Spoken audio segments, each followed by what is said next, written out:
India 4597. Thank you.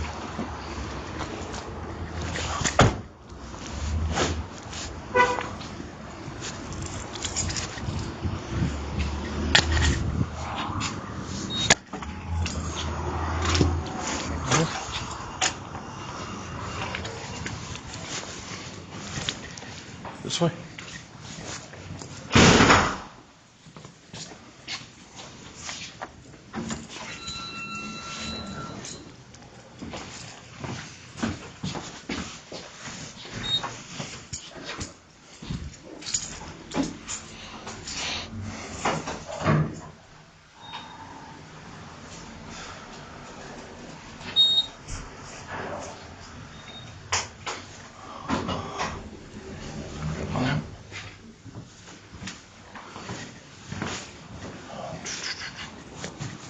This way.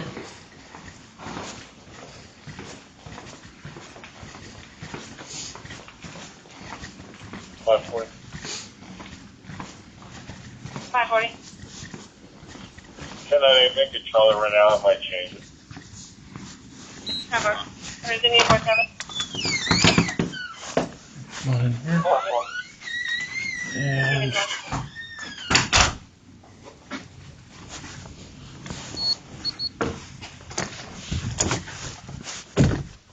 all right, I'll just have you come on in here for right now. Sure.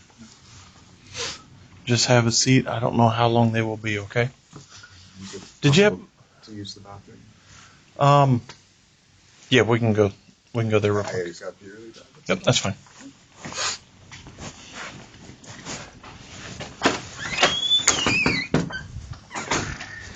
I believe I saw him right down here.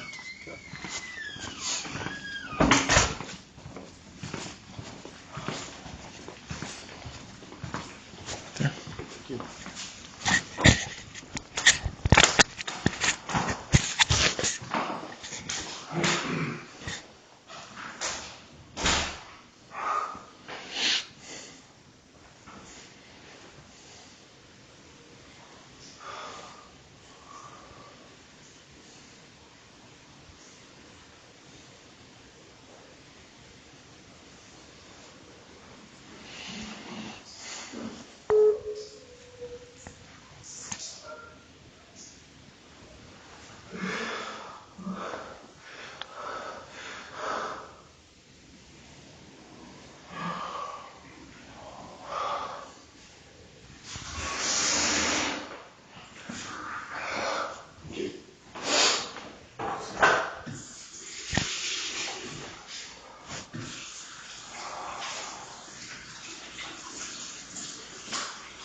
Just have a seat there, and as soon as they get here, they'll be in to talk to you. Okay? It'll be a little bit, but just they'll get here as soon as they can.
Yes, sir.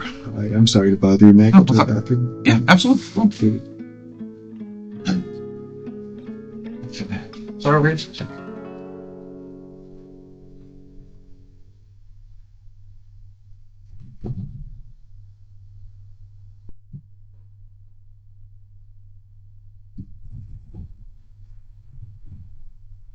I get another water? Yeah. Thanks.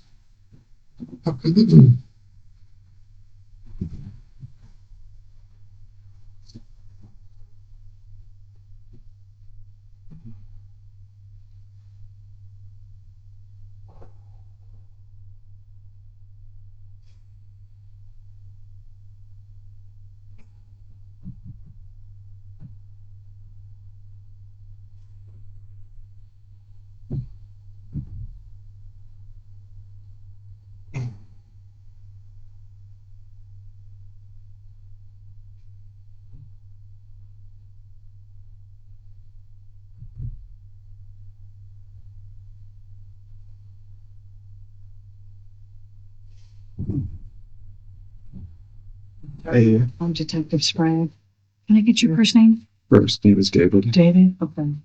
We're gonna grab another chair. Okay. Did you need something? I was just asking for a bottle of water. Yes, we can grab you. Thank you. Have you been to the restroom? I just want. You just want, okay, how about anything else? Anything else? I'm starving, a cracker or just something. You would just need with some both. salt, right? Did you eat lunch? I did not eat lunch.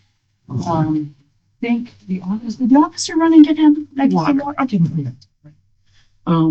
What would you like to eat? And I'll run down. Just something simple, just like saltines or peanut butter crackers. or Anything something. like that? Yeah. Okay, that's not a problem. We'll be right back. And is there anything else we can get you? Okay.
Did you want money?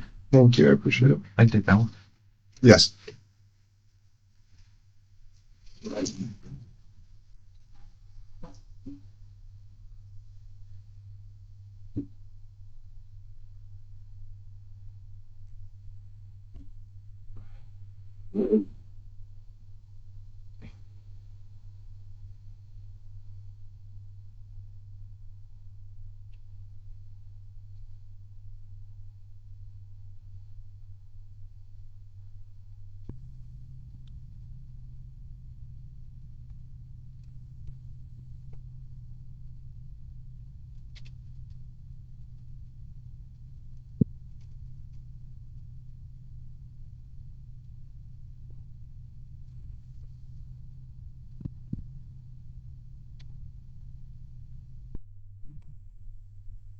Okay, let me open up things. Okay, is that good? I'm with you. I haven't eaten since this morning. I'm sorry this is taking so long. You are David, I believe. Okay. I'm Detective Teresa Sprague, and this is Detective Barb McClelland. first of all, on behalf of the Atlanta Police Department, we want to say how sorry we are for your loss, David, and also for everything that you're going through. I know this is very traumatic for you. Okay. And it's just a terrible, terrible thing. So, what time is it? You know? It's 21:15. 15. Okay. All right. And I know you've been waiting a long time. We've just obviously had a lot to do. To try and figure out what's going on here. Okay. And we need your help doing that. Okay. All right. Can we just, and if you need to take a break, you tell me. Okay. If you need anything at all, you let me know. Okay. Okay. We appreciate your patience. I know you've been in this suit, and I can get you some clothes as well. You understand why we needed to do what we needed to do. Of course, we want. My understanding is that you've been very cooperative. So, we just need to. Obviously, we need you, or we got to figure this out together. Okay. Of course. What is your first name? Is your first name David? It's David M. for Michael. Tronnes. Tronnes. Tronnes. Okay. And what is your date of birth? 6/29/68. Okay. How tall are you, David? 6'2". Okay. How much do you weigh? 195. Okay. Blonde or brown hair? Little of both. Little of both. Okay. Okay. Hazel eyes, maybe? Take Hazel. Blue? Hazel? Okay. They're dirty, but you know. Okay. And your address is where you were today? 218 East Copeland. Okay. Copeland. And that's a drive? Mm-hmm. And what's the zip code there? 32806. Okay. Is there a home phone? There is. Okay. I can't remember the last four digits. It's 407. The next three are easy. 704, the opposite. And I never call it. The next three are 704? It's 407, 704, and then I think it's 2808. It might be 2406, but I have it in my phone. I haven't. We've had it since we were at Briarcliff, and Shanti uses it for work. Okay. It's her work line. I never use it. What is your cell? My cell is 407 409 9290. 9290. Okay. In her cell? 321 444 8629. 629. Okay. And what kind of phone does Shanti have? Shanti has an iPhone 8 Plus. iPhone 8 Plus? Plus. Okay. Is there a code on it? No code or pattern or anything? There is a code when it comes up. It's just ones. So ones? I think now the new ones are 6. The old ones were. So 6 ones? 6 ones. Okay. All right. iPhone 8 Plus. Is there a color on the cover? Rose gold. Like there's the covers more. It's just there's a name for it, but it's like a G-shaped kind of clear plastic cover that goes over. Did you You'll see the iPhone through it. Clear plastic. Okay. And your phone is where?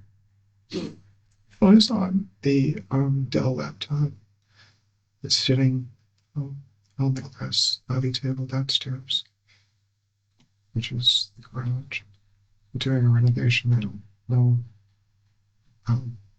You aren't up there. Yeah, I was there. So you're okay. I did not go where the dogs were. So your phone is on the glass coffee table where the dogs are. There's a love seat, a white leather love seat, and a matching sofa. Mm-hmm. And in front of that is a coffee table, and we have an old Dell laptop down there. And okay, and so your phone is what? My phone is a ZTE. Okay. Z Max or Z Max Pro, something. Okay. I know there's several phones, so. I also have another Android phone. It's a Samsung, but I just use it for email and for casting to the TV and music and stuff. Okay. Is there a phone number assigned to it? There's no SIM card. No SIM. Okay, so no service and We were just gonna, yeah, we've been planning on switching. Okay. Okay. Um, where were you born, hon? So you said here?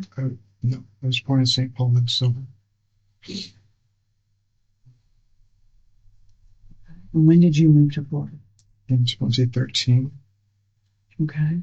about 5 months after I met Shanti. Did you meet her here or there?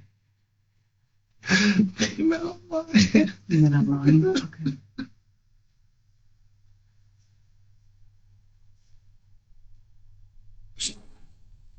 I'm sorry. I need to take your time.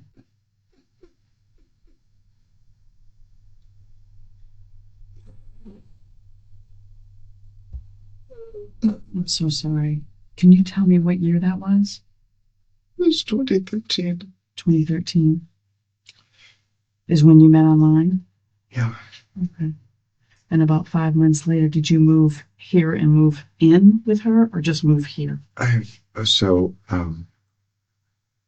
sure if it'd be as accurate as possible. I believe it's the end of September. My mom moved out. She lives in the same gated community that Shanti's grandmother lives in. And we bought a trailer there for my mom and we moved her in. And then I stayed for a couple weeks and with Shanti, and I flew back and finished up the sale of our house. And my mom's house I had already sold. Mine, Shanti and I both been married before I got divorced, finalized in April, I think it was, of I think it was March of 2013, and then I met Shanti in April. Your divorce was filed in March of 2013? Yeah.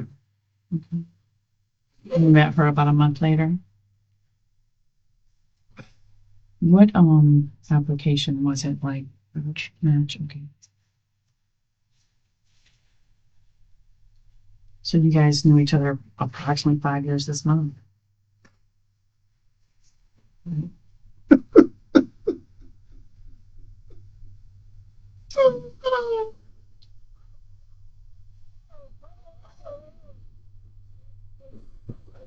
I know this is tough. Take a minute, okay? I know this is super tough. It's doing so good. It's doing so good. We have such a good weekend.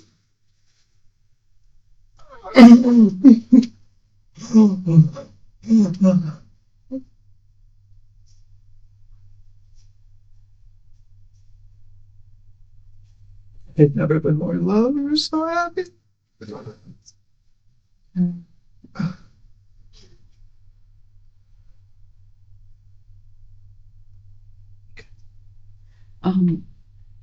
Obviously, we don't know what happened in your home today, okay?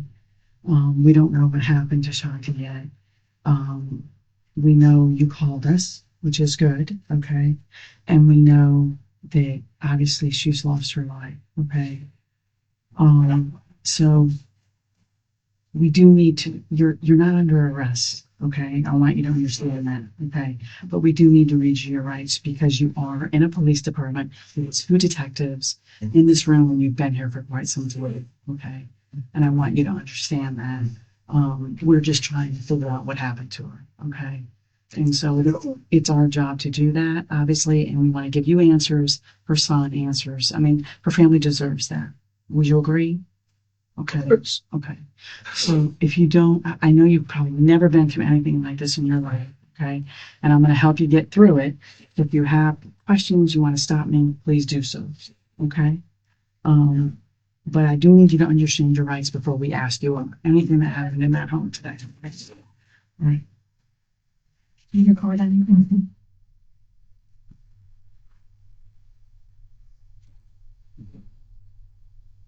And I just need you to answer aloud. I'm going to be looking down, okay? All right.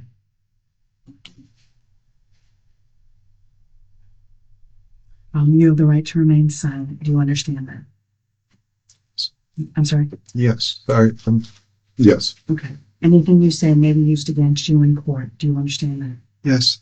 You have a right to talk to a lawyer before and during questioning. Do you understand that? Yes. If you cannot afford a lawyer and want one, one will be provided for you before questioning without charge. Do you understand that? Has anyone threatened you or promised you anything to get you to talk to us? No. Okay. Would you raise your right hand for me? Sure. Do you solemnly swear or affirm that the testimony you shall give in this case shall be the truth, the whole truth, and nothing but the truth? Mm-hmm. Absolutely? Okay. All right. So I'm assuming since you've been so patient and so cooperative that you're here because you want answers as okay. These are yours? Yes. Okay. All right. So obviously we've been in your home and we have looked around, we've examined her. She is going to be taken into the medical examiner's care. Okay, so promise we're going to be with her. Okay, the medical examiner's office will be with her. At your request, the officers contacted the school, and Jackson's dad has him. So, okay, we're still at your home. Your dogs are fine. Okay, we're going to be at your home for a little while. Okay, so I need you to we're going to continue down this path about how you all met. I know you met on Match.com, and about 5 months of what would it be, telephone, text, and We just started every other weekend flying. back and forth. So Okay. I came down the first time.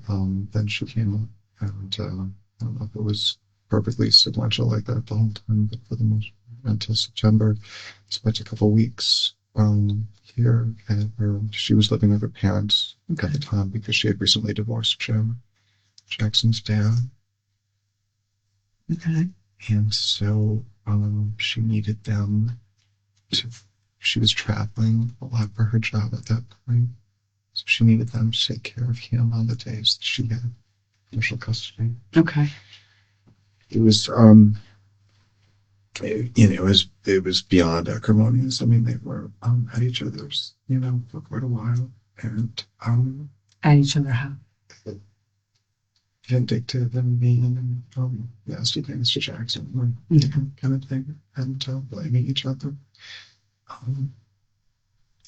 Shanti had an affair, and she said it was because Jim had been cruel and mean, to her, and he found out, and they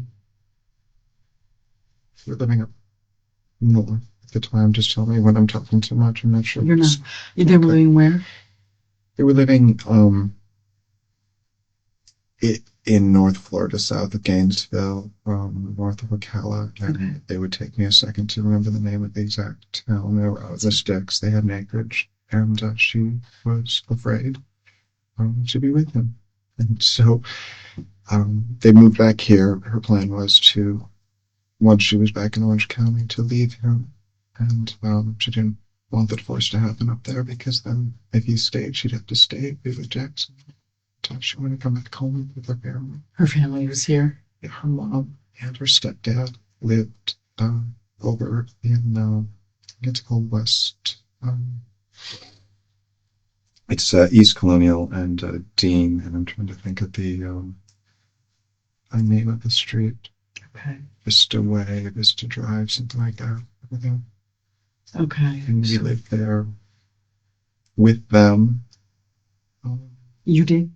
Together? Okay. When I moved in October, I think it was the end of October or so, and 2013? uh-huh. So when you first moved down, you moved in with her folks, her stepdad and mom? We had an offer on a short sale, and waited and waited and waited, and it fell through. And then we ultimately ended up renting very close to where we are living now, on Briar. We just wanted to get. You remember the address there? 210. I would have to look it up. It's between Summerlin and Eola. You rented a home or? We rented a home. Okay. And with the intention of finding a house to buy in the neighborhood. Do you know what years you were in Barclay? So we moved out of our parents' home in the spring of 2014. So we were there a little less than a year. And we were at Briarcliff for about a year, I think. Okay. And About a year. so what got us from late spring, I would. Of 2015. So what I would say is May 2014, moved to Briarcliff, and then we closed on the house on Copeland in April of 2015. We didn't move in right away. It took a few months to work on it. So when you say you got a deal on the short sale, is that house? Or did you move? We had, before I moved down, and Shanti and I found out how we were looking for houses before I moved. The one we ended up wanting to purchase was on short sale. And That's the one that fell through. And it never came through. Okay. So you closed in May of 2015 and you started doing work. Was it in the condition that it's in now? Was it under renovation or? It was fully livable. It was just an older Victorian style home. And Shanti wanted to completely open it up on concept, totally.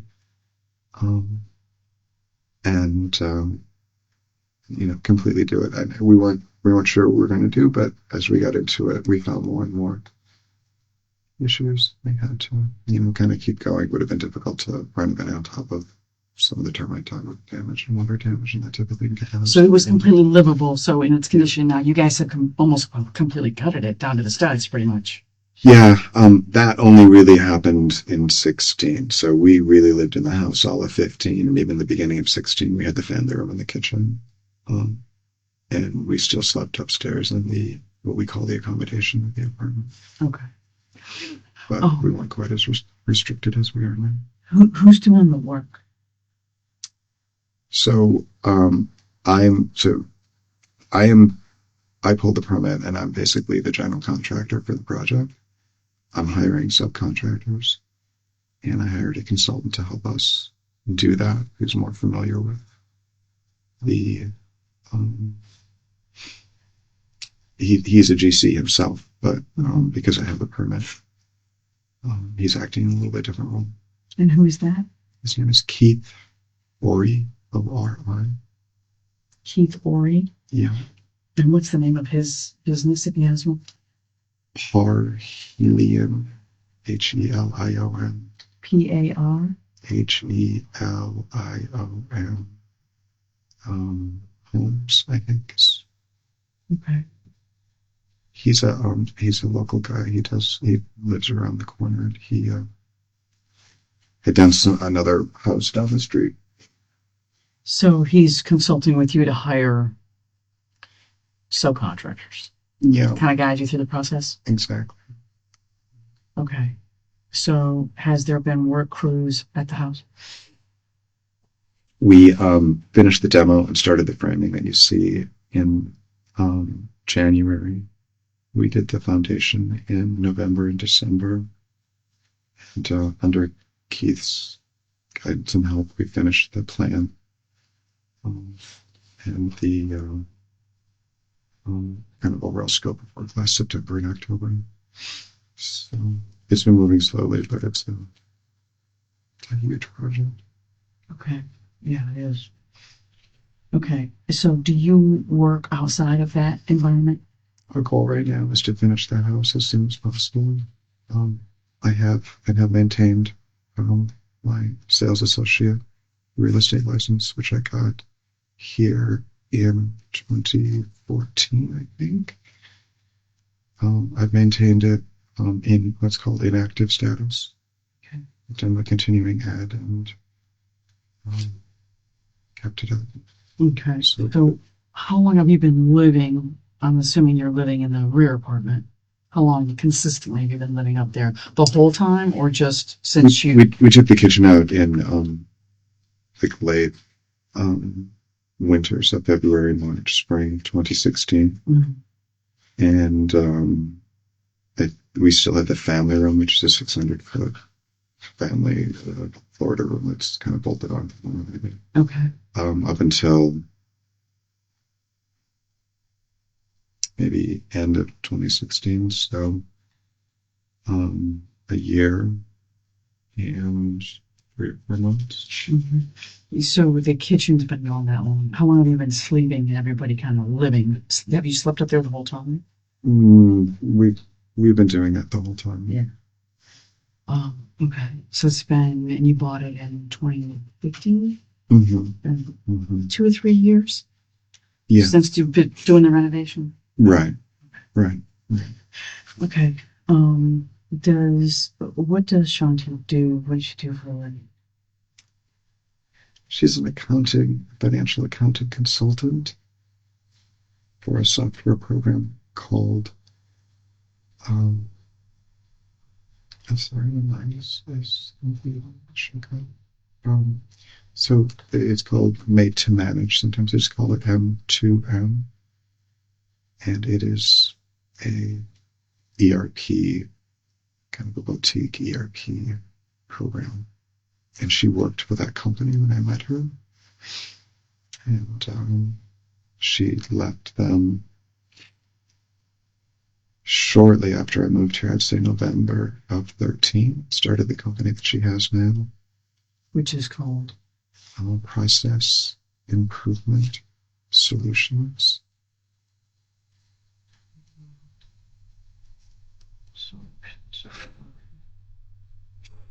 Is that a financial accounting style? She does. So she had, while she was there, a large number of clients and continues to expand on those clients. So basically anybody who has that program needs continuous help integrating it into their manufacturing and accounting systems. She was able to keep some of the clients from the other company? Yeah. Okay. Yeah. And it was a little bit difficult at first, but she's the only person who could do it. She worked from home? Okay. How financially, how are you guys doing? Was it her business that was keeping you afloat? I bought the house with cash that I had. We don't have a note. And I've used mostly my cash that I had saved from, I had a career at 3M before I came here. A pretty successful long career, and I did well in real estate as well. So I came down here with about 800 or 900,000. And we bought the house for cash. Well, how much did the house cost? 608. So you guys own the house free and clear. Is your name only on it, or was it both of yours? When we bought the house, we weren't married. And so we put it in a trust, and we just completed the trust paperwork end of last year, beginning of this year, to put her name on the trust and slowly kind of migrate my mom.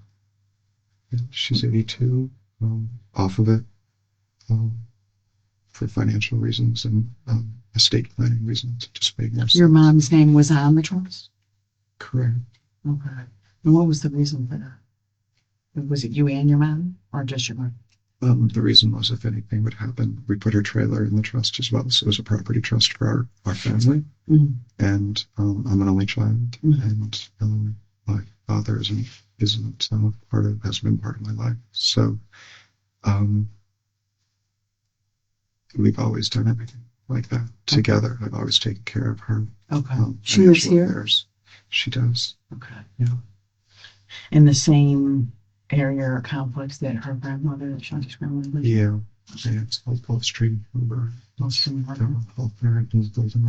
Okay. So you started to put Shanti's name on the home at the end of last year, beginning of this year. Was that process completed or no? We got the trust documentation back from LegalZoom. We do all of our legal documents ourselves.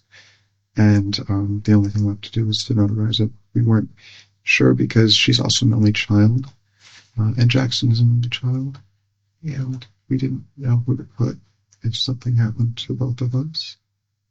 So we had kind of talked about it and debated it, and we finally just said it doesn't really matter. Let's just move forward. That's the most important thing. And so we did, and we were just getting ready to notarize. She was going to have a friend on one of the local accounts who's a notary that she uses do that. But that was the last. That was the last step, and then it would have been finalized once it was notarized, or it would be have to be filed. Or... As far as we're concerned, it was finalized now. That it would have been official. I don't think we filed it before. When we asked about it the first time when we did it, they said it's a good idea, but you don't have to. Okay. And we just basically titled the house in the name of the trust. We thought that was the best thing to do at the time, and Shanti and Jim had a pretty massive foreclosure up at I'll think of that. I'm sorry. Up in the Gainesville vicinity. So her credit was bad, and she wasn't able to get a mortgage, and she didn't want to be on it at that time. We thought it made more sense to do it that. Okay. We got married last year. You got married in 2017. What month? In February. What day? 22nd. And that was here in Orange County? Okay. Okay. And so once you moved to Florida, you've been living together the whole time, just home to home, just with first with the folks, then prior with and then this residence. But you've been together the whole time. Have you ever broken up? We had a couple fights. I think when we were living at Briar Cliff. Okay. We spent a few nights apart. A few nights. I just went down to my house. Mm-hmm. So not like it was over, it was just a break. A couple days. What were you arguing about at that time? Shanti runs her business 7 days a week. She was very, very busy getting it established. And she felt bad. She was technically fired from FTM, which is a parent company of M2M. And she really wanted to make her prove herself. And I think she was their lead consultant. She was their star. They had to fire her for technical reasons because she was doing some work on the side for some of their clients. They couldn't, once they found out, they couldn't let it go. But I know that the relations have been warmed since then, and they've even invited her several times to come back and be at least as a consultant involved in their business. Oh, wow. If things came back on board. But she's so when you guys would argue when you would go to your mom, it was just because she was busy all the time, or what would the beef be? Work had a lot of stress involved, Oh. and she would sometimes. We always agreed, later that she was just overworked and tired, and So she'd get a little snippy or short or yell, scream, what? just irritable. Irritable. Sometimes it's just that's not really, I don't really do that. It's not really, I just stand there. So I just, I would just say, well, we take a break or just let it, a little cool down period. And every time we did it, we came back. I think we only did it twice, but we were stronger. Okay. We may have only done that once. And has that happened since you moved where you are now? Because now we've got the added stress of the renovation. No, we love it. We love the, we love what we're doing to the house. We love the vision that we had for the house. It's totally,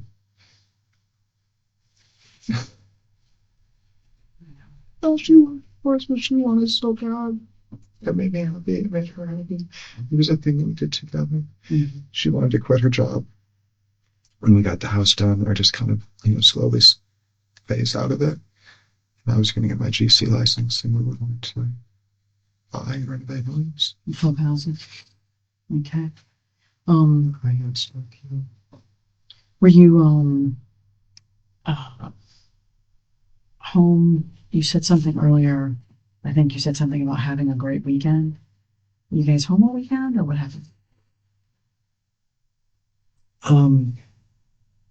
Shanti had to really answer your question. Shanti had her appendix out on February, I want to say 23rd. It was a 10 out of 10. It ruptured and it had an abscess.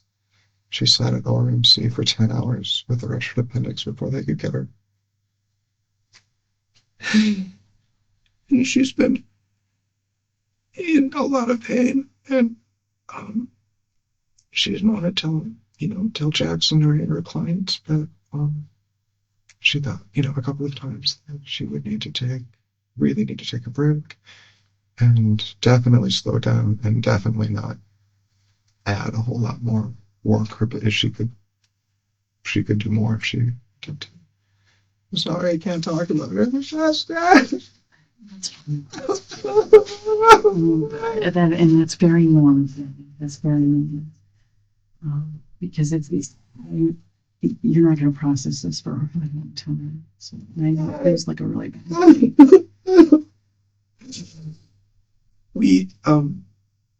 Keith also just, our lives are busy. I'm so sorry. I know you're asking simple questions, but Keith does a TV show, Home Improvement. Keith, the guy you Ori. mentioned, Ori.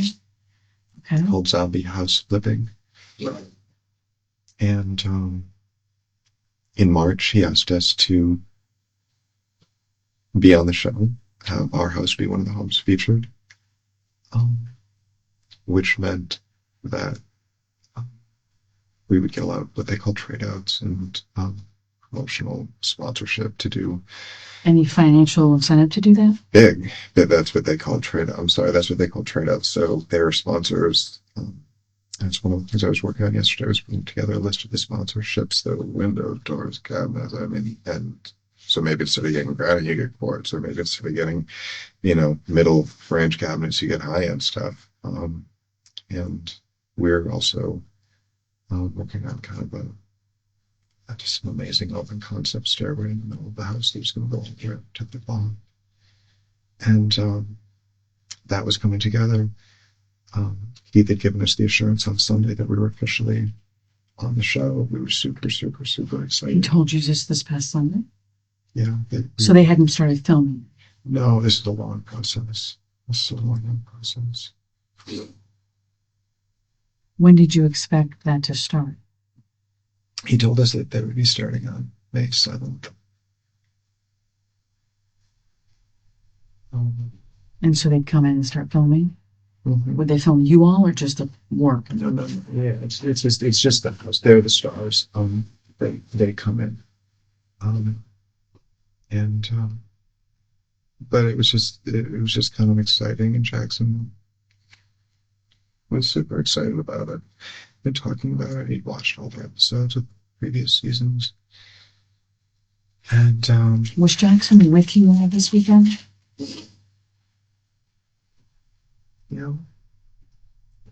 He had a sleepover, so we had him Friday. We have him every day after school, and then Jim takes him on his weekends and his evenings. So you guys had him Friday, and then Saturday he was at someone's home? Yeah, so on Friday, we had him. We watched a movie. We had a great night. He was super stoked about his sleepover. We went over with him. So we finally got around to your other question. Shanti was a pretty big drinker before her appendicitis. She couldn't drink at all afterwards. What did she drink? Wine. And she had lost a ton of weight, and she was super happy about that. She was just in a lot of pain because she hadn't found anything that she could really eat and digest easily without getting nauseous. And her appendix was removed, you said, in February? 23rd, I believe. And so she hadn't been able to drink alcohol since?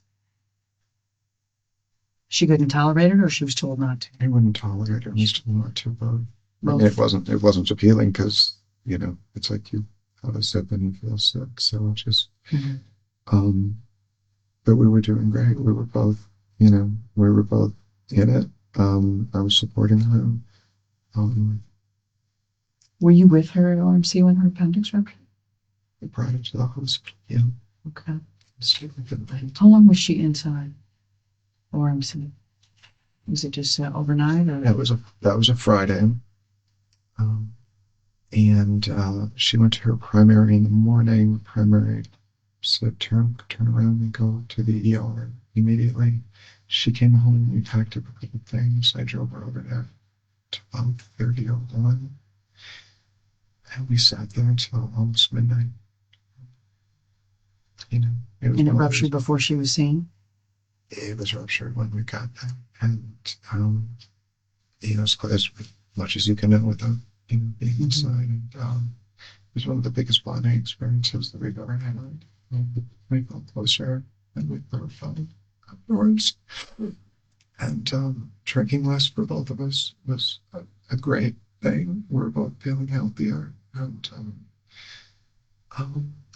You slowed down because she couldn't drink?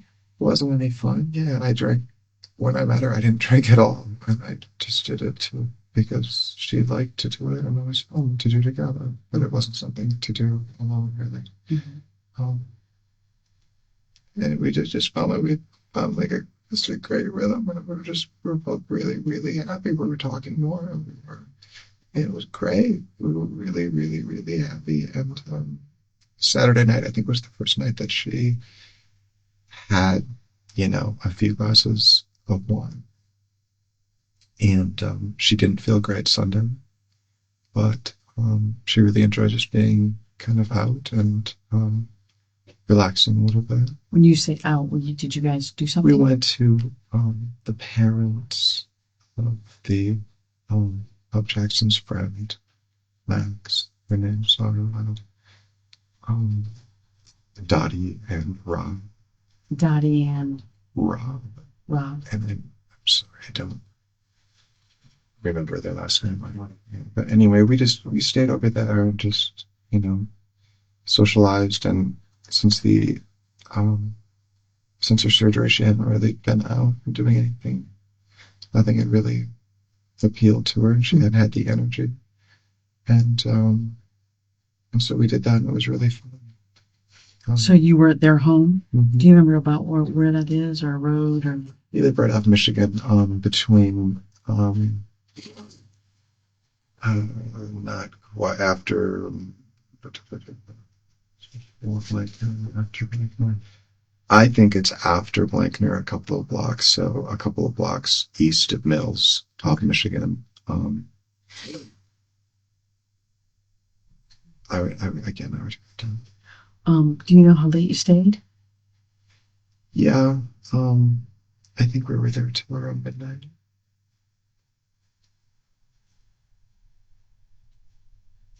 Oh. And then Jackson stayed with Max? Mm-hmm.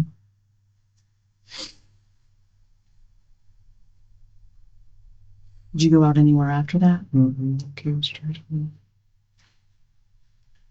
We haven't, since her surgery, we haven't been able to have sex. And she wanted to try that night. We did. And we had a little bit of time to ourselves. We had a great weekend with Jackson.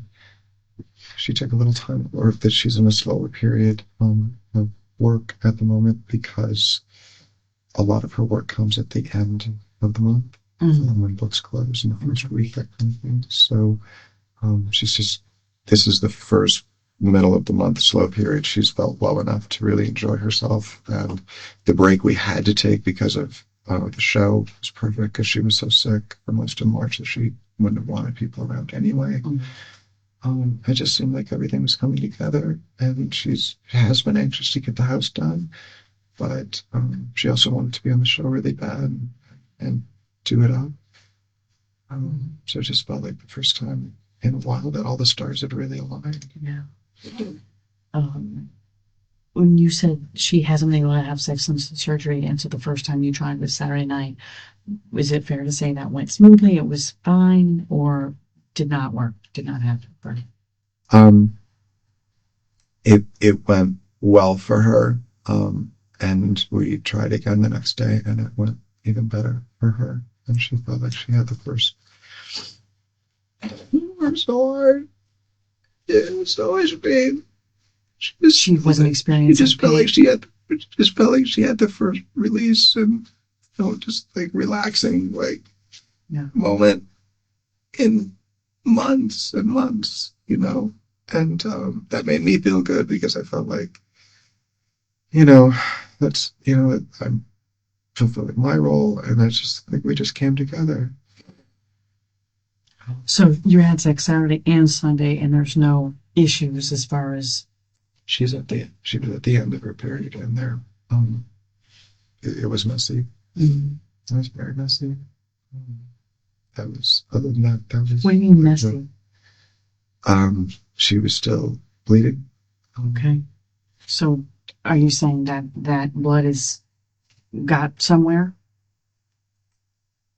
I understand the gravity of the question, and at the same time, it did get on the bedspread, and it did get on the side of the bed. Which side of the bed? The left-hand side, as you face it. As you face the end of the bed? Where on the left-hand side? Everywhere. The bedspread, the sheet.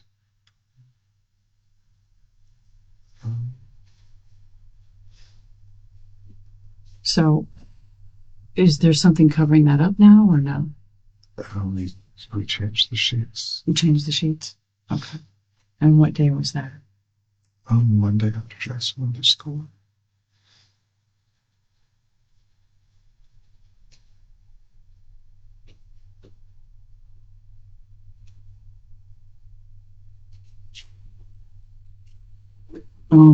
So those have already been washed, or you put them back on the bed, or what happened? Those are washed. Those are washed. Are they back in the bed now, or are they folded somewhere? They're folded. We put a new set. A new set. Okay. So there shouldn't be blood on the bed now. Or is there? There shouldn't be. She was bleeding when I brought her out of the tub, brought her into the living area summertime. I didn't know what that she was injured. I told you were bleeding. I tried to move up, and when I picked her up, when I felt her, she bled more. I tried to sit her up. She had at first I tried to do CPR. She was stiff. She had water, and when I pushed her, blood came out, water came out, and she was bleeding the side of her face. Okay. I wiped her off.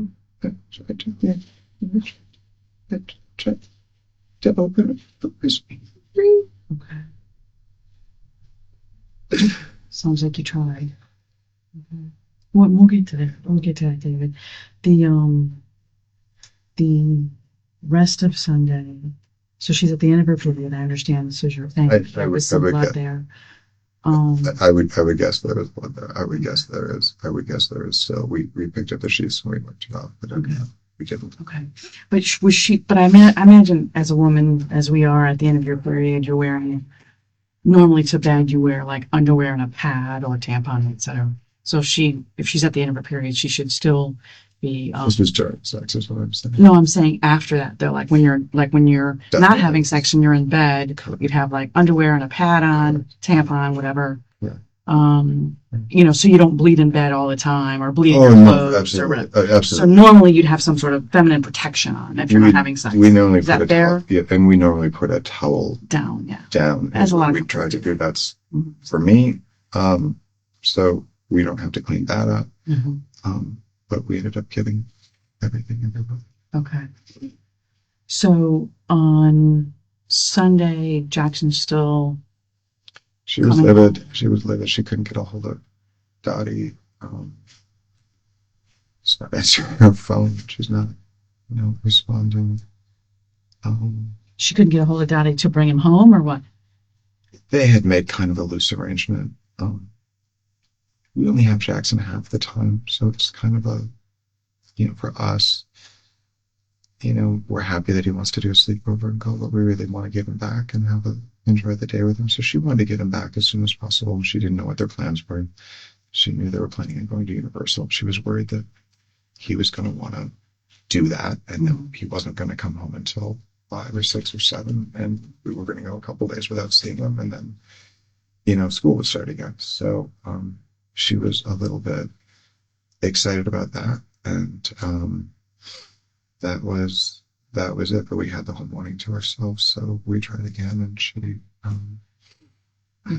as I said, the kind of quality experience that she needs. That's just that's who she is. So you spent Sunday together. Mm-hmm. Okay. Did you go anywhere?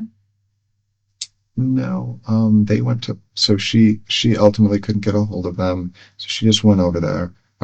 She got Jackson and his stuff. It was cordial. They were just playing in a neighbor.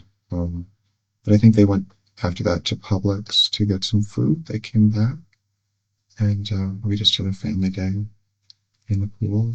And So you didn't go with her. She went to get him. And did you stay at the house, or did you go somewhere else? I stayed at the house. Okay. And which Publix did you go to?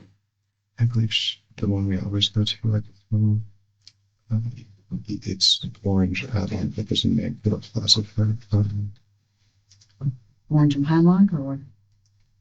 It's the one just off of Michigan on Orange, but there's a name for it. South.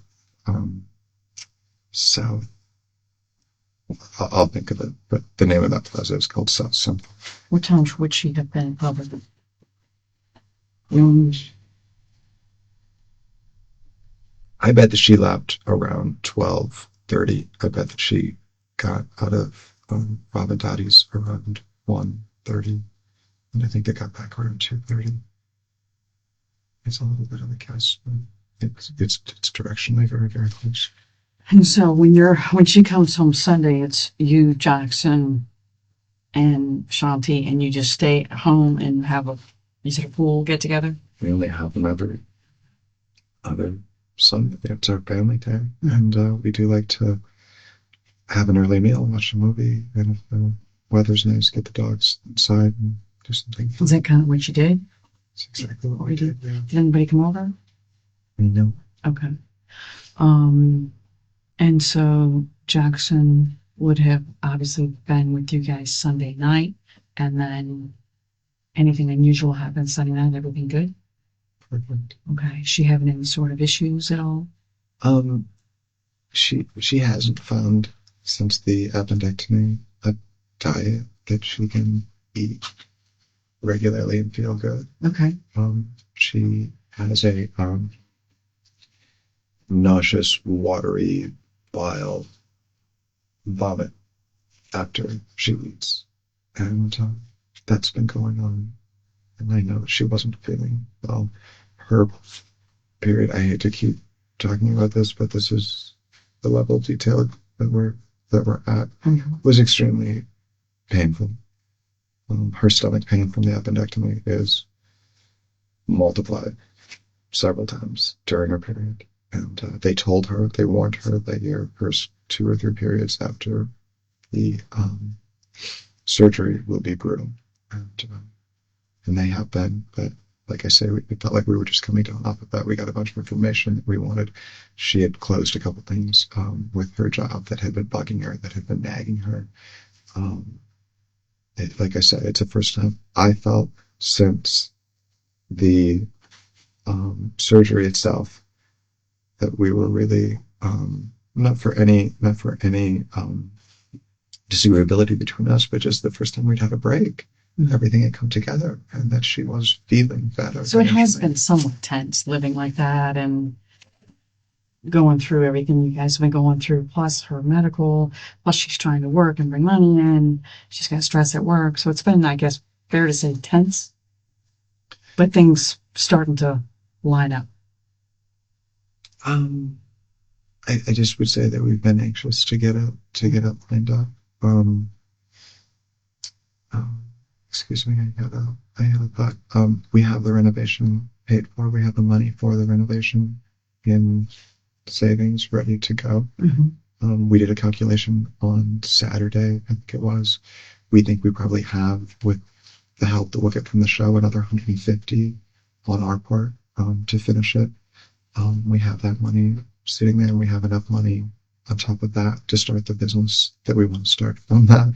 To flip houses. And at that point, we don't have a mortgage. We have a fully renovated 5,000 square foot home in the neighborhood we want to live in with a yard and a pool. That's just what we've always wanted. Dream come true. Yes. So there's no way we could ever sell, move, and find that. We bought a house that we knew we probably would renovate to some degree because of the location and the zoning, everything that it did. So, do you recall Sunday night about what time everybody goes to sleep since you're all We go to bed early on school nights, so 8:30 we're winding down. 9 o'clock lights are low. I think I took a shower at that time while they were, getting into bed. I remember kissing them good night. Okay, tell me about Monday morning. Monday morning, we were excited because of what we had talked about on Sunday with the show. Shanti's a planner, so we wanted to put together a spreadsheet of all the potential vendors and what we were calling trade-outs that we could get for the house. Keith had asked us to prioritize what our most important ones were.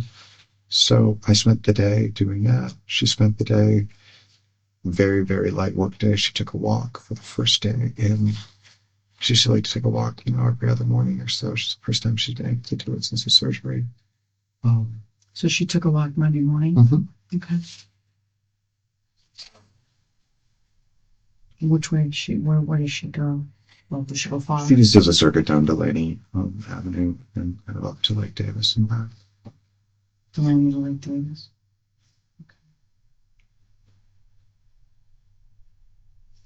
Okay, so you're working on the computer. She gets up and does this walk. What time? Does she take Jackson to school? Or? She always takes Jackson to school when she's feeling up to it, and she picks him up when she's feeling up to it. She's not busy. What time does he have to be there? He leaves around 8:10. 8:10. So. I don't know where Blankner is exactly. Is it close, or does she drive? Oh, I just remember that was our whole reason for wanting to live in this spot. It's just up to Delaney, 2 blocks to Kaylee. Does she walk him there, or does she drive? Drives him. She drives him. Okay. Got it. So she would have done that, or she did do that Monday morning. Okay. Did you go or home? Oh no. So she runs him to school and then goes on her walk, or the other way around? Yeah, no, nothing happens until we take Jackson to school. Okay. And then she goes over. What I'm saying is she had some breathing room normally when she's in her busy phase for work. And she's on the phone when she comes back, and she's on the phone until dinner. But it's the end of the month, that whole thing. Yeah, in this thing, she comes home, she's relaxed, she's in a night's sleep, and she has the time to go do a walk. And then we strategized. I showed her the list that I was working on. I think I worked on it until 2 or 3, and then I exercised the dogs, and she went to get Jackson. 2 to 3 p.m. Okay, and then you took the dogs out. Did you go for a walk? I did take them for the walk, and their dogs swim in the pool almost every day. Okay. So I take them in to do that. We usually spend 45 minutes to an hour, and I think after school that day Jackson was also out there throwing a frisbee around as well. She picked up him with Jackson what time Monday?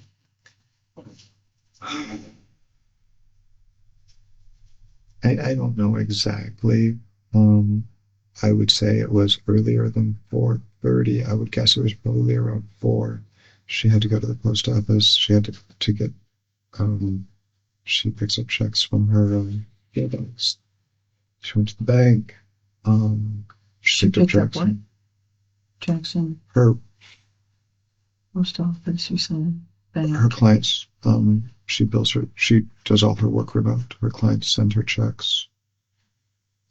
She goes to the bank, to the post office to pick them up. She has a PO box there, cashes the checks, deposits them, goes to get checks. And I think they, if I'm not mistaken, I think they might have started to get something that day as well. But I think they got home around 4:30, and I think she left around 3:30.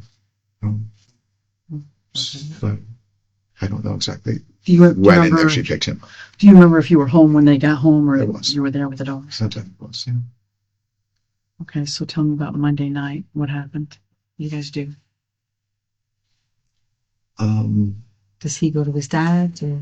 Monday night is Jim's first night in his new job, or his first day in his new job. And so he ended up picking Jackson up early. I think Jackson was only there a very short time. And so they went upstairs to work on his homework. And then we get a text from Jim that he's coming shortly or is on the way. Mm-hmm. And they came downstairs, and Jim, as I said, always would just pull into the end of the driveway, and Jackson would go meet him. We were walking down there. Shanti would normally do it, sometimes not. Okay. So do you recall what happened Monday night? If that was you and Jim or Shanti and Jackson? Did you do it? Did you all? Yeah, I was in the pool with the dogs. You were in the pool with the came. dogs. And I know because Jim has a loud truck, and I heard it. So outside. What kind of truck does he drive? A white Toyota Tundra. And when you say it's loud, is that exhaust or what is it? Aftermarket exhaust. Aftermarket? Yeah. It's meant to be loud. It's not. When I was a kid, your muffler would go out and it would just be loud. This is intentionally fun. So you heard him arrive? Yeah. Okay. And so he goes with him sometime in the early evening or late It's afternoon? early. Six is used to be the normal pickup time, Mhm. and I think he was there shortly after 5. So 5 p.m.-ish. Okay. All right. And then do you guys go anywhere, do anything, or you stay at home? we made dinner together that night. And, So that would have been Monday night. Did you watch TV? did Any idea what? American Idol. Okay. We had okay, so I remember she picked up Pizza Hut, one of the things she's been eating a lot of. She's able to eat. She's able to eat that. She's able to enjoy it more than most of the things that are available to her. She didn't feel well after she ate it. This was last night. Did she get sick? She had the same nauseous vomiting. Nothing really came up. But, Nothing came up. but- Okay. Fine, kind of clear, just kind of clear fluids up there. Felt like shit was coming, but nothing ever came. I sat with her. We watched a couple of episodes where we're getting ready to go to bed at midnight, and she said her stomach hurt so bad that she would wanted to just sit because she thought she was going to throw up. So I sat with her for an hour or so. And so you were awake past midnight? Mm-hmm. We were late last night, yeah. And when you're watching television, is that we're in the same room you sleep in or in downstairs in the other lounge? And so when we slept in. Okay, that large television there. So you stayed up till how late, do you think? I think we turned the TV off around midnight, or shortly thereafter, but we stayed up she was just sitting in the bathroom because she felt like she was going to be sick. She was sitting in the bathroom? And I was sitting I think with was sitting on the floor with my back to the door. You were in there with her? So we sleep separately most of the time. She has really severe sleep apnea. One of the other things with the appendectomy and the nausea and all the stuff that has come after the surgery is her sleep. Many times her sleeping has been difficult. When you say she's sleep apnea, does she stop breathing? Does she snore? Does she have a CPAP? What do you? All of the above. She has a CPAP, but she doesn't use it because she can't sleep with it. It keeps her awake. So she sleeps without it. But she snores a lot and she wakes up frequently. So where would you sleep? I sleep downstairs.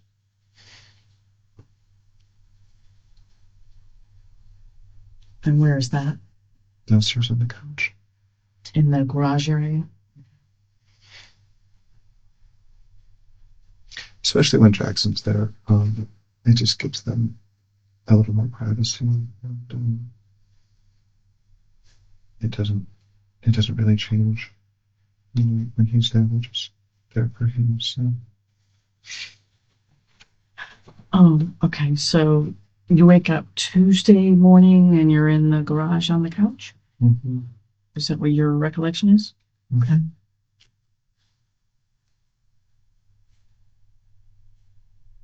What time did you get up? I woke up before 7. Before 7? Maybe 6:45 or so. Okay. And what do you do? Tuesday's garbage day, so we got a ton of rain the night before, so I went outside. I can't remember exactly what I was doing in the courtyard. The pool was full of leaves from the magnolia. I know I cleaned the pool out. Took the dogs out. Did the dog stay there in the same room with you the night before? Mm-hmm. Okay. All right. What next?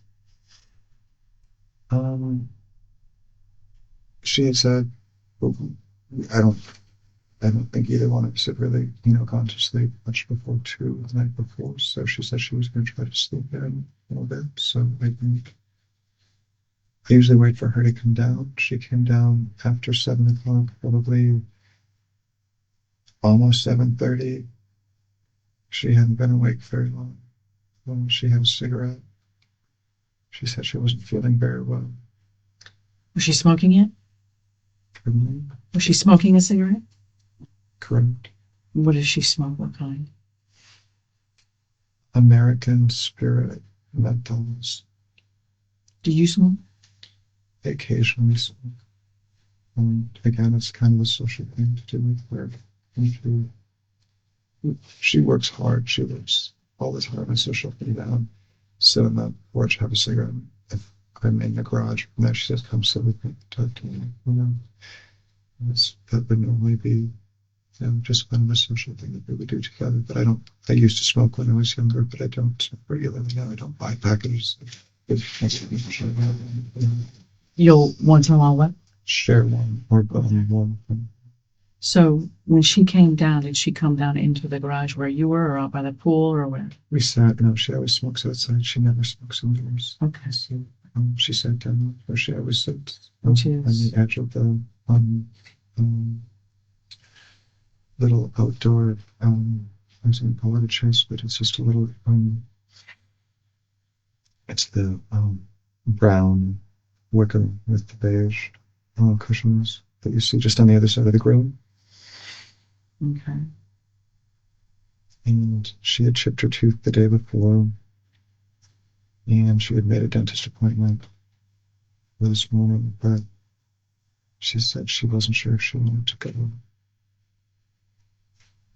because she didn't feel good and she didn't want to I have to have anesthesia and all of that. Who's your dentist? That was the other issue. She was looking for a new dentist. She wasn't happy with the one that she had. She'd been going to this place called Greenberg Dental. Is that where she made the appointment? Correct. And she had asked me the day before. I'd gone to a holistic dentist a few times here. And she's had a lot of problems with her teeth, and she was thinking that maybe she would want to get a new dentist and not do the traditional root canal. She was afraid she was going to have a root canal because she had a problem. Which tooth chipped? Back, molar,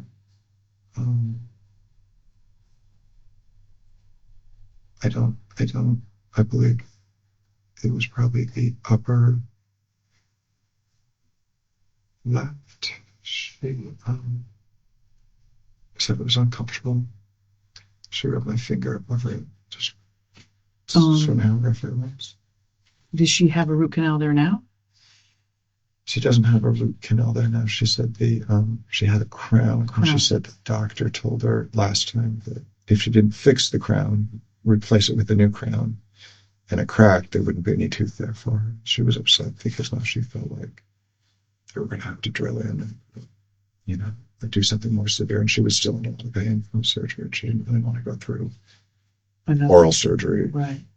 So how did it crack? Did she tell you?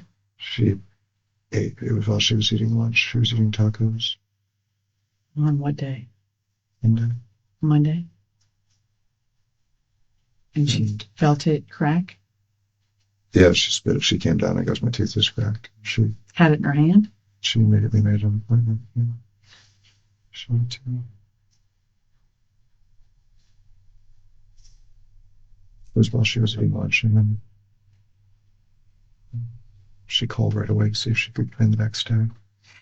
But then what time was the appointment for? 10. 10 a.m.? Mm-hmm.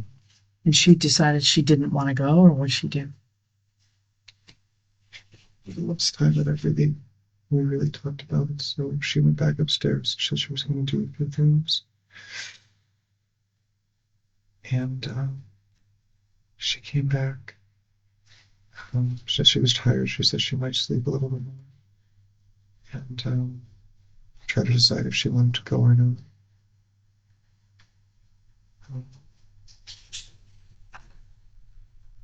I was downstairs. I was just feeding the dogs. Just not able to. And she came out again. That's how I saw it. She came down again, and what happened? And I've thought about it. I've tried to think exactly what time it is, but I don't know exactly. I would say probably 9:15. And the reason I know that is she said, I'm not sure if I'm going to go to the appointment yet or not. But I'm going to get cleaned up and ready to go, and I'll let you know. And I said I'm going to take the dogs for a walk. I said I'm going to go for a walk. And she said, okay, see you when I get back. I go. And did you take the dogs for a walk? I went for a walk. By yourself? By myself. Where'd you go? I went around Lake Lucerne to Orange. Lake Lucerne? I go around Lake Copeland and then down to Lucerne. And then where? Around Davis.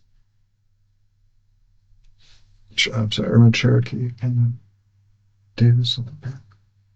You think you did that about 9:15? I left a few minutes later. I left early at 9:25. I had to put the dogs.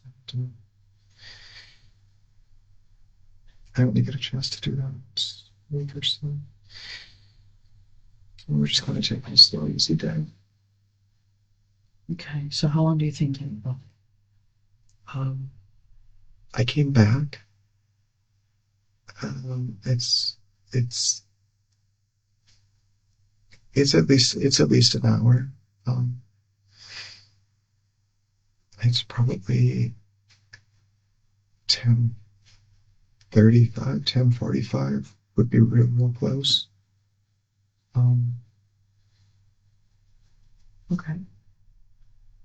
And both cars were still there, so I assumed that meant that she had decided not to go. Which cars? Both of our cars. Which are? Toyota RAV and Lexus RX 331. Toyota RAV4. RAV4. What color? White. And then you said a Lexus RX 330. RX 330. What color? White. Okay, so both cars are there, so you assume she didn't go to the dentist? Right. Okay. She could have gotten back in, in 40 an hour. minutes for Seriously. So, I told her earlier that I was going to take the dogs to the park. I take them to Park of Americas to let them run at this week.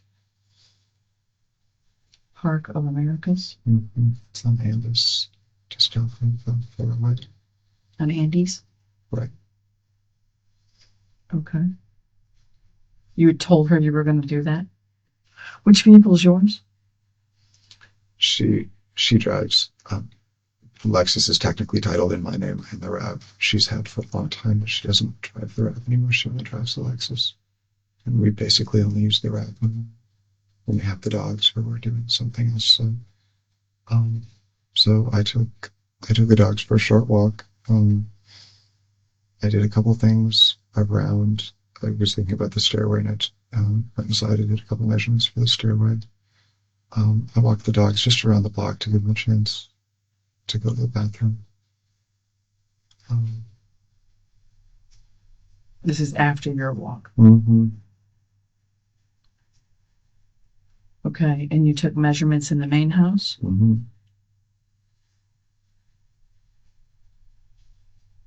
Did you write those down anywhere? No, we have some 2x4s. We have a couple of tape measures up front. We're just basically trying to look the geometry out on the stairs. We're looking at pictures. We got a quote last week from a company that we thought was way too high, but we're just trying to distill from that what we could have our carpenters build on the range. So when you say you went in the main house to take measurements for the stairway, what did you do exactly? Took the tape measure that's sitting on the floor in there, and moved it to see where the rise would start the stairs. Her office starts right at the entryway, and we were trying to decide how much distance we would need. The stairs we want start a little close.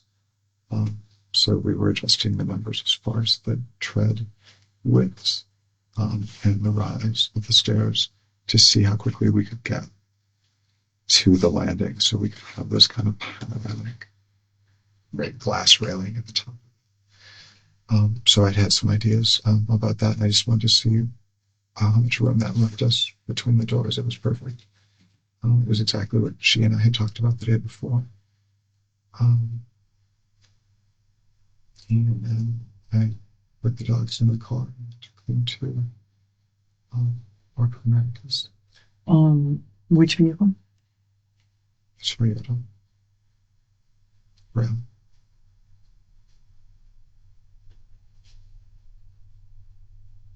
And you took them to Park of Americas about what time? So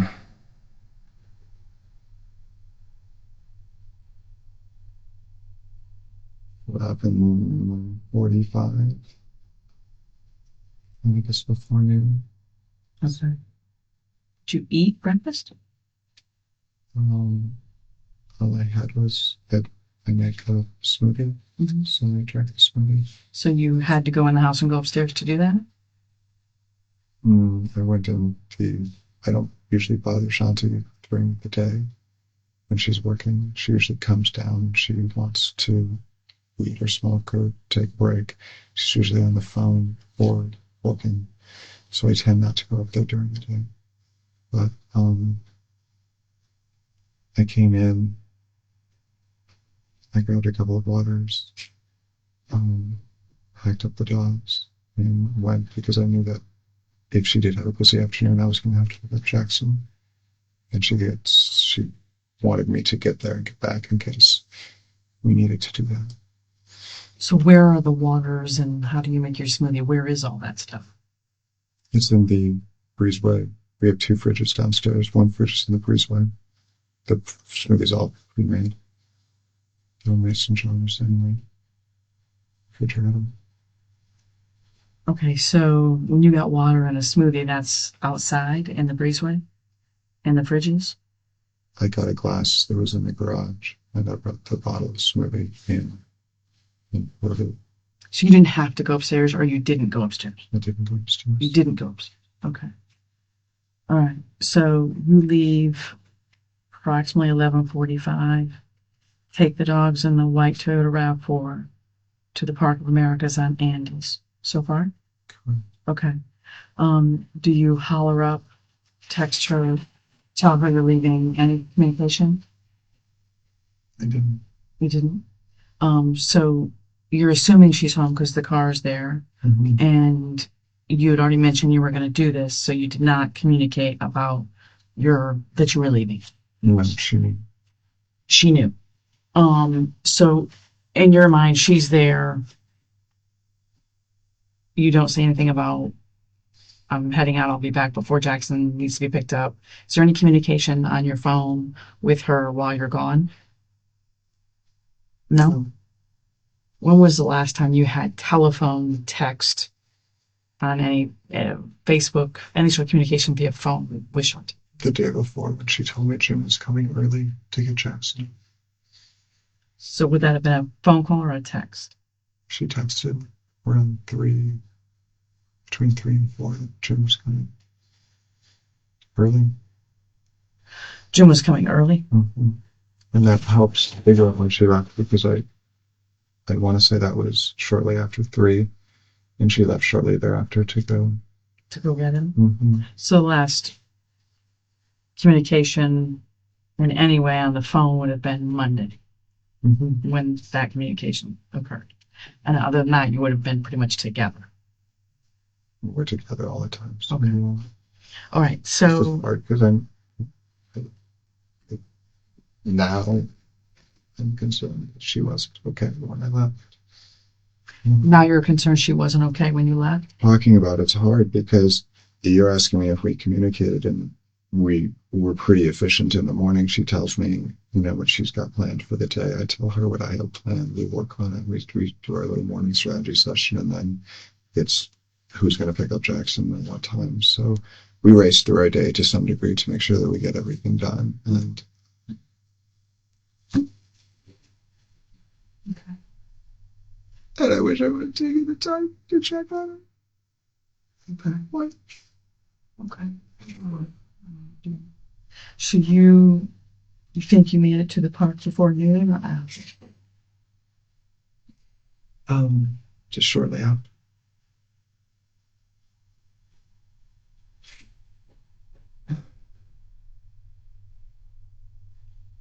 Is anyone with you?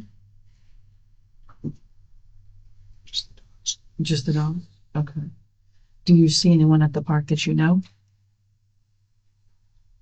I don't. Okay. There are only a couple cars in the parking lot. I have 2 dogs, so I typically look. There's a large dog area which is forested. It's pretty gnarly. There's a lot of unstable dogs, and there's almost always fights. Then there's a small dog area next to that. I tend to work the dogs there if there's nobody around, and a lot of times that's another reason for going that time of day. Is there's usually very few people there. Mm. But there's a big field off of that between a little reservoir. I think it's a lake. It's just a little reservoir with a walkway around it. And there's a big field between the playground to the lake and the small dog park. And that's where I bring Charlie and Dolly. Okay. And So you kind of let them run, do their thing, enjoy the park. How long do you think you were there? We were working pretty hard. I think it was an hour and 45 minutes because I don't think I got home until 2. Did you have communication on your phone with anyone in that hour and 45 minutes? No. Did you text anyone, call anyone? Were you on Facebook, commenting, liking, posting? You don't do that? Okay. So you don't think was your phone with you? I take a blue, I have a little blue cooler bag.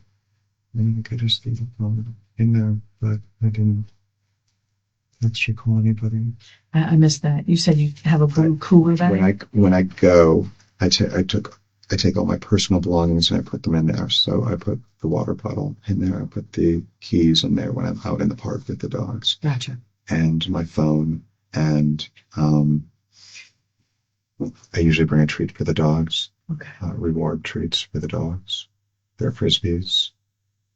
Sometimes I take a big shoulder bag with some other stuff for them. So you took your phone, but you didn't call, text, or do anything online? Mhm. Emails? Anything at all? Mm. Okay.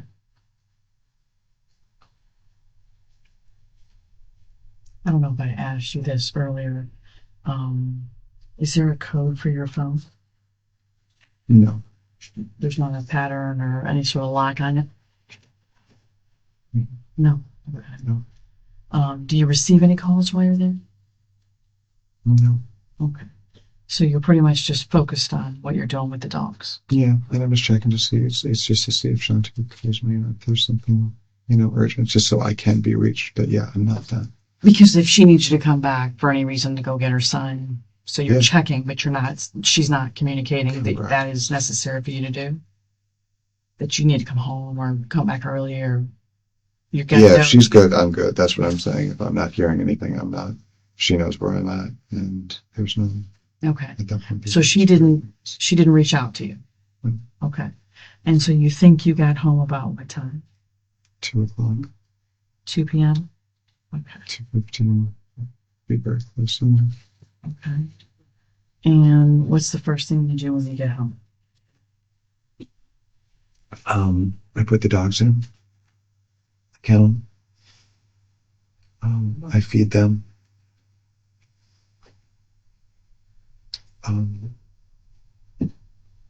Once Sunday, I had moved a couple of plants, and I went out to check on them because it had rained really, really hard last night. The bougainvillea in the driveway was, when it rains heavy like that, it sags down so you can't drive in. So I took the pool brush on the end of a pole and I push it back to get it back up and then kind of locked in. We have construction starting in a couple of weeks, so I'm cleaning the courtyard in front of the greenhouse. I cleaned up some of the bougainvillea that I trimmed, put them in a wastebasket.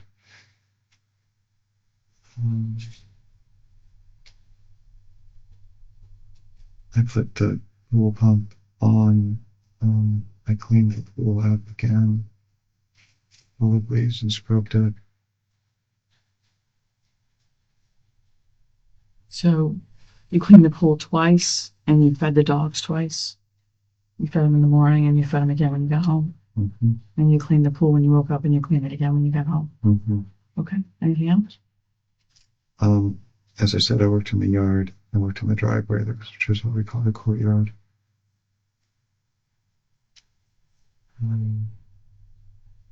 Anybody come by? No. Mailman, delivery folks, friends, neighbors? No? No one came over? No. Okay. So you're out in front by that dumpster? Is that the courtyard?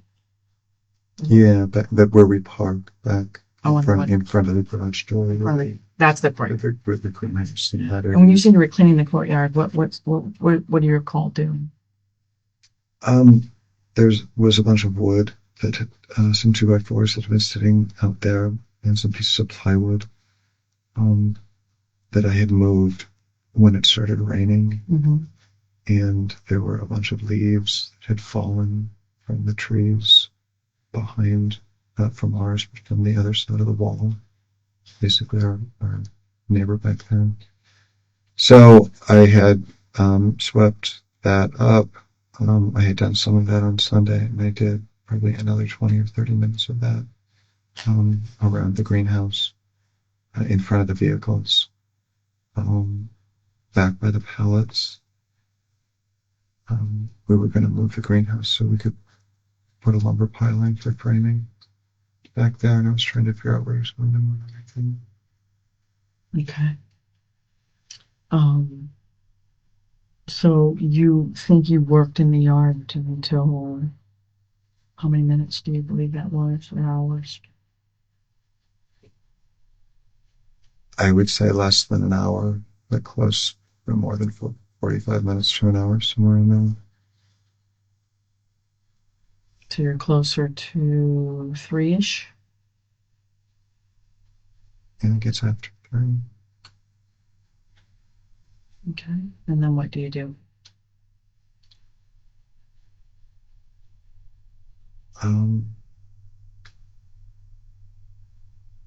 That's all that I can remember until I went upstairs to see when moving pick up Jackson. Okay. So normally you pick up Jackson about 3? 4:30, 4 and 4:30. 4:30. Okay. So I was just checking. I was going, since I'd had the dogs. Normally what I do after that is we put them in the pool for a few minutes to get the fleas off them from the park. And if I was just going to check if you wanted to go get Jackson, if she doesn't have anything going on, like today, I was thinking she'll probably want me to go early. You can have some more time with him. I didn't know what time Jim was planning to get him. He came early the night before, so we didn't get much time with him. So Jim would have had him what days? Monday, Tuesday? We alternate weekends, and then during the week we go 2-3. So we have him 12 days. We see him at least after school 12 days in a row, and then Jim has him on an exclusive weekend. Then every day during the week we pick him up after school. Okay. And if Shanti's busy, sometimes we will wait until 4 to 4:30. And if Shanti's not busy, we like to get him a little earlier. But he likes to stay and be with his friends for at least 30 or 40 minutes. So it's Does he usually have an between 3:30 and 4:30. Does he have an after school program, or is he just sitting there waiting? After care with Williams. Oh, after care. Yeah, it's a structure. Okay.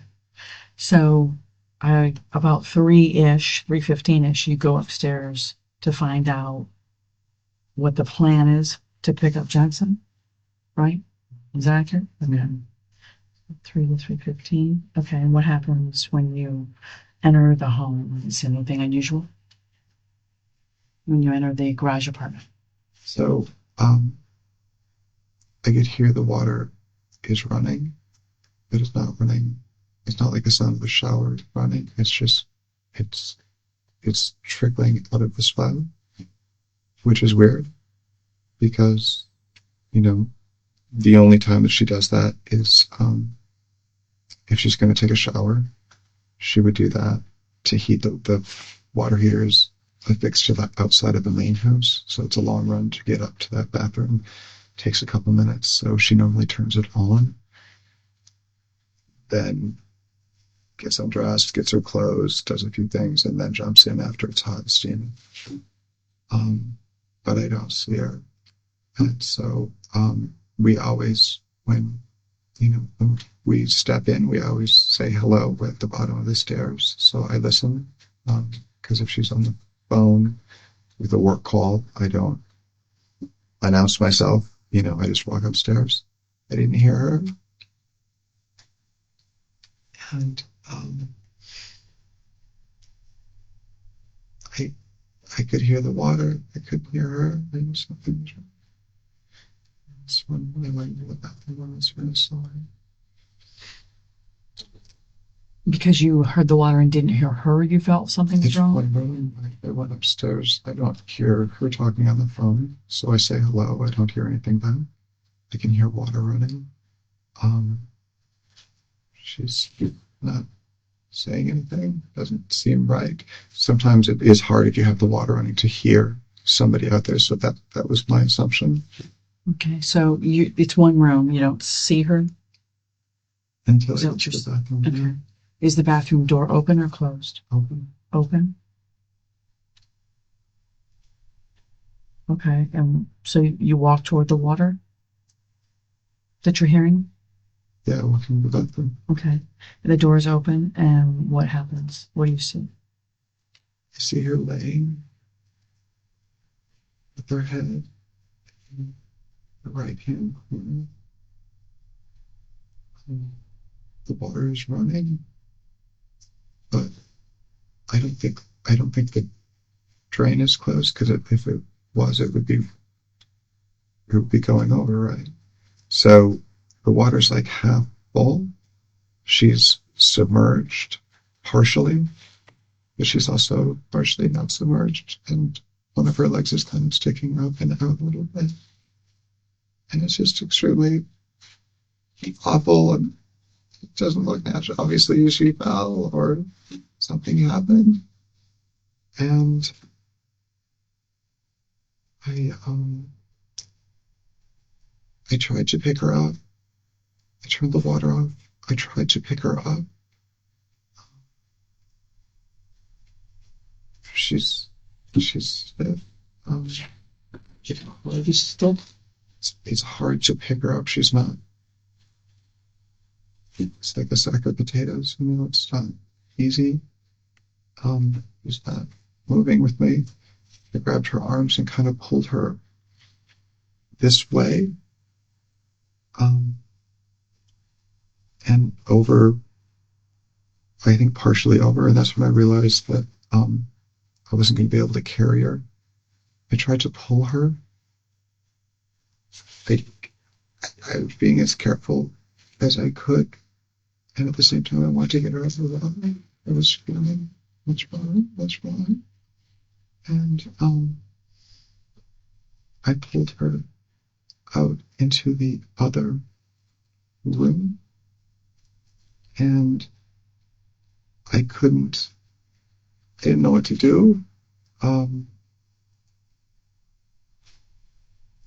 It was hard to move her that way, so I turned her and I held on to her wrist. I thought that I still think that there's something I can do to help.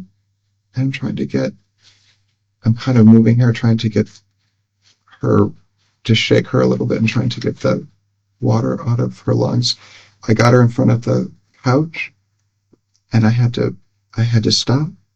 I put her down, and I tried to lift her head up to kind of clear, I guess it's a thing you do if you're going to do CPR or something. And she's not responding. She has blood coming down her hips and on the side of the body. And I'm still thinking I'm still thinking that she's going to be okay. I got that,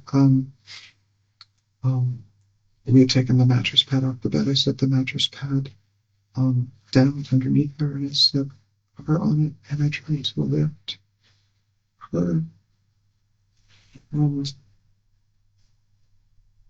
I wiped. I didn't know what was going on. I didn't know what had happened. I had a towel that I had used to pull her out of the shower or out of the tub with.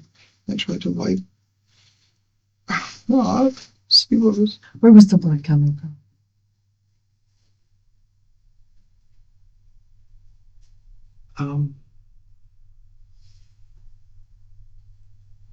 The left side of her face, here on her cheekbone. Is that the right side? I'm looking. Or is it both? I don't think so. She had blood. She had blood on the side of her head, and down her neck, and when I wiped the part on her cheek, it's her left. It must have been her left. So it's my right as I'm looking at her. Right. I'm looking down. My right, her left. I wipe it. And more blood comes out. The cut on her cheek. There's a cut on her cheek. Okay. And you're pointing to the right side. Her eye is all bruised all the way around.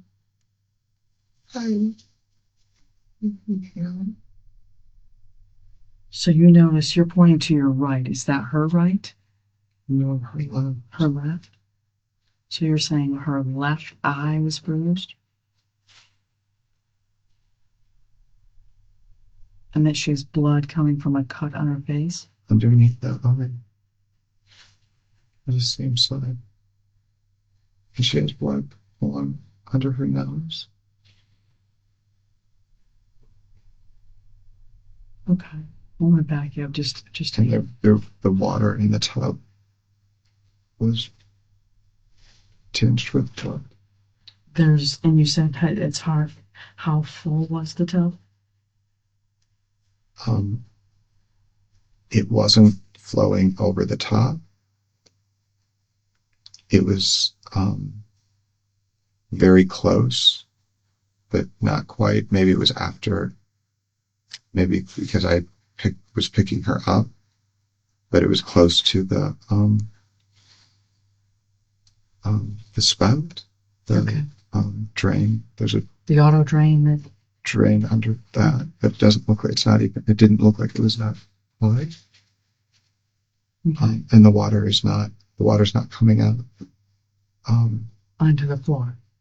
onto the floor, but it's also not coming out at full pace either. Was the shower on? That was the word. That's what I was saying before, is that if I were to walk in and hear the shower going, I know, that makes sense. But to walk in and hear that, it either means she's getting ready to get in or not.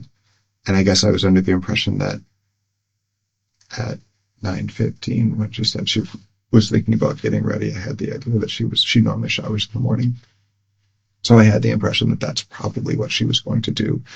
She normally doesn't shower in the afternoon. So that's why it was all odd. In the afternoon, she's almost always working. If she doesn't have anything to, she'll watch TV or, come down and hang out with me or do something normally.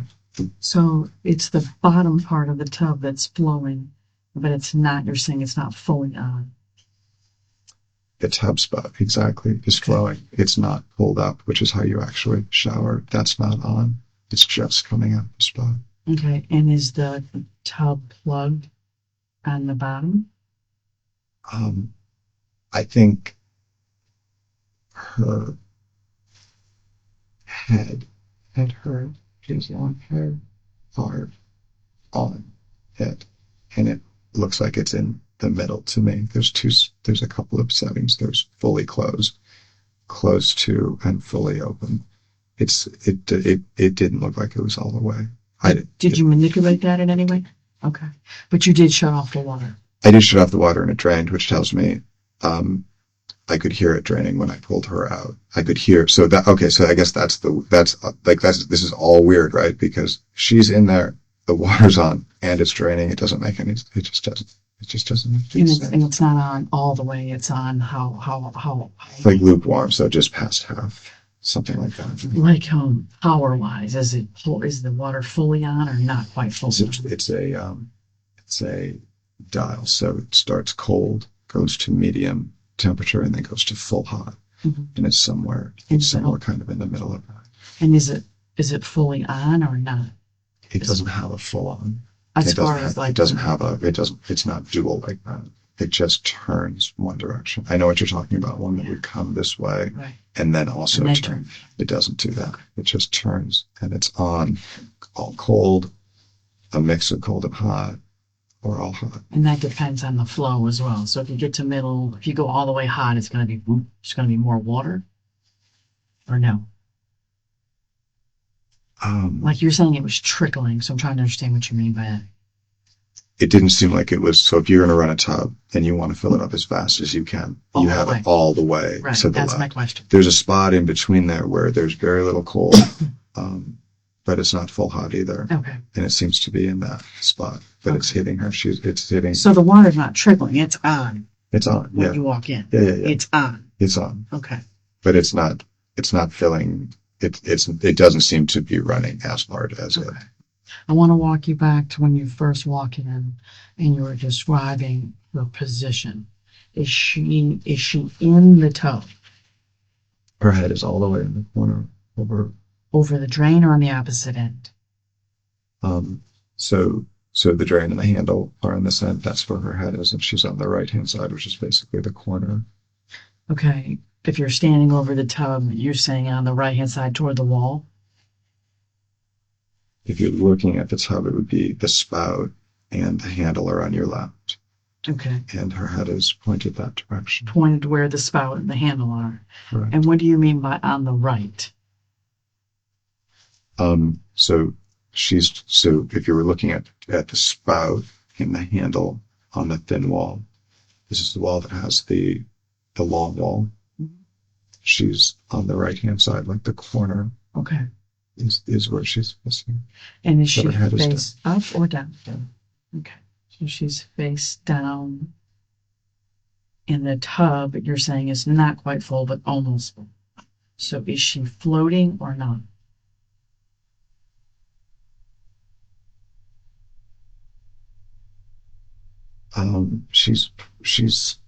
She is sticking out in the back,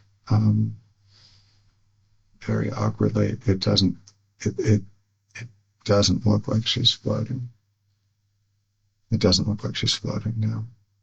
Because if you think about it, that level of water, if she were floating, she'd be she's down. Is she submerged? Yeah. She's submerged. So she's underwater? Most of her is submerged. Most of her head and neck are submerged. And at that point, it's a little crazy. I went to grab. So you said her head and neck is submerged under the water. And so that would mean her shoulders, breasts, stomach are also under? Or no? Mostly. Mostly. What part of her was not underwater? She was on her side a little bit, and I would say it would have looked like her right side was not as far underwater as her left. But not on her head and neck, on her torso, more like her shoulder, and her arm and her arm on the right hand side are sticking up a little bit more. But her head is pretty much down. Okay, so torso and arm is out of the water or a little bit? More than the rest of her body. Okay, and where are her legs? Kittywampus. The right leg is like down, but it's bent, and the left leg is doing something kind of similar, but it's kind of the other direction. They're not straight. And at that point, Are they in the tub? mostly, but I think her at least part of her feet and maybe her calf are sticking in. And where are they lying? The right hand one is within the confines of the tub. The left hand one is kind of over the edge of the tub. Left foot? Yeah.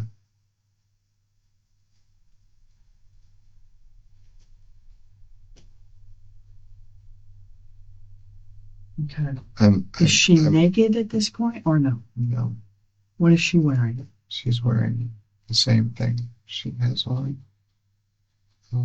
That's what she had on last night. Do you recall what that is? Black pair of shorts and a black tank top. Black pair of shorts and a black tank. Yeah. Are those her sleeping clothes, David? Not usually. Usually she wears a nightie. Okay. So what type of clothing is that for her? Is it like a First thing in the morning, or last thing at night, and just around the house, but not really in bed. but not Working at home, no one's around. Did she have that on when she came down to smoke a cigarette? Yes. Yes? Okay. So when you saw her last, she was wearing the same clothing. Mm-hmm. Okay. So you're saying that her head and face and neck are underwater and her right side is kind of on a slant, so her right side's not as underwater. She is basically, for all intents and purposes, submerged almost completely by up to her torso. I'm going crazy at that point. It could have been a little bit of, it could have been a little of this, and this is down. Could have been on Her clothing is wet or not? Yeah. Her clothing is wet? Yeah. Okay. So her hair is definitely wet, right? Yeah. Her clothing, her tank, and her shorts are wet. And she's face down. So the first thing you do is what if you were close? I reached out and grabbed. I reached out and touched her right arm. Do you recall where?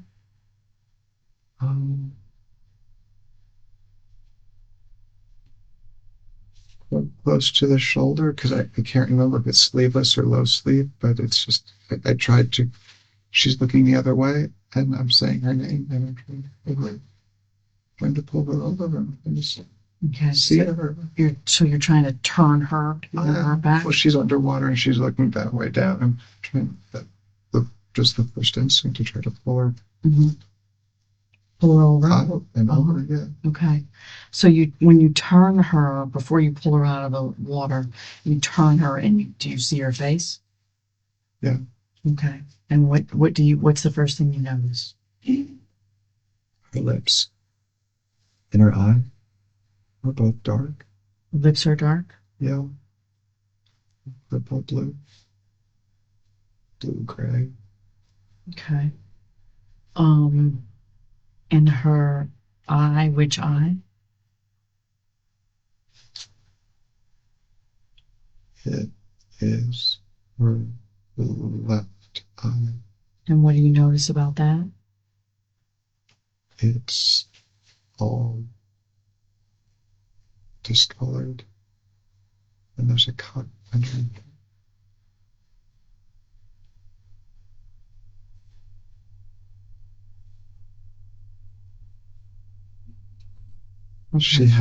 There was some blood that was on her leg, in the back, but it didn't look, it didn't, it wasn't. You ever had a pen mark? No. Did you write everything down? That is the full that.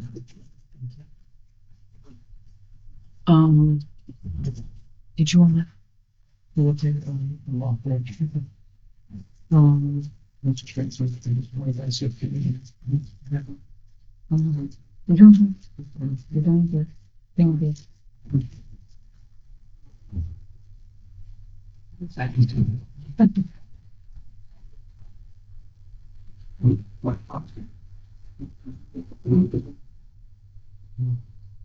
You said there's blood on her, on which leg?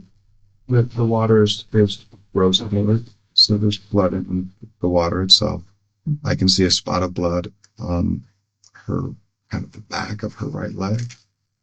The back of her right leg?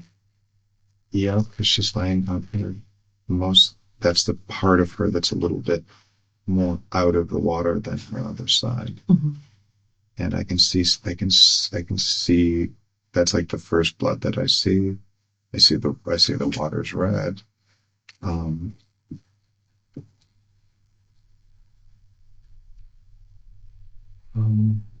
Could you tell when she turned over, if she was breathing or not? Could you tell immediately?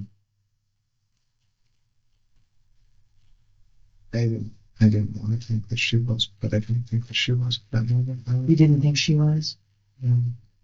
But I thought it was, I thought she was going to be fine. And sleep around. I wasn't sure. It didn't look good, if that's what you're asking. It didn't what? It didn't look good. Okay. It looked scary. And when you said, when did you notice that she was stiff? Progressively. At first, it was hard to move her. It was hard to turn her over. That was the first thing that we mentioned. Then I don't know if I grabbed at the elbows, somewhere in the middle of the arm, and tried to pull her, and she seemed stiff then. In other words, it made it very difficult to move her. Okay. I tried to lift her, which I wasn't able to really do, so I ended up pulling her kind of up and out. And you pull her by her arms? So I grabbed someplace on her and tried to get kind of under it a little bit. You said she seemed stiff? Yeah. Hard to move.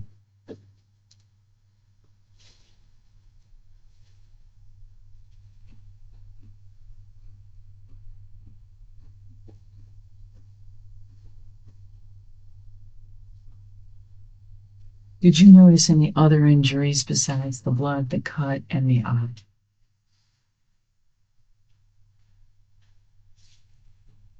I mentioned the blood on the nose. Yes. Her lips, her eye discolored. Okay. Almost, and she's, okay, she's bloated. Bloated? Her face doesn't look right. Does it look swollen or just bloated? Swollen? Yeah, it's using the words that I mostly, but yeah. Okay. All right. Like a whole, like in total.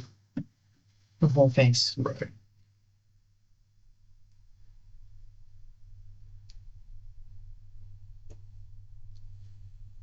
Okay.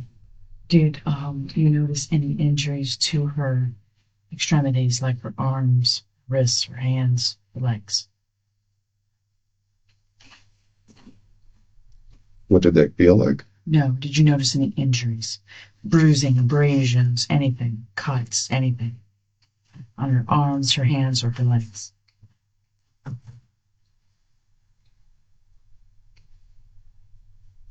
Not at that time. Not until I got her out. I don't know where the idea came from, but I had the idea that I was going to pick her up and try to get her out into the other room and either set her on. When you care for somebody, you don't pick them up and set them on the ground. I thought I was going to set her on the couch, and that didn't seem like a good idea, so I carried her over. I kept going, and I was going to try to put her on the bed, but by the time I got to the edge of the bed, I thought I was probably going to have to either try to do CPR or try to get the water out. I was losing it, and I thought I was losing her.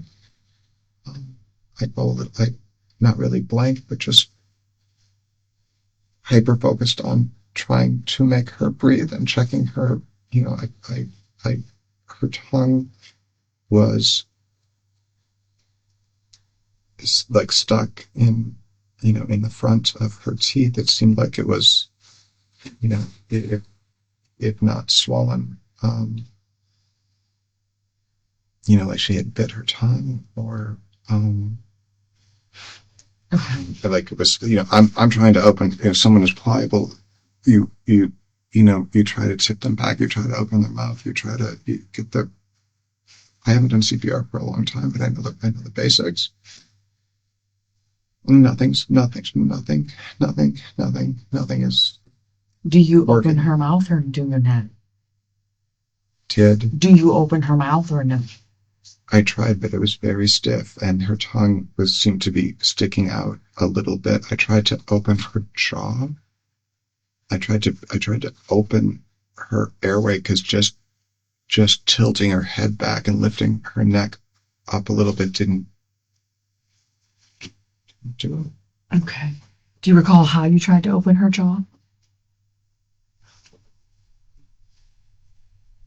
I just used my hands. Okay. Like on what part of her face? So you're putting your fingers under and lifting. Like a chin lift? Okay. Under the front, under the top, and fingers up and pushing the bottom down, trying to separate Okay. so that I can see the tonsils. Do you think at this point that she is gone, or you're not sure? I'm thinking she is. That she's already deceased, based on what you're seeing? But I don't know how long. I have no, like you said, I have zero experience. I've never been in a situation before, so I've never seen a body like that. I'm resisting, but I'm also, part of me is saying this is. Do you check for a pulse?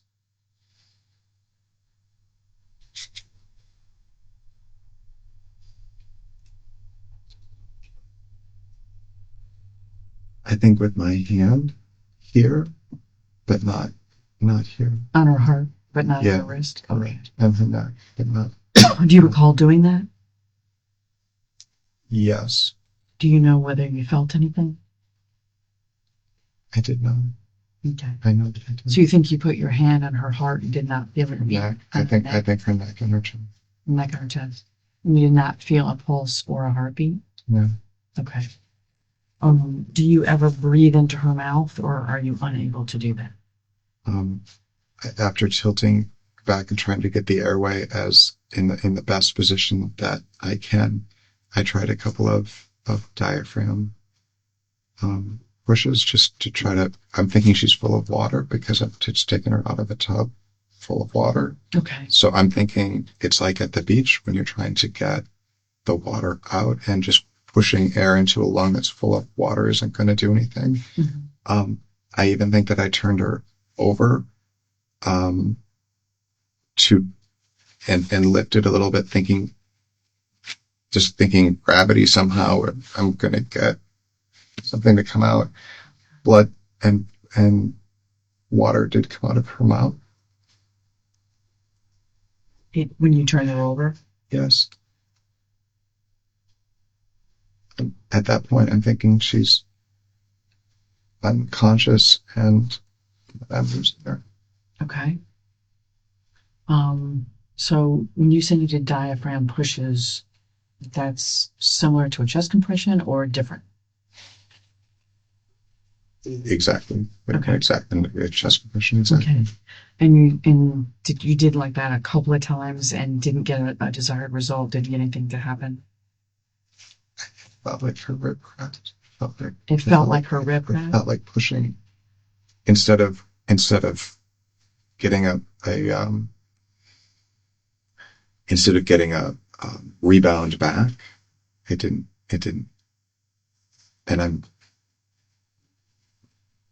was fairly thoughtful about being where I thought I was in the perfect spot.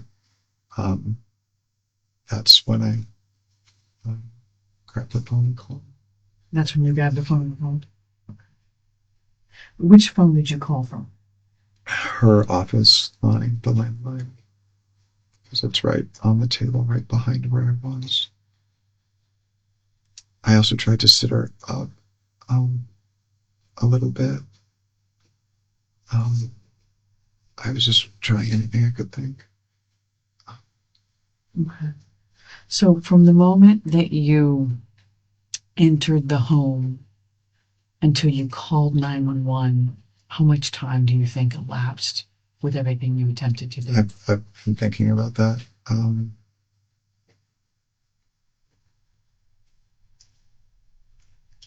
It took a little bit of time to get her up and out.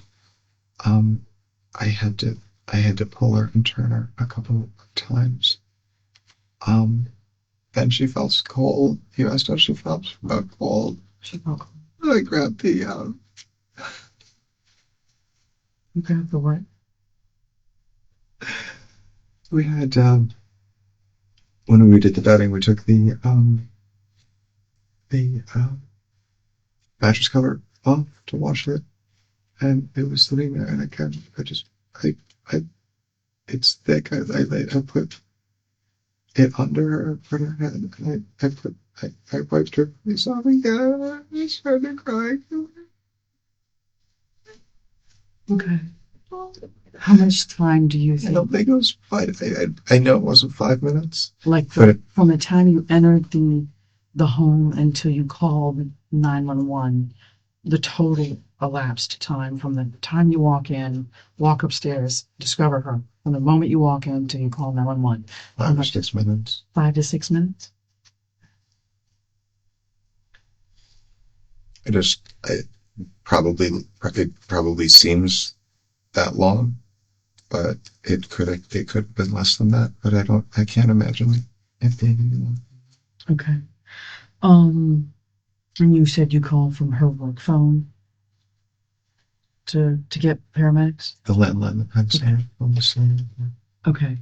So, where was the mattress cover before you put it on the floor? Behind the couch. Behind. Next to the couch. We'd taken all the bedding off and just piled it up. We weren't sure what we were going to do with that because we didn't think it was. Okay. We have a small washing machine. I didn't know. I wasn't quite sure how we were going to.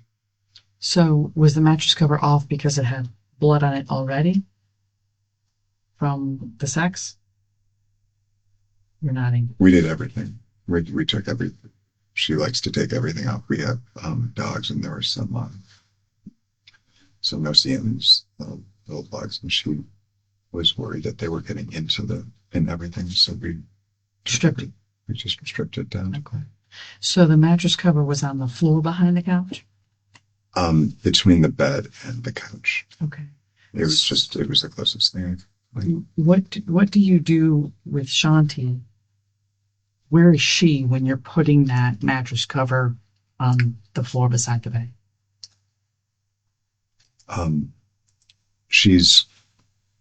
I don't move her and then put it there and then move her back. I put that, I think, closer to the bed, and I pulled her up onto it. And where was she though? She was in the middle of the living room in front of the, with her head kind of at the foot of the bed. Middle of the living room with her head at the foot of the bed? So the bed is here. And there's kind of a gap between this and the couch. We're here. And I think her head is here. And I take the thing and put it down, spread it out, and I put her on it. Okay, help me out because I'm trying to figure out if you're by her closet. Are you by your closet? Are you by her desk? Her son's bed? Between the bed and the desk and the TV. Okay. That space kind of. Do you draw well? No? Do you think you can do that for me? Okay.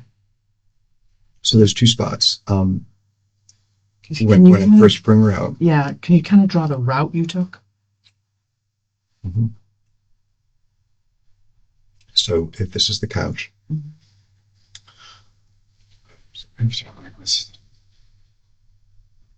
Jackson's bunk bed.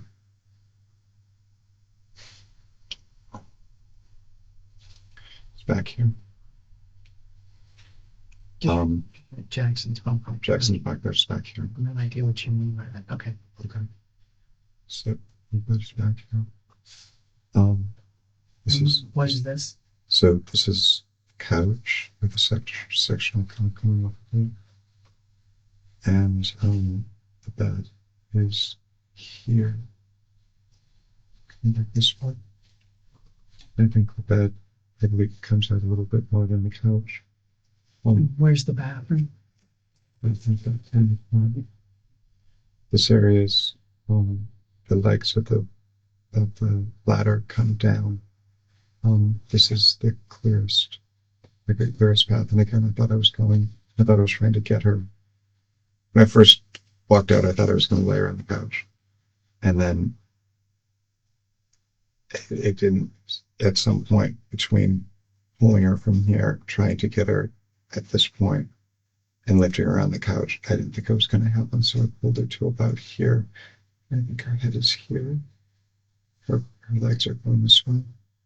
So where's the television? The television. Right here. Okay, so that's. And then her desk just comes out and just comes over and meets up with the bed like that. Okay, so if you would just do me the right bed. That's the bed. So I'm in the I'm here because it's the biggest open area. This is the So big do space. you come from the bathroom down this section? Yes. And my idea is to put her here. And at some point, when I get over to this point, put her on the couch. I feel like now first I'm just trying to get her out of the tub. And then I feel like I have to do CPR or I have to do something. So that's when I think I want to lay her down on the floor. And so I have her hands. So I pull her, I have her hands, and I'm pulling her this way. Are you carrying her? I can't carry her. Okay, So I tried to lift her out of the tub. And so I ended up using her arms to pull her this way, and then out, and then turned, and then came here. Does she face up or down when you're having to do this?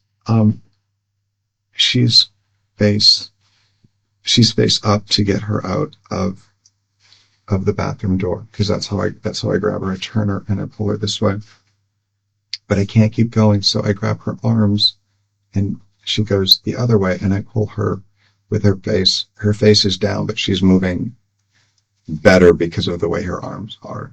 Her arms I'm able to grab onto better. I'm losing her arms the other way.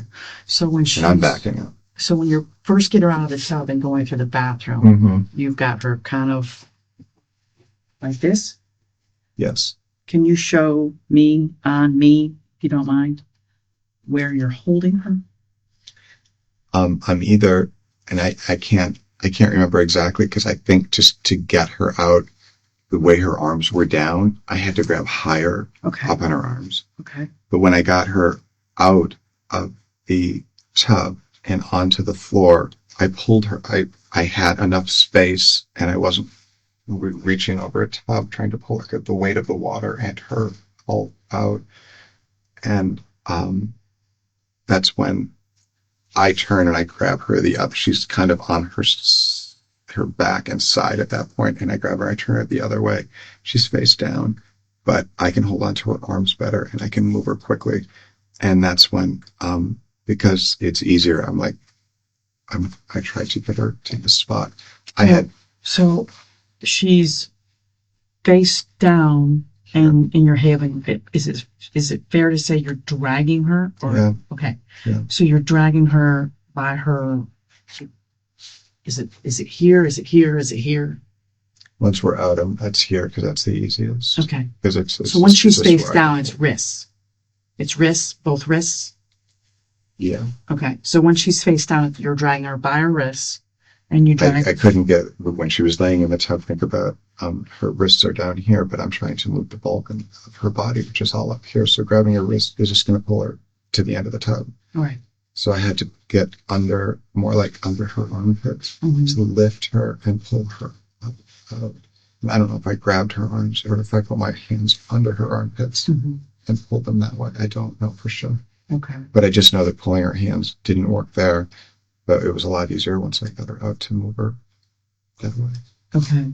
So when she had to have been drugged from the bathroom exit down the carpet to the couch, and then where do you stop dragging her initially? Initially, and I don't think this scale's perfect here, but initially her head is in this area. That's not the size of her head. That's just Right. roughly in that area. Okay. and then next it was here because I thought I was going to put her on the bed, but that didn't make sense. So I took this and set this here and then pulled her onto it. And where was that item? So the mattress cover is here, you pull it over here, and then you move her. I'm able to literally just grab it and pull it. It's that. I'm right. This seems bigger, but Right. keep in mind how small the space is. Okay, so then is she face down when she's here or face up? She's face up, and that's when I start just that's when I really look at her, and that's where I'm thinking I'm going to have to do CPR, so I'm trying to get her in a space where I can do that, and that's when I started to go through the pulse, neck, chest, Here or airway. when she's moved? Here in front of the couch. And when that didn't seem to work, I couldn't get her airway to do anything. And the first couple of presses here just seemed stiff and rigid. And that's when it's sinking in. Mm-hmm. It's slowly sinking in how stiff she is. Mm-hmm. And I'm getting and how cold she is. I'm getting frightened. That's when I grab that. I put it here. I pull her. I also got the towel, which was in the tub. And wiped her. There was a towel in the tub? Yes. It's soaking wet? Yes. Okay. And it was in with her when you found her, or? I think it was on the edge of the tub, so half of it was soaking wet and the other half was out. Okay. So I grabbed it, and I used the water her face was bleeding badly, and I couldn't see what was going on. Okay. I know that I didn't know what I should be doing, and that's when I got the mattress covers that are there, put her down, and it's when I got a call. Can you indicate for me TV, desk, bed, Shanti, couch? Is that accurate? Yeah, what's missing are there's two tables that nest here. One's just an inch taller than the other one, so they slide under. Okay. So it's probably something like tall one, baby one's probably, partially under that one. Okay. And there's a walkway. This is the chase and with the sectional. Chasing into the sectional. Okay. So you just break couch. Mm-hmm. Okay. So I make sure I understand.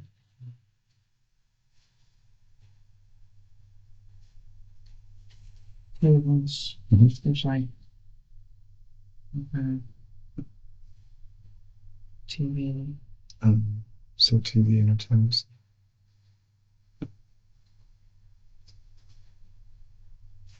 This is the beginning of the desk, and I think actually those are the same size. So there's a long section of desk with a drawer here. Okay, so that's her desk. She has two monitors. One monitor's here. Okay. Her MacBook and other monitor here, and then she has an iMac that's here. Those are both for her work. Yeah. Okay. This is nightstand bed. So this is a glass IKEA table with metal legs. And it goes right up to, there's an inset here. This is rolling. There's a little inset here. This is the nightstand. Okay. Then the headboard in the bed.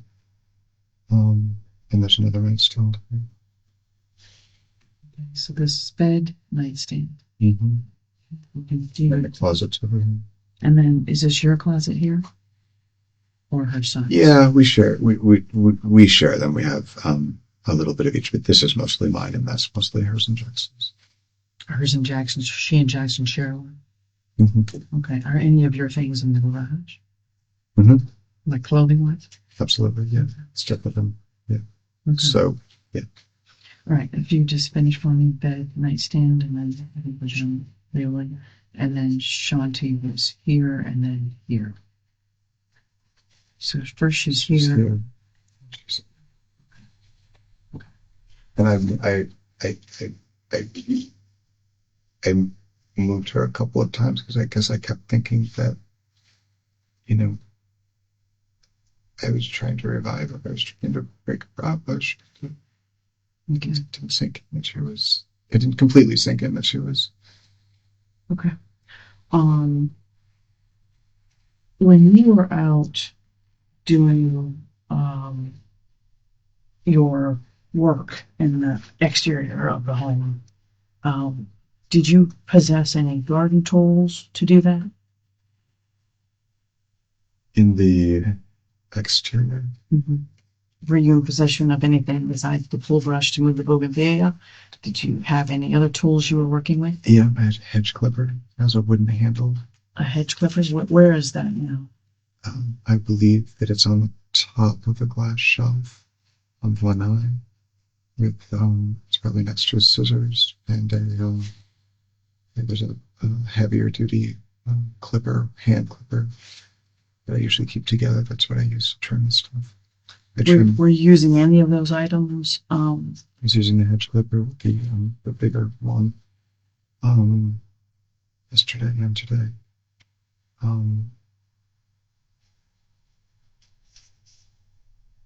I don't think I had anything else. Were you trimming any hedges?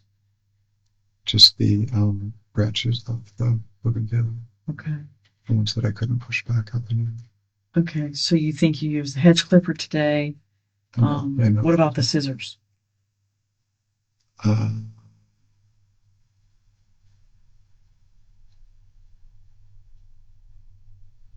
don't think so. Okay. Did you possess a knife while you were working outside at all? No. We do have one that we use, and one that I used on Sunday to cut when we move a plant, cut it at the root. What does it look like? It's gray, like a two-tone spongy handle with a serrated blade.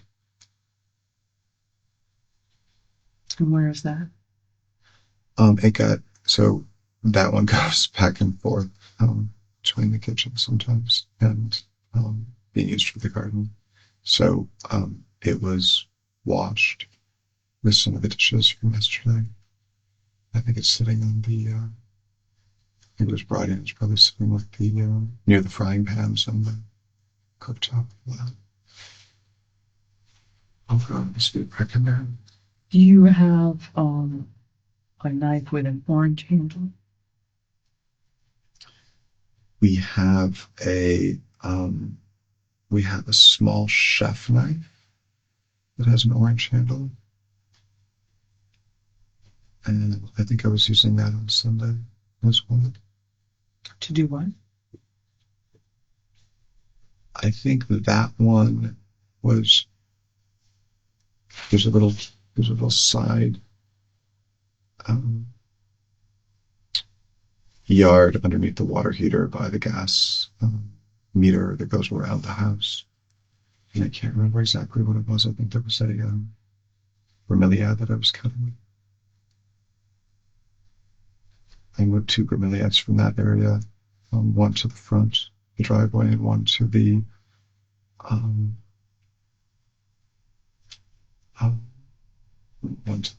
sidewalk area in the front yard. And I remember using that, but I cut a cabbage palm out, and that wasn't strong enough. So I remember using the other one. That's probably why it was sitting there. They probably gotten rinsed off, cleaned. Sitting where? It's probably why it had gotten washed. And that's probably why it was brought back into the house. Normally it would be with my hedge clipper, my scissors, my little clipper. I usually keep those 4 things together. So the small chef knife that you're talking about that you were using outside is where now?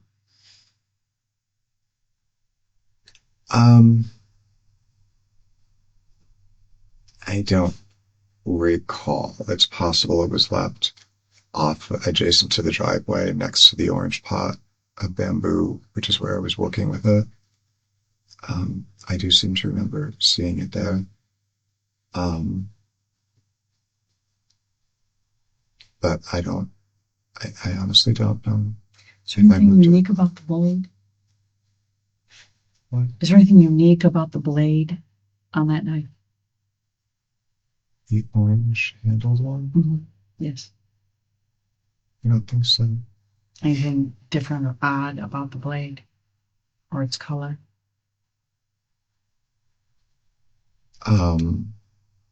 Maybe like an iridescent quality, like gasoline and water, is that what you mean? Okay. Iridescent color. That's what I put.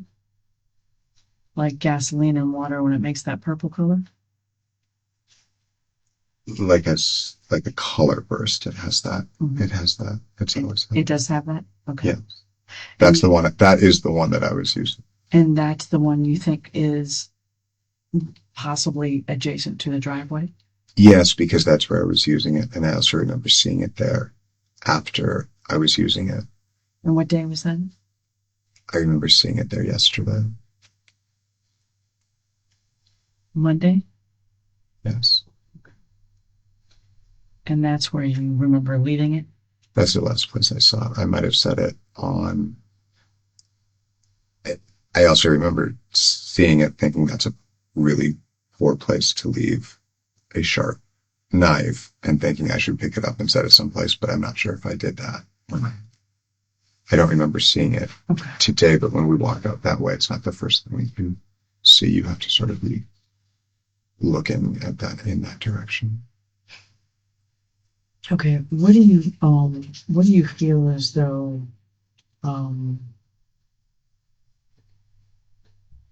Shanti, what might have cost her life? What do you think happened? What do you think is her cause of death?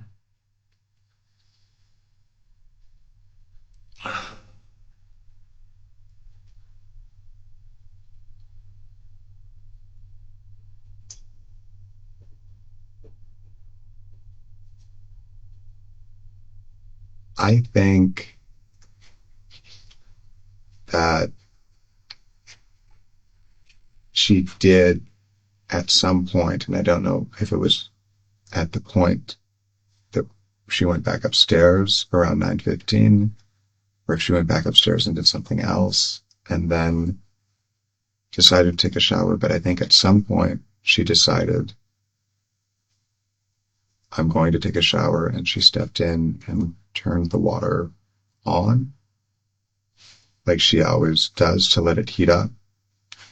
And that's the point that I think something went wrong. Either she slipped or she fell, or she blacked out, or something caused her to collapse.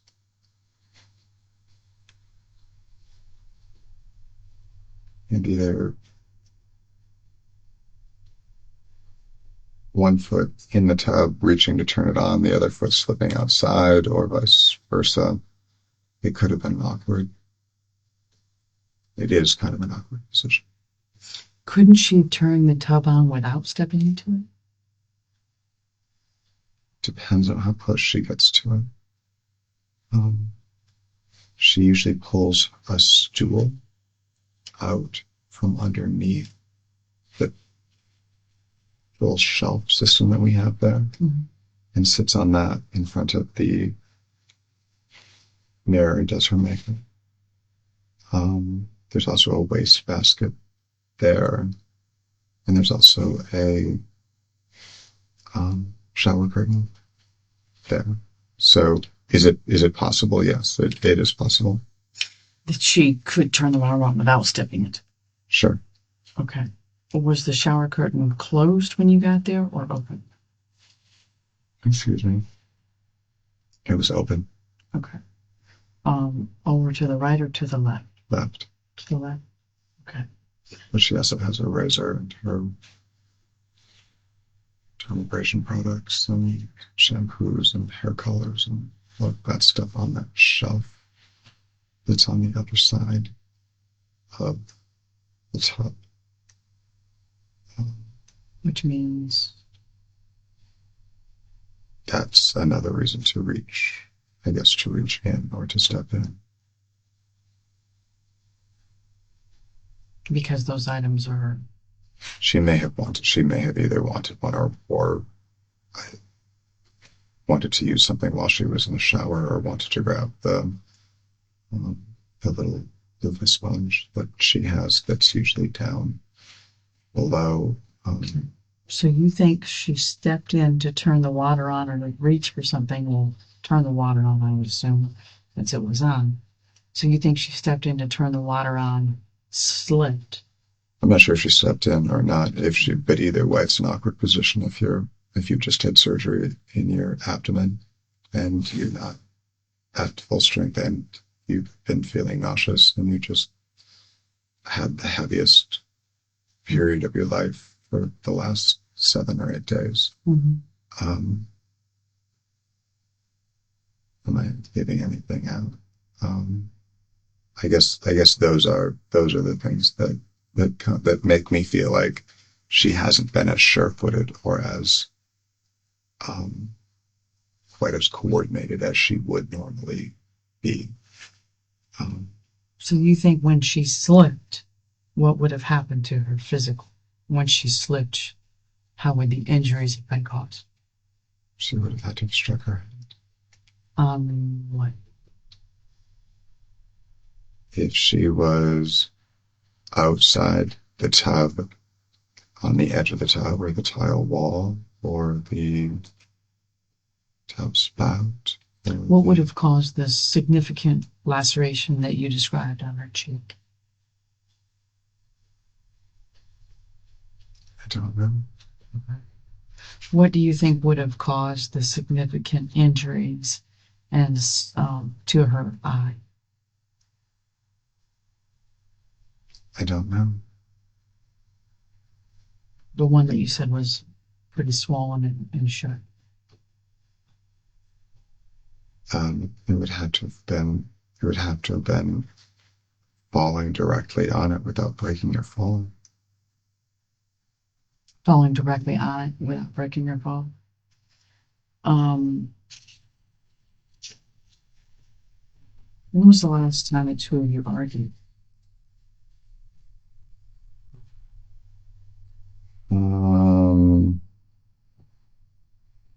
Very briefly on Saturday, right before we left, to go to Max and Dottie's. Okay, and what was that about?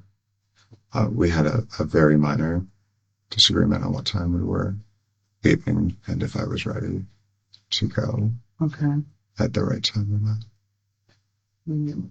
Was Jackson home at that time? He was there for the whole time. Okay. Has Jackson ever thought you guys argued about the renovation and the timetable of getting that finished? Would he feel that you guys have argued about that on occasion? About the time it's taking to get it done? Surely, and not so much the time, but just the choices. So choosing to take a hiatus or not, making a decision on a feature. So we're both, we both have things that we've done, changing the scope, significantly, going from a much, much simpler, smaller renovation to gutting the whole house and opening it up. Whose idea was it to gut the whole house and opening it up? We were presented with it as a concern on the part of the contractors on the amount of deterioration of the structure. And our whole goal was to maximize the upstairs floor space. So the upstairs floor was very wavy, and the point of contention probably was, do we tear all of that out and put in new structure and trusses so we have a perfectly flat floor and then a perfectly flat ceiling? Or do we try to move those floor trusses that are there around and cut them and join them to the new structure? That's what we were going to do. And that's when we hired Keith. That's one of the reasons why we hired him, is that he was a strong believer in keeping as much of the old part of the house as possible. but it just turned out to not be feasible. It wasn't really a good suggestion. It caused a lot of engineering and redesign on the part of our designer and engineers. And at the same point, we're all in agreement that it was the only way to get the end product that we want and to be able to talk about the stairs that we're talking about. So who was the engineer? We were working with Patrick Ciazza. How do you spell that? Ciazza. He's the civil engineer? He's a designer who has an engineer in his shop, and his role is creating structural buildable plans that are submittable to the city. Okay. And if we need an engineer, he has an engineer to do that. But he also does the two-dimensional floor planning. And his idea is the idea that we ultimately ended up doing, but we didn't take a straight path there because Keith wanted to do something slightly different, and then our builder wanted to do it differently. And who's the builder? Steve Morris. Steve Morris? What's the name of his business? What? What's the name of his business? L&S Precision. And I think that stands for Larry and Steve. It might be Precision Carpentry, it might be Precision. But that's the main. Okay, so if Jackson felt like you two argued about the house routinely, is that accurate or not? I don't think most of the time that we're arguing about it. I can understand that might be his perception, but I don't think it's an argument if Shanti and I are both on the same page and we're both just in agreement and upset reasonably and justifiably upset that it's taking longer. Shanti and I aren't fighting about it. We're both upset about the same thing. Does she feel as though you don't listen to her? No, I don't think so. She knows I was slow. That if you would do it her way, things would go smoothly? No. So you say you last argued on Saturday about you getting ready to go to Max's house and when you were going to leave, etc. Has any fight ever turned physical between the two of them? No. Okay. Has she ever hurt you, hit you, struck you, threw anything at you? No. No. Have you ever harmed her physically? No. Choked her? No. Strangled her? No. No. Have you ever strangled her or choked her during sex just for heightened orgasm? Some couples do that. Absolutely not. No. Absolutely not. Okay. Was there ever anything around her neck that you noticed during you were moving her from the tub or attempting CPR? Was there anything around her neck at all? No. Okay. No necklace, no nothing. Nothing. Okay. Did you ever, if in your assessment of her or attempt to help, have your hand on her neck at all? Sure. Underneath, behind her. Behind her head? Like that. To do the head tilt chin lift? Sure. And then also to feel for the pulse of the pigeon. Okay. Did you ever have your hand on her neck where you would have had to have squeezed it for any reason? Possibly when I was trying to pull her out of the tub. Tell me what happened. As I was trying to turn her over, I might have put my hand under her arm or on the side of her head to try to turn her like that. She would have been, as we know now, deceased at that point? Yes. Okay. So prior to her being deceased, do you have any reason to have your hands around her throat? No, absolutely not. That did not happen. Absolutely not. Okay. What do you think caused, or what do you think the injury is to her eye? The discoloration and the swelling. I don't know. I don't know. I thought that she struck that side of her face because it seemed that she had the cut here and that was underneath the eye. It seemed like whatever it was, however she fell or whatever she hit, that probably happened at the same time. The cut and the eye injury? Yeah. Do you think there's any sort of significant injury to her eye itself or to the bones around her eye at all? I don't have any reason to think so. Okay. Were you ever able to see the whites of her eyes on either eye? Besides the left eye was closed, as I said. Okay.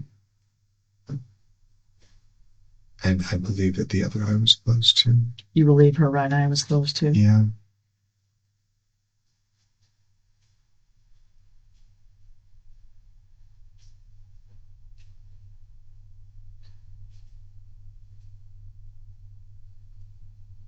Did you have some questions? Just some clarity on a couple of things. I'll let her go back and then we'll go on. I'm so sorry. I'm trying to focus and I feel like I'm ignoring you. Oh, no. So she was asking you about whose idea it was to rip the floor out, and you kind of ended up talking about the contractor. So were you both in agreement with having to take it out, or was it more like one person's idea than the other? It was the contractor's idea, and it was the designer's idea originally. And neither one of us wanted to have to do it. Both of us wanted to keep it. And that's probably why we hired Keith, he really, as I said, was such a strong advocate for keeping as much as getting the result that we wanted and keeping as much of the structure, his words, to not further compromise the structure by taking more and more of it out. I don't think it's fair to say that either one of us thought you could get the result that we wanted and not do that. And I don't think it's fair to say that either one of us are happy about that. Mm-hmm. Both of us were upset, but we also both wanted that endpoint. Mm-hmm. Both wanted that result. And who contacted Keith? Or how did you come in contact with him? So Keith had just gotten an award for doing a house at the end of our street that's close to Orange. It's not the last one. I think it's the second to the last house on Orange, on the lake. Very pretty house. But the first time I heard his name was a friend of ours named, an acquaintance of ours who lives a couple doors down. Her name is Kenzie Arnold. Kenzie might be short for Mackenzie, I'm not sure. Okay.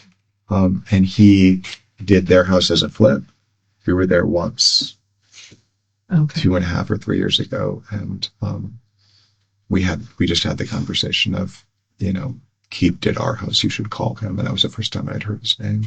Was she happy about hiring Keith? Very, very. She thought that he had done a great job for the value of what he did. But in the end, after you hired him and went through that process with him, you ended up having to... Are you talking about Kenzie or are you talking about Shanti? I'm sorry. After you hired Keith, right? You hired Keith and Keith wanted to keep the house as much of its integrity. Sure. She became so as Keith's plan, the reality of Keith's plan, which was there's no way we can keep this and have the flat floors and flat ceilings that she really, really required. I mean, that was just part of this very modern internal design that she was looking for. There's nothing there was no other way to do it. And we had been told a couple of times and we had to be told again. You know, our last option was to, either take that down and completely redo it, or spend more time just to try to keep these certain boards. And there was no cost savings to it. There was no benefit to it. It was wrong. And we just had to eat it. We just had to accept it. And when you say eat it, are you talking like financially eat it? Not so much, just the time that we had spent pursuing that goal. We went down that path one more time. Got to that point where Steve had said originally, let's try to do that, redraw the plan so that it's with that. And then when his people got there and got on the ground, there's no way it's going to work. You don't have enough. So another setback. Time to take to do that. Yes and no. They also came up with a better solution, which just turned out to be the solution that we weren't ready for when we heard it the first time. But yeah. Okay. I mean, I really don't feel like we were at odds, because there wasn't another way. You know, we did talk several times about buying another house, buying the house next door that was for sale. And we had certainly looked at lots of other houses in the neighborhood as alternatives. But then when we really got down to it, we didn't want to spend the money for, 9 months to 6 months of time. It just wasn't worth it. And then that would be the rental. And we hadn't found anything closer we'd really actually want to live in. Mm-hmm. Instead of this house. So we kept pursuing our dream house. You mentioned that there was a towel in the bath that was soaking wet next to her. Do you remember the color of the towel? So it's bright orange or like golden Okay. yellow. And where's that towel now? It was under her neck, by her head. Okay. I was wiping her face with it. And you said that the park that you went to with the dogs was Park of America. That's the one right there by the big 408 toll building. By the toll building was a government. Okay. Exactly. Right down the street from OPD. Yeah. From what? All of our facility is right back there. Oh, I didn't realize. I have, now that you say that, I have seen the signs, but I didn't Oh, realize. Yeah. Okay. And yesterday.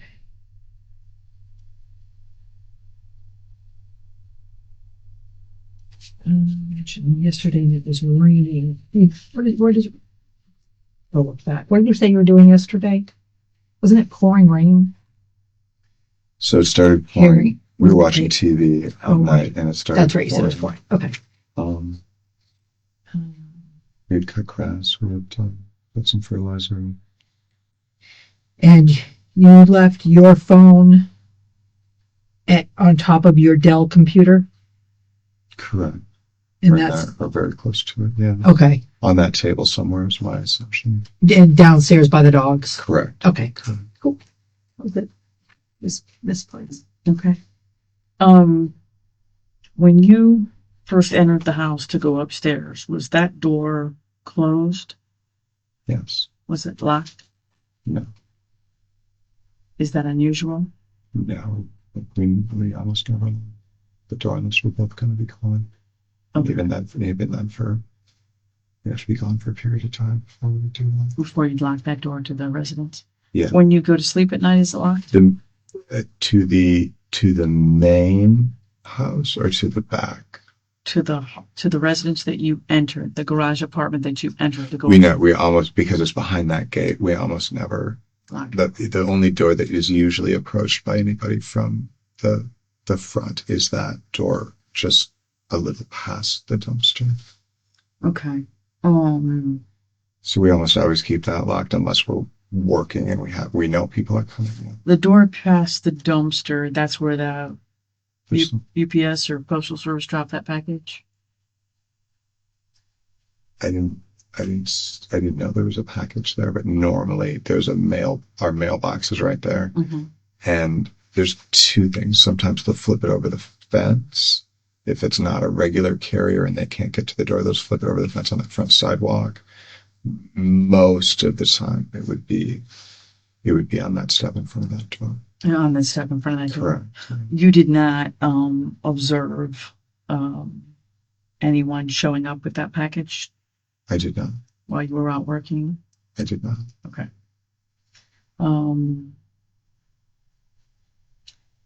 The blood in the bathroom you mentioned was in the tub. Where else in the bathroom did you notice blood? On the edge of the tub, Which edge? by the shelf. Is- I pushed it looked like there was some on that rug. Not a lot, but some on, there's normally a rug that's in front of the tub itself, and push that back towards the shelf when I grabbed her. Was there any blood on the tile wall? I don't know. I didn't see anything, but I didn't spend any time on it looking. Okay. Did you notice blood anywhere else in the bathroom? Did not. Okay. I did not. I was only in there for. Since she was bleeding when you removed her from the tub and you're dragging her face down, is there blood on the carpet in anywhere, any areas that you're thinking? Oh, I know there's blood in that first spot where I wiped her face because it kept coming off, and I think there was blood on the back, on the side. You're somewhere. pointing to what, the right side of your head? I'm looking down at her, so it would have been her left side, or it would have been the same side that had her, the same side where the eye and the other cut were. So yeah, I don't know. So her left? Correct.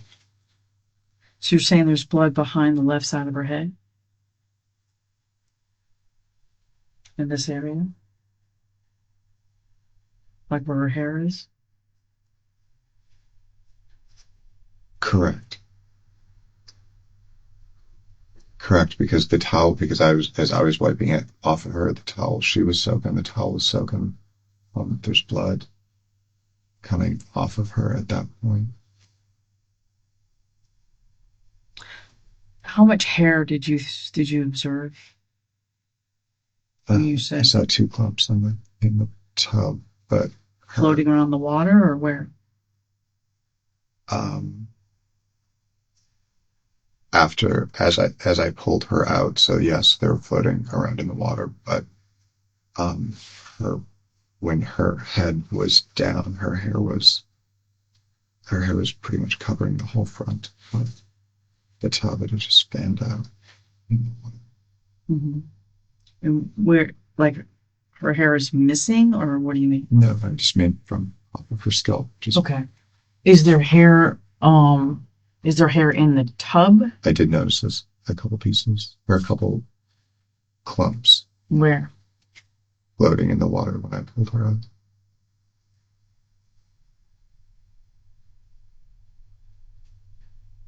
That's significant amount or not? Like it's been removed from her head, like pulled out of her head? She normally when you get in the shower after she's had a shower, there's a clump of, I don't know exactly how much, but enough to affix itself to the drain and require after 2 or 3 times to pull it out. Mm. We've had to clean the drain. I've probably cleaned the drain in the sink and the tub 2 or 3 times since we lived there because her hair clogged so. Okay. She seems to shed. Her injuries to me, David, seem really significant. More significant than from a soft tissue fall. More significant than from me tripping and falling and hitting my head and being knocked unconscious. Not only are they more significant than a fall, but they're inconsistent with a fall.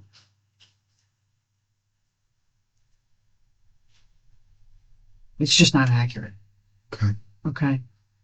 Shanti did not fall and get those injuries. Okay. Without question. Okay. They're much more significant than that. And it's inconsistent with her injuries hitting and striking anything. That is just inaccurate. Okay. Her injuries are very severe.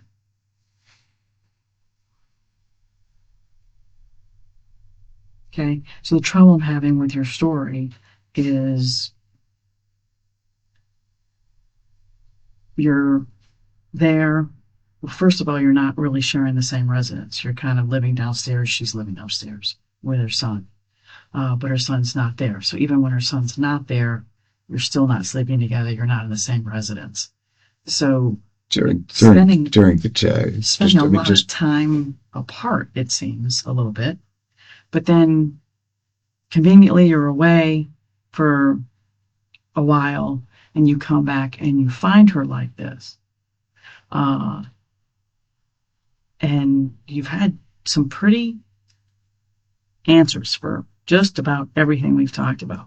Consistent, elaborate, detailed answers for everything we've talked. The issue I'm having with is I absolutely think that she was deceased before you left to go to the park.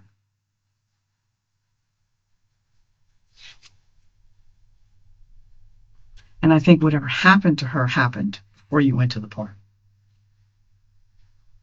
Okay. Do you know how long it takes someone to get stiff? So, Okay, I do.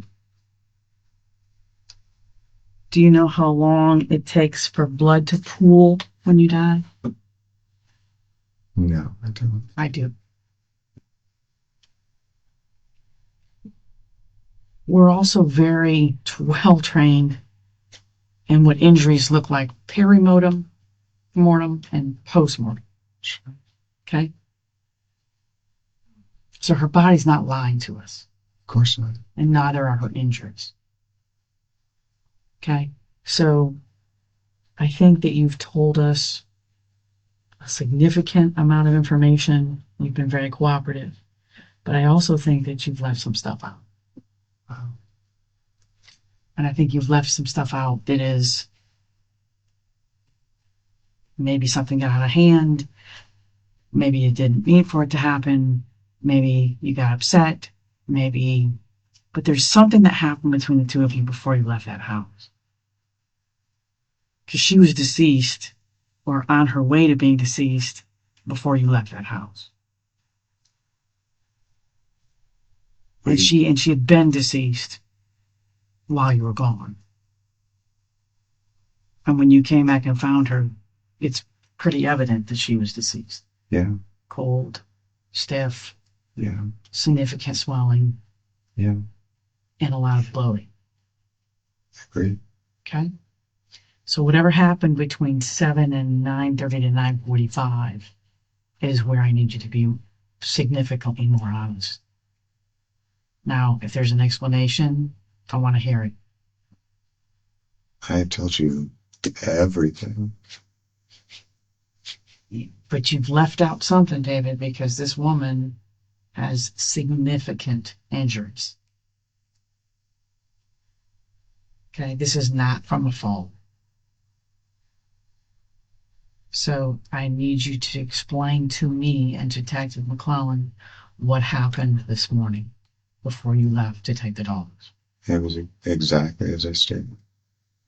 It wasn't, I haven't left one thing out. Okay. Did you two argue? No, absolutely not. Did you fight? Absolutely not. Okay. Did you harm Shanti in any way? Absolutely not. Did you choke her? Absolutely not. Did you strangle her? Without question, no. Did you beat her? No, Did you hit her with anything? absolutely not. Okay. Do you have injuries? I do not. anywhere? Did they photograph you, I assume? They did. Okay. Do you know if they photographed your chest or with or without clothes? Or both? They photographed with clothes. Do you have any injuries that, in my mind, as an investigator, what I would consider someone fighting for their life? No, Someone trying to harm you to save their own life? absolutely not. Would you mind showing me your chest and neck? Sure. I don't need to see anything else, just your Sure. chest, back, and arms. Sure. That's plenty. Don't go any So, further. Don't go any further. I don't know if you have pants on or not. Okay. You just pull it back for me. And you can take them all the way off their shoulders.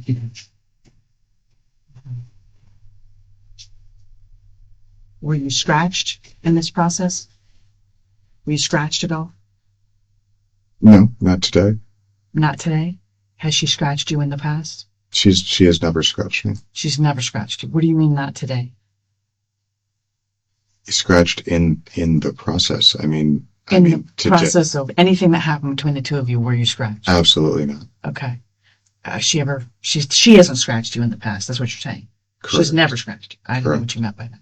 Okay. So I'm just gonna walk around. Sure. Okay. Let me see that.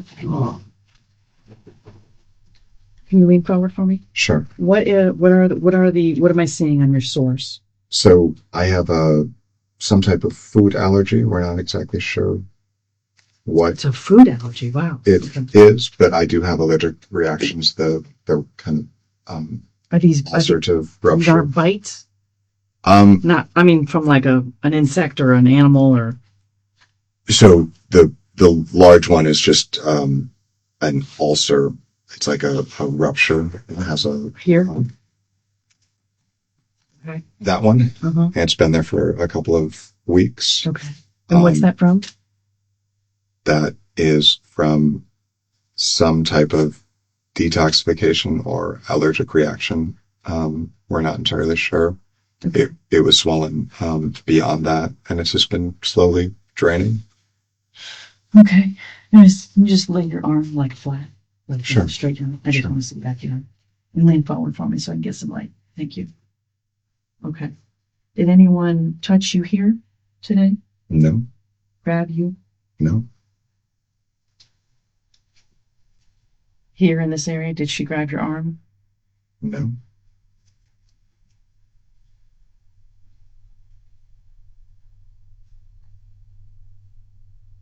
Can you scoot your chair over just to the right, just a bit, just like lift it up? Sure. Just come this way. Yeah. Sure.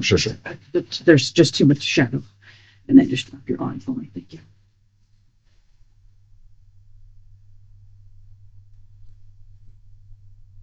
And drop your head just a tad. Okay. All right, you can relax in your head. Okay, and then just hold your arms straight out in front of you. Perfect. I know this is probably someone's already done this, but I hadn't. So. Okay. I do have some scrapes and bites and some. Do you have any sort of skin disorder, or just the allergy? Mainly the allergies, but it is ant season, and I do have some bites from that. And then, Those aren't flea bites, are they?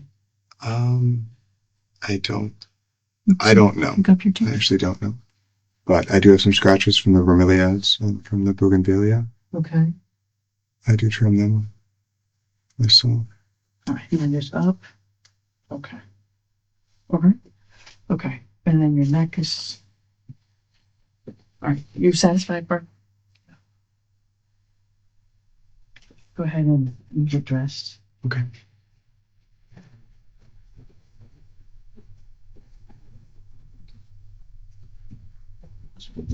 I can assure you there's nothing about that house or anything. The touch of bites that we've had have been so minor, trivial. You know, Do we get irritated with each other? Are we both busy? Of course. We sometimes take things over each other's short. and sometimes people who have never, ever, ever harmed a fly, never been arrested, have never had problems, just snap. Things happen. Things happen, especially between couples. Doesn't make you a bad guy. It doesn't make you an animal. It doesn't make you a monster. It just makes you human. These things sometimes happen where things get out of control and people get physical with one another. Someone aggresses them, calls them a name, does something, and you just lose it. And it's not like you had any intention, and maybe you lost your mind, it got out of control. I really went into all of the things, all of the adversity that we had gone through, just to let you know that we really had reached between the surgery, and we got to the point where we looked at it as we were extremely happy that we had taken that break to stop and look at what we were doing. And we actually both felt like we were getting a better result. What break are you talking about? What break are you talking about? When she had her surgery, a week after that, we basically ran out of things for them to do. We had kind of reached the point where we needed to take 2 or 3 weeks, regroup, replan, because they didn't have full days at that point until we got the plan back together and we had more of the work lined up for them. Keith was part of that, and being on the show was a huge part of that. We did feel like up until we got that final assurance that we had stopped, and we weren't sure if the number was going to come back. But does that look to a child like his parents aren't getting along? Of course it does. Because he's young. Well, because we're upset, and we want things to be different than they are. But we came to a point where we were so relieved that we actually felt like we had made the right decision in the result that we were getting, and we would not have had that result otherwise. And the idea that we were at odds with each other about the direction of the renovation is just simply We're just not getting along about the timetable and the significance of how long this is taking for you guys. I mean, I can't imagine how stressful it must have been. You know, not living in the home you want to live in, and it's taken 2+ years, 3 years. But as I said, we didn't really take the main house offline until a year and a half ago. We had all of that space at our disposal. It was a joint decision to go to that depth. We weren't happy that we felt like it wasn't at our control, and we did want to do it. We did want to get everything that we still wanted to do for the budget, but every time we scaled back, we got more and more of what we wanted. I'm sick to death about what happened, but nothing happened today because of there was no animosity whatsoever. Are you saying that you did not harm her? I am. Okay. So my interpretation of the schedule for the morning is she plans on, you think, going to the dentist. You plan on telling her you're going to go to the park with the dogs. So that tells me that neither of you expected anyone to be at the home. She was going to be gone at the dentist. You were going to go with the dogs. So that tells me no one expected anyone to come there for any reason. Is that accurate? Yes, Okay. absolutely. So, is she having any sort of beef with anyone else that you're aware of? Any problems? No. Okay. Anyone that would want to do her harm? No. Okay. So, my suggestion to you that there could be a plausible explanation for this, or whatever happened between the two of you. You're saying still nothing happened between the two. Absolutely not. Okay.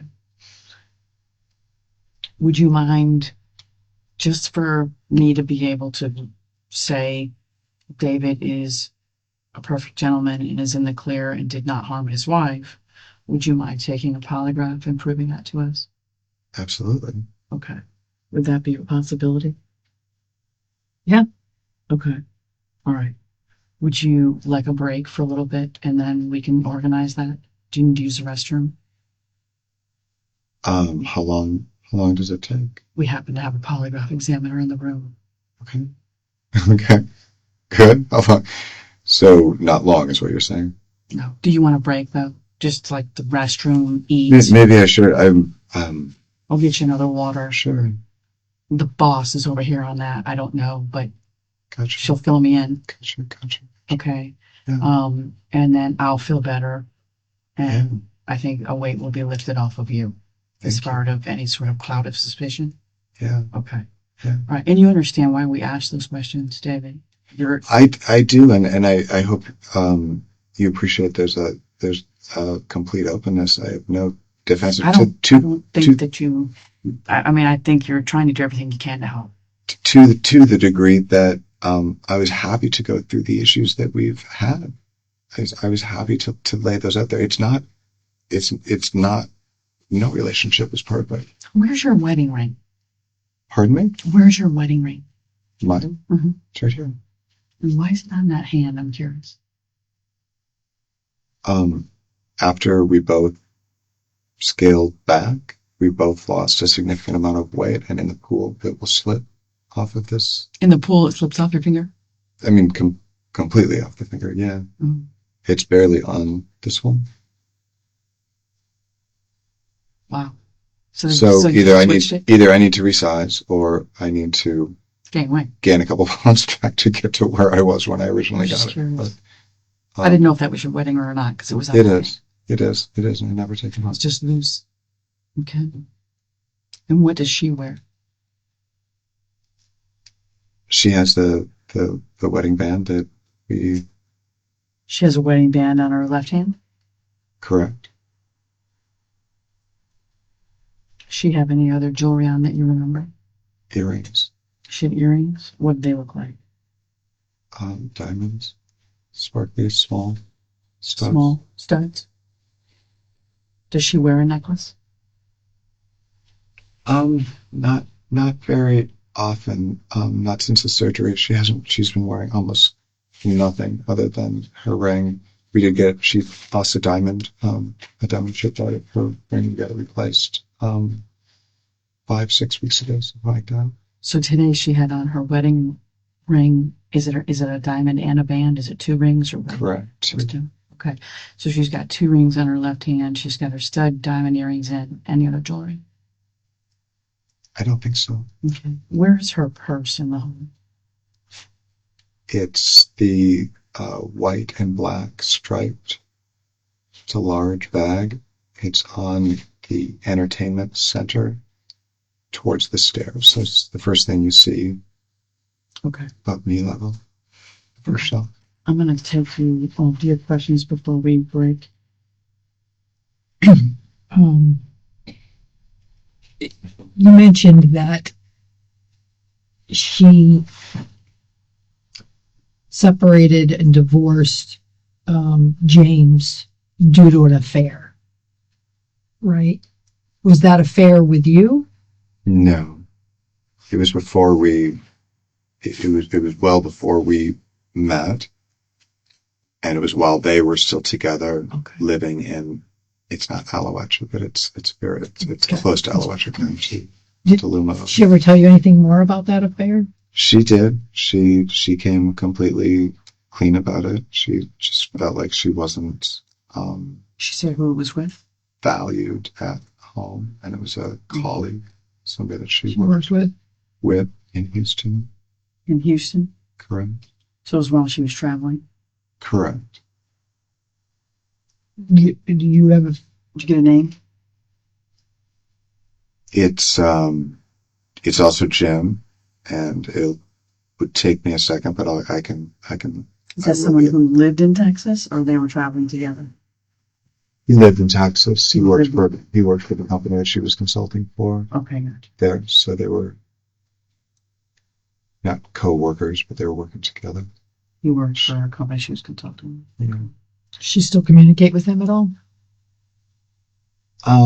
I think they're on Facebook together, but I don't think it's anything more than happy anniversary or it's just the cordial stuff. Was it a long-standing I don't think so. affair, or I don't think so. She said not. She said it was just a few times on the road. But she felt like it was, that the marriage was that bad. She felt like it was, she really felt like he was making her life hellish, and he had her up there kind of, she felt. would you suspect that there was anything going on with her now? I wouldn't, no. And what about with you? No. If you had any girlfriends, or No. you still on Mitch? No, definitely not. Did she ever explain anything to you about anything physical happening between her and her child's father? Her and her what? Child's father. Jackson's father. Yeah. Like what? Like when she was pregnant, he slammed her arm in the truck door and dragged her a bit. I don't know if it's an exaggeration or not. Seems like it was more just of a concern. Did she report it? I doubt it. Or She didn't. I mean, she didn't say that she did it. She would have used it she seemed like later. she seemed like she had the type of personality that would stand for that from somebody. I mean, what kind of personality did Shanti have? She kind of mild-mannered, or strong-willed, or somewhere in the middle? I think that's how she made the decision to. I think that's when she made the decision that she did want to get divorced, but that she wanted to get, as I said, she was terrified of being stuck up there. She was at the end of their tenure up there, while they were losing their house. She says they were both using a lot of drugs. She says they were both drinking excessively. She never wanted to have it. I mean, it's deep. She never wanted to have a child with him. And when they did, when she did get pregnant, she would obviously never give it up, but she didn't want to be stuck up there with no job opportunities and being that far from a regional airport. She just didn't want to do it. So that was her, but I think that she says it's, the cold, part of it that was what really turned her to look someplace else, is that he was cold and he ignored her. What kind of drugs was she doing?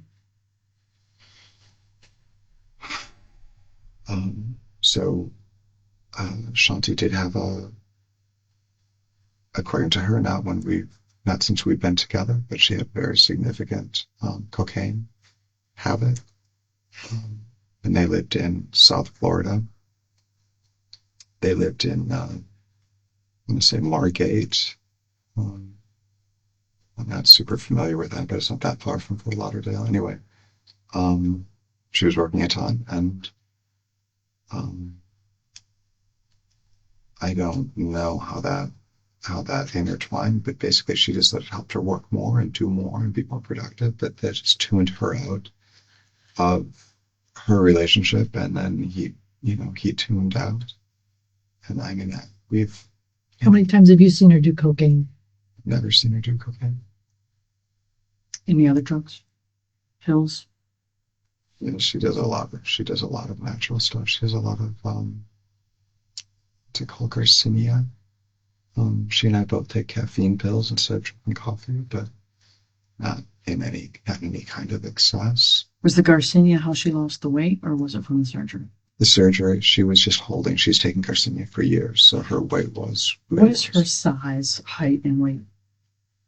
I think she's just under 5'8", 5'7" or so.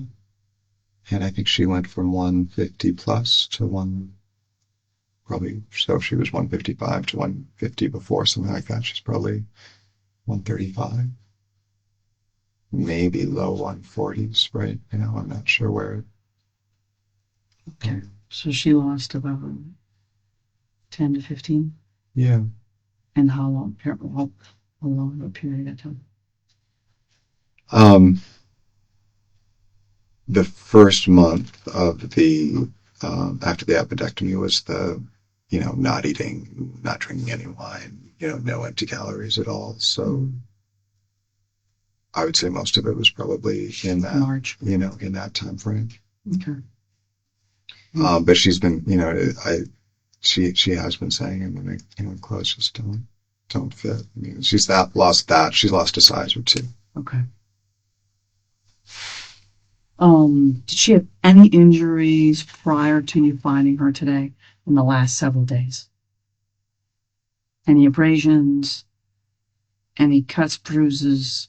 Anything at all that you remember prior to this incident? I'm fed up.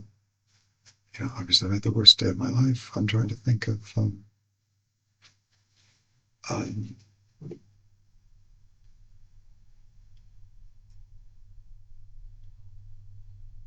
no, I can't. Nothing. She was perfectly fine. Her stomach was killing her every day of the week, almost all day long. As far as injuries, No. nothing. Nothing? Okay.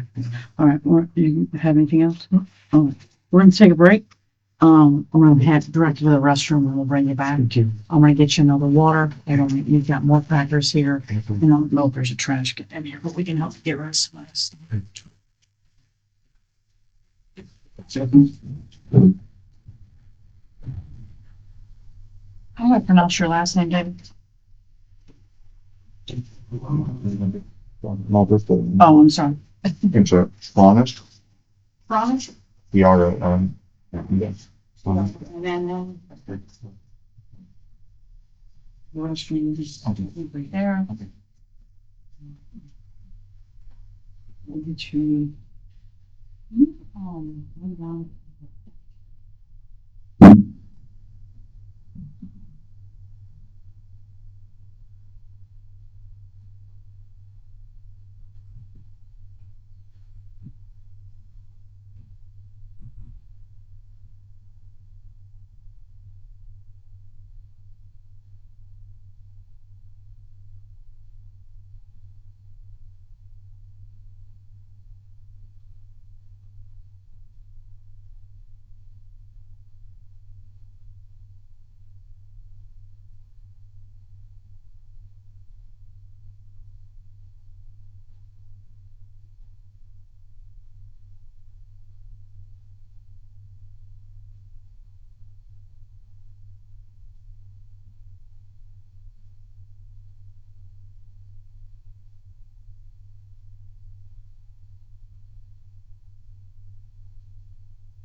The office went down to get you some water. I asked you to bring it to you. And we'll go make a couple phone calls and see if we can't work out, okay? Thank you. Keith, will just let us know. Okay.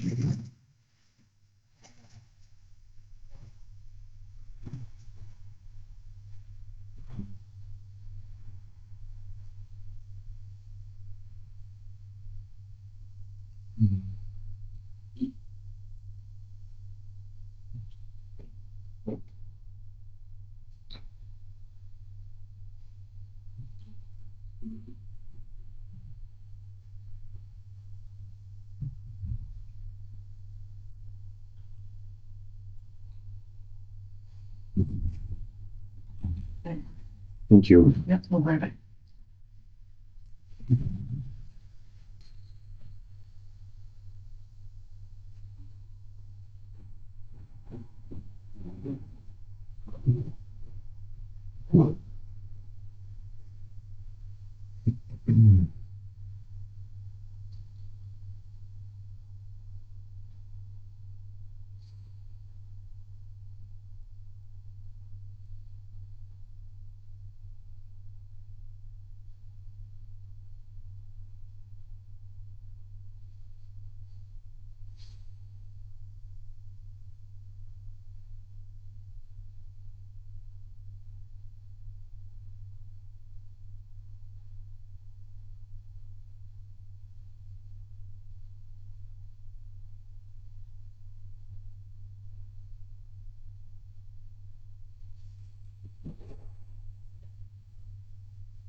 Hi. You doing okay? Yeah, it's just, Did you sleep a little? I did.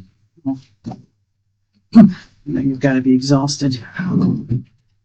Or at least mentally. Yeah. Oh. Detective McCall just wanted to go over some of the points. I know I had more of an opportunity to ask questions than she did, so we wanted to just clear up some things with her. Yeah. So let's. What time is it? 2:19.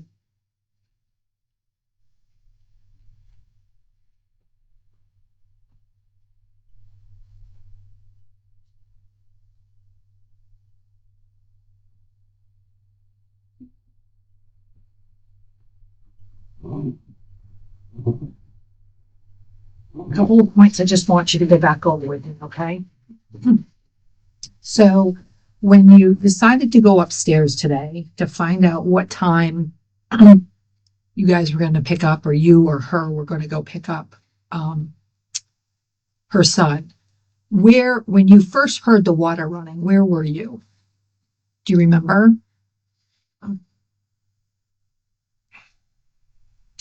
First thing we always do, and it's just a habit, we open the door. If I don't hear her talking, Yeah, but not we today though. Specifically today, what did you hear? so I said hello. I didn't hear anything. I got to the landing, which is fairly close to the bathroom before I start coming up the other way, and I could hear water running at that point. Okay. And when you got to the landing, there was a chair that was in the middle of the landing. Why was that chair in the middle of the landing? We use the chair to open the window, and the blinds have two sets of blinds have a string on them. Right. And then the blinds are all the way down. The string is too high for Shanti to grab it. And I don't think I can grab it without being on something, so we just left it there. So it's literally in the middle of the landing. Like, so you walk around it, like it's not against the wall, it's not out of the way. Was literally when the officers got there in the middle of the landing. Normally I would put it up against the window. So we would have the back of it against the window. Okay. Did you notice it? I did, but it's been like that since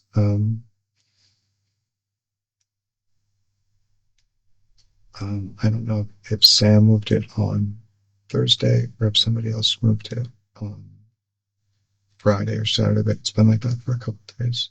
So literally just every time you go down the stairs, like you have to make a point to walk around the chair to get down the stairs. Nobody would move it to the side.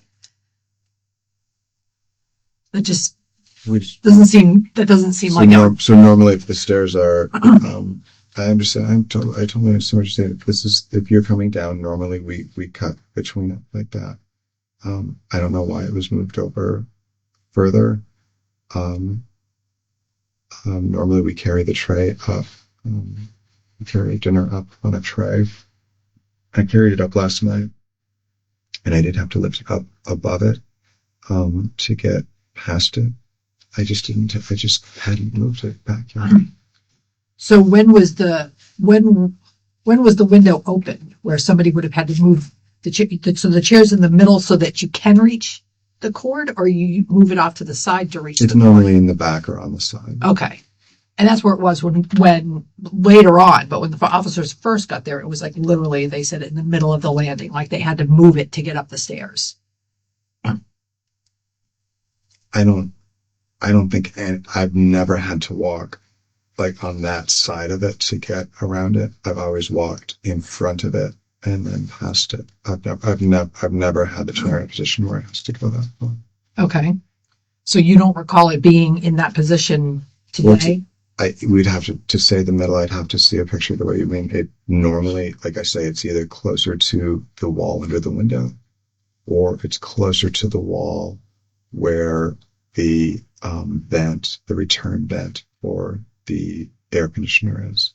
Okay. I do remember putting my shoes that were wet last night on in front of that vent, and then also on I think on top of those little apothecary shelves. I think I had my shoes sitting because they got wet. I went out.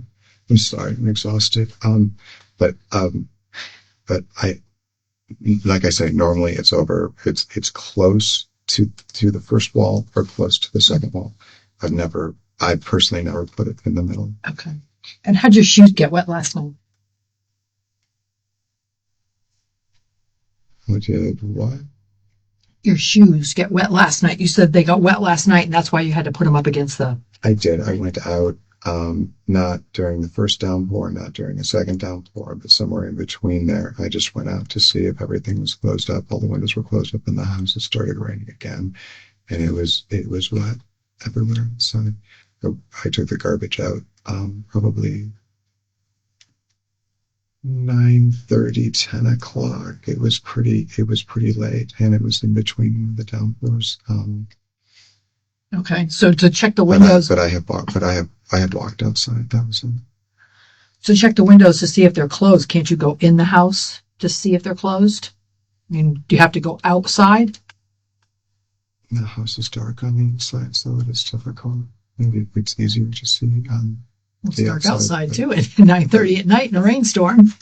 Right, but we have a lot of stuff outside. We have a washer and dryer that are outside. I'm sorry, and I'm not being. Oh, no, and I'm just trying to understand, we have a to lot. me, if it's pouring rain, I'm not going to go outside to It look at the wasn't, windows. But it wasn't. It had, like I said, it was in between those downpours, so the ground was extremely wet. It did start to rain while I was out again, but I did do a perimeter around the house to make sure that nothing, whether it's the lawnmower or it's a car window or it's a house window or whatever else. It's just what I do. There's a cover. We have a plastic cover that goes over the washer and a plastic cover that goes over the dryer when it's raining. Okay. And what kind of shoes were those? Blue, Asics with silver stripe down the side. Okay. And those are against the air vent? Yeah, those are up on the apothecary.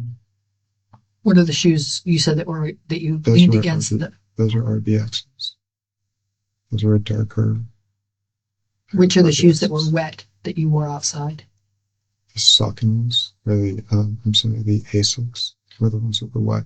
But I'd also worn the other ones out, and they were sitting on the lanai when it started to rain. So they also got wet, but I didn't wear them. So. So the black sneakers that are leaning up against the air vent return on the landing next to where the chair was. Yeah. Why were those shoes there? They were sitting on the lanai while it was raining on the edge of it. Okay. I had taken them off while I was outside earlier in the day. They were undercover, but it rained and it was windy and they were damp. And so I just set them up there to dry because it doesn't dry out down in the garage. Okay. So as you were coming up the landing right there, you could hear the water on, and you called out to her. I had already called out like I always do. I didn't hear anything. I heard the water on, and usually if she's in the bathroom and the water's on, she can't hear me. Okay. You can't hear somebody when you're up there and the water's on and they're coming normally. So that didn't seem unusual to you. No. It did. Like I said earlier, it did seem unusual for that time of the day because normally that's not when I see her in the shower. Okay. So you get upstairs, you come around the stairwell, up the stairs and then into the living space. And what do you see? I don't see anything, unusual until I get. Was her computer on? Does it look like she'd just been working? Was the computer screens on? The iMac wasn't on. The screensaver might have been on the other one, but it wasn't open to anything. But I mean, do you remember seeing the screensaver on, or do you not know at all, or do you think do you remember seeing them be black and thinking, gee, she wasn't working? The iMac was definitely black. Okay. And oftentimes she does use both, so that made me think she wasn't working. But if she's not at her desk, and one of the computers isn't on, so not just asleep, but with a spreadsheet or an email or something, that tells me she's not working. TV wasn't on. It was unusual. Okay. So you go into the bathroom. You hear the water running, and describe for me, because I was trying to write and listen at the same time, and I just want to make sure I understand it right. And I know you've said it a couple of times, and I'm sorry to make you say it again. I know it's difficult for you, but I just want to make sure that I have a clear picture of this. You walk into the bathroom, and what's the first part of her that you can see? Back of her legs. Her back and the back of her legs? Or the back of her legs? She's facing the other way, so I'm seeing the back of her legs, her behind, her back and the back of her head. And how much of that is all of it in the tub? Is she, I mean, describe for me if you could is it from her waist up that's in the tub? Is it, because what I thought I heard? Just a little bit of her, so if she's laying on her side like that, her right leg is on this side, and that's kind of going that way. And her left leg is this direction, but up and maybe hanging a little bit over the edge of the tub. So her right leg's then got to be completely in the tub. Just not underwater until I look back to her. Because she's laying on her side. So this, I'm going to make sure I'm saying it correctly. So her lower side is her left. That's down. But at the knee, it's bent. And it's coming up at an angle in this direction. Her right is the top leg. It's a little bit further out of the water, but it's going back towards the corner of the tub. It's a standard size tub, right? Which is normally like what, a six foot tub, or I don't even think they're that big. That's a 6. It might be a 50. And I'm only aware of that because we've been shopping around. Yeah, like it does. But 60, I don't think it's not a big tub. I don't think it's a. She's how tall? It's not 72. She's 5'7". Correct. 6 or 7 inches. So if you don't fit in, so that's it would be impossible to fit completely flat, completely straight. Right. Anything over 5 foot, because I don't think it's more. I'm guessing, but I would say plus or minus. It's around 16. So you reached to get her, correct? And when you reached to get her, you said the water was full. Yeah. Right? Almost overflowing, but not. Closer to the top of the what's called the overflow door. Right. But not the top edge or the top lip of the tub. And it was actually it looked like it was a little bit below that. And I don't know if it was after I moved her and took some of her displacement of that out or splashed the water on the floor. But yeah, that was about right. So when you first reached to help her, what part of her are you touching? Her right shoulder, which is the one that's standing furthest up out of the water. Her left side is down, her back is towards me. Okay. I'm trying to see what's going on. And are you doing with both hands? So if not at first, but I couldn't. But without using both hands, I would. So this is the edge of if this is the tub, and this is the edge of the tub, and this is the back wall, and this is a person, kind of like this. And obviously, it's all out of proportion, but more like her torso all in. But this is her whole body. This is her whole body. She's. If this is it, her head is in the kind of this corner. Okay. Toward the wall. Toward the wall. Yeah. Yeah. The closed corner, right? Between the two tile walls. Got it. And the faucet's here. Yeah. And the water's on. Yeah. And so now, if I'm going this way, yes? Yeah. So if the water is at that level of the overflow drain, you're reaching into the water, or describe that for me. Yeah. Yeah. I mean, I grabbed the top first to kind of pull her towards me. Sure. But I couldn't lift her. I mean, with it, this is all happening so quickly. I understand. Split seconds. So certainly that's the last like coherent like thing that I had to really think about it. After that, I just see her, and I'm just trying to pull her out of there. Okay, when you say trying, you're trying, but I couldn't. you couldn't. I couldn't. I tried.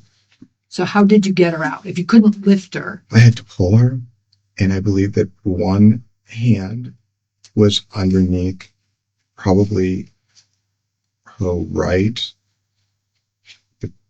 her armpit, basically. So Okay. I'm pushing one hand under there, and the other hand is going from the other side, and I don't know if it was under her neck or if it was all the way under her arm. Once I got her a little bit closer to me, because she's over on the other side. Okay. So once I got her a little bit closer, then I tried to get underneath both and lift her out and out to get her out of the water.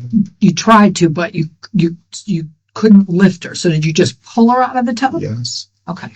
I had to. So And as you did that, I imagine that water and everything comes splashing out of the tub. Yeah, right? I mean, if it's that high. Okay. So now she's on the floor in the bathroom and facing away from you with her feet towards the door. Or did you completely flip her over? So I didn't let go of her Okay. at that point.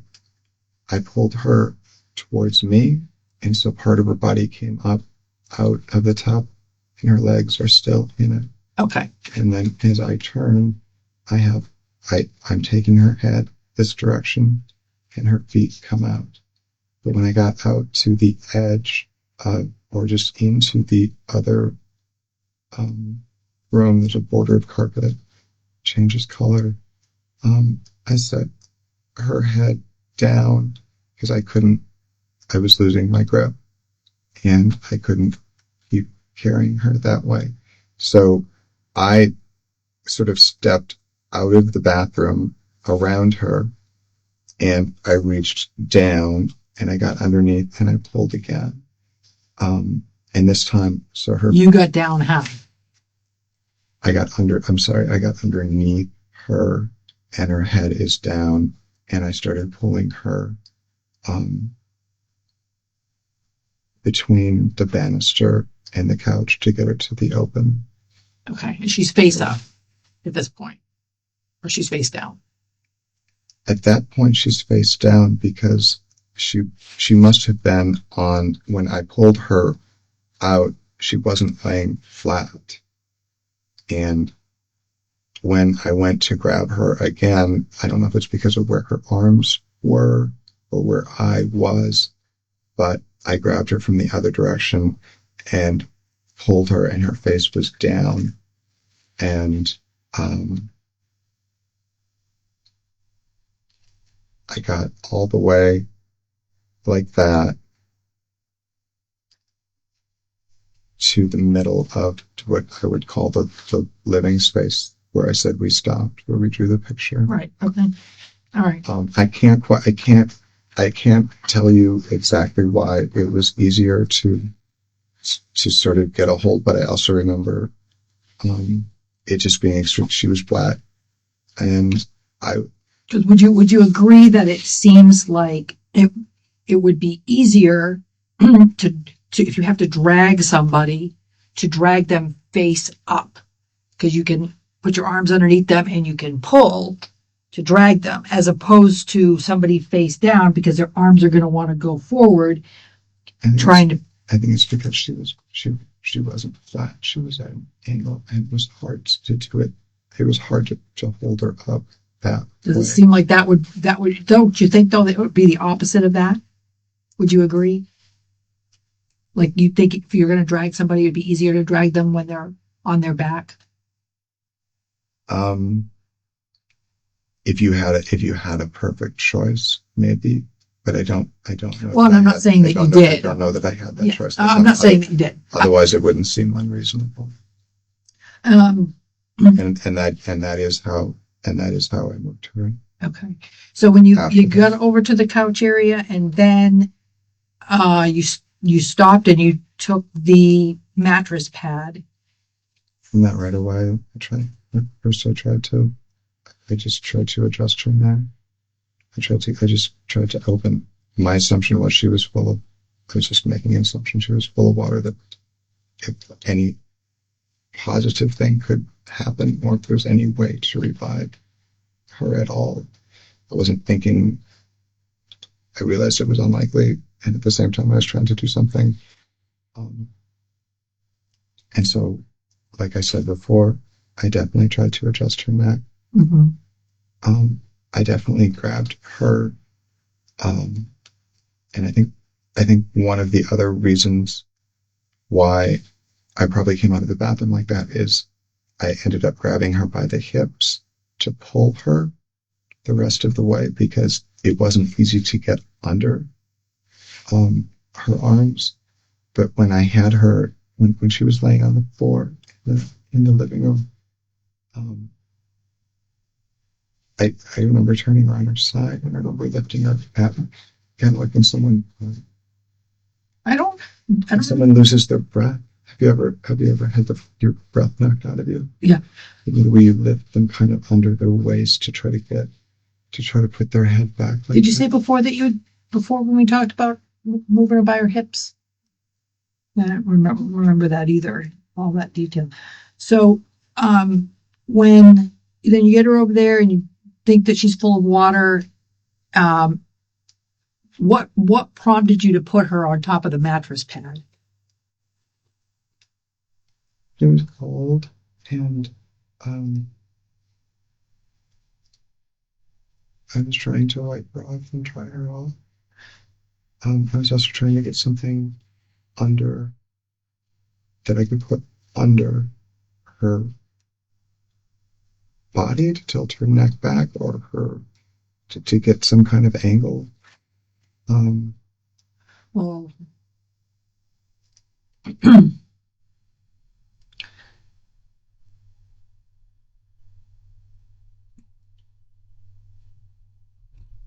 think about what you've told us for a minute.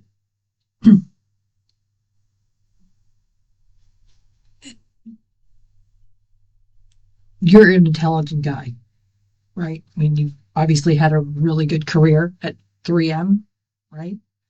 And do real estate and sales and now home renovations. You're a bright guy. If somebody was telling this to you, wouldn't you, as an intelligent person, think that something's not right? Something's not adding up here. Because from what you are saying and what we've seen, it's two different things. So we just need to fill in the blanks. And I just need you to help us fill in the blanks. Okay?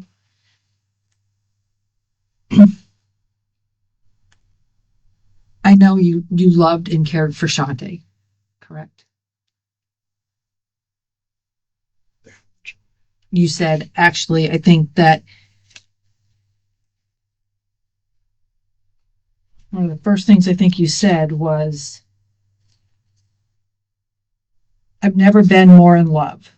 We had such a good weekend. Right? Absolutely, yeah. And let me ask you about that. You've never been more in love. Like, what made you feel that way? What was so great about this weekend that we hadn't, since the construction started in January, and then the appendicitis in mid-February.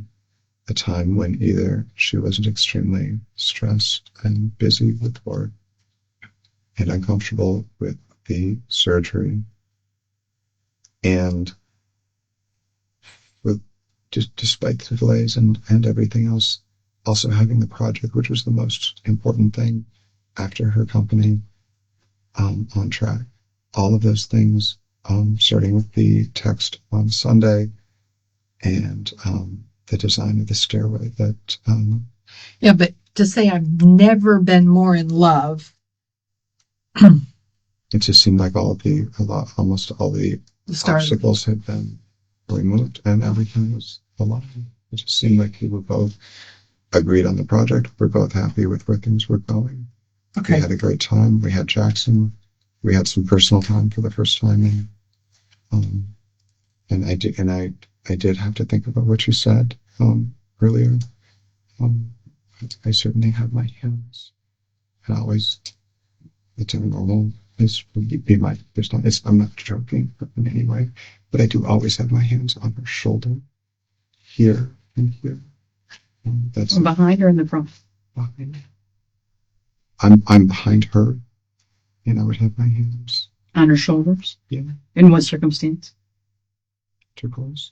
Intercourse? You had asked if there was something during a position where I'd have my hands on her body, and On her throat, specifically. okay, and I'm saying not both, but you also just said any reason why you would have your hands, and I'm sorry, but I certainly did have my hands here, And you're saying from Yeah. behind? and on top, yeah. So your Saturday and Sunday, you would have been touching the tops of her shoulders during intercourse. Mhm. Okay. Would your hands have any indication? And what I meant when I asked you that, David, is sometimes couples will play that game where it heightens an orgasm if you preclude someone from breathing for just a moment right before orgasm. It's like the choking game that they call it, where it heightens an orgasm if you choke one another. Do you ever do that? We've never done it, and Okay. we did see it on an episode of Californication or something like that. And You saw an episode on Californication? that I know what you're talking about. I don't know what it's called, but it's never been part of our repertoire or anything we've ever needed to experiment with. You know? Okay, so that was not something that occurred. Correct. Okay, all right, you can go ahead. So I just want to point out some things to you that I think are unusual.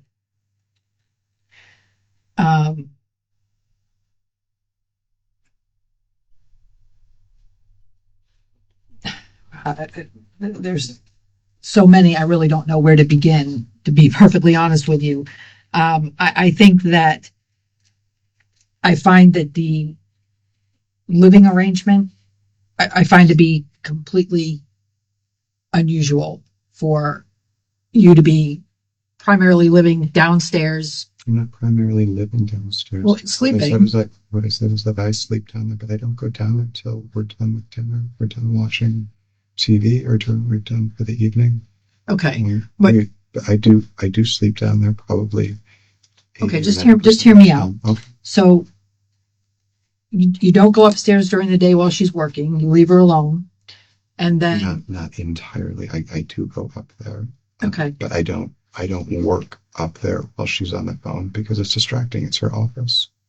okay, and I understand that. But so you're not with her during the day upstairs. You go up there, have dinner, and watch TV, and then you go back down to the garage where Only after we've said goodnight and everybody else. Okay, but you're a married couple. I mean, and her son isn't there every night.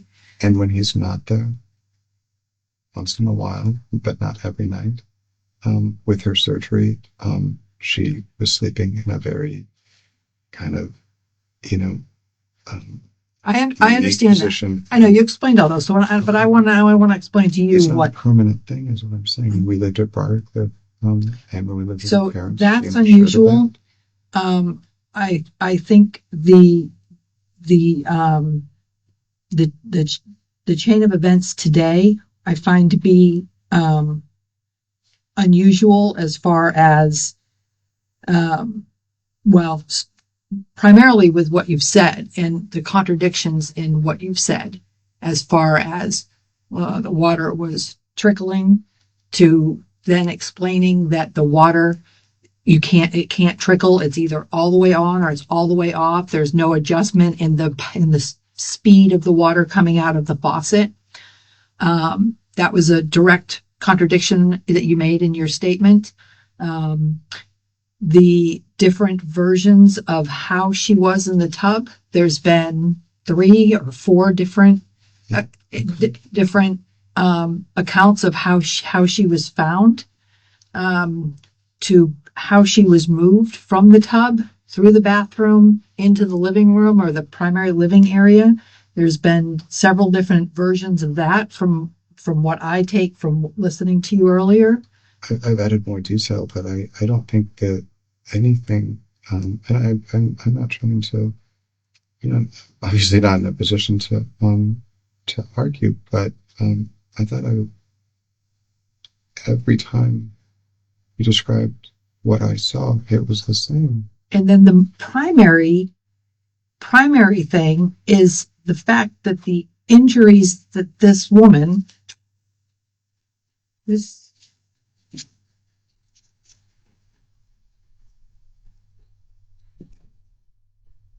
woman sustained, that I saw on her,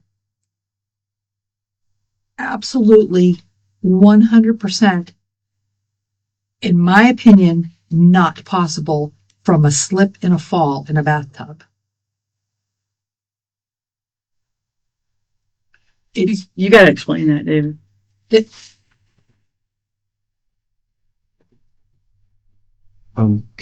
You've said a lot. Can I have a chance to? Yeah, absolutely. This is not a one-way conversation. Okay. Neither. So. Let's just start. Starting with the injuries, because that's our biggest concern. Is how do you explain this woman's head being swollen, her eyes being black and swollen, lacerations on her face where the blood has dried this way, yet she's in a tub supposedly full with water, clumps of hair missing from the back of her head. Missing?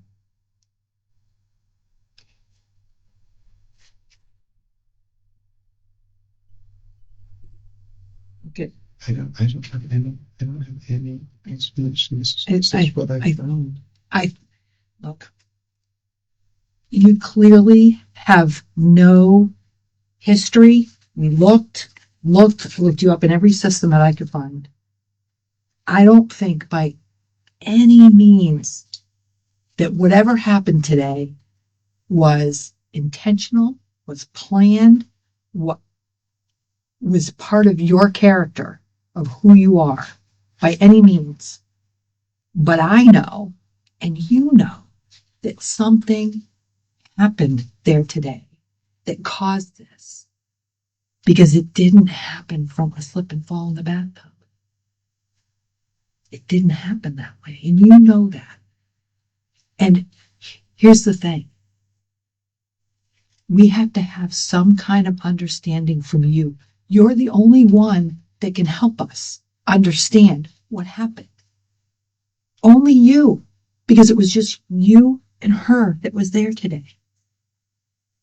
You have to help us. And that's why I've tried to answer every question. But here's the thing, is every time you say tried, it means you failed.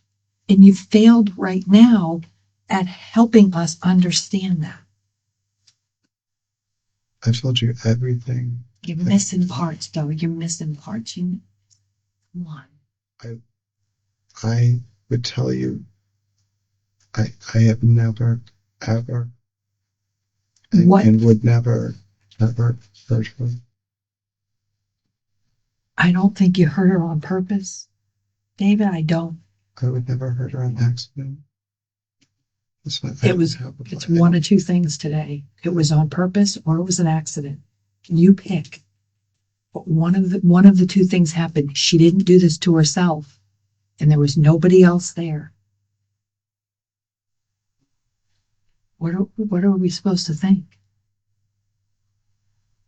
What you're saying doesn't make sense. I'm saying I don't know what happened. So when you pulled her out of the tub, you agreed with me that the water came out of the tub. There's not a spot of water on the floor, David. The carpet isn't wet. The carpet isn't wet from where she was pulled out of the bathtub, sopping wet, all the way around to the front of the couch. The carpet's not wet. There's no blood on the carpet. Average person would think if you pull somebody who has been in a tub with long brown hair, who's bleeding in a, what did you call it, rose-colored water in the tub, and you pull her out, water's going to come splashing out on the floor. It's going to splash onto the toilet, onto the vanity, onto everything in there. The little brown rug that was pushed off to the side is going to be wet. It's not, because that's not what happened. The evidence does not match what you're saying. And I understand that whatever happened today, like I said, was not planned, was not on purpose. Whatever happened, I'm certain was an accident. And that's why none of these details are matching up with what actually was there.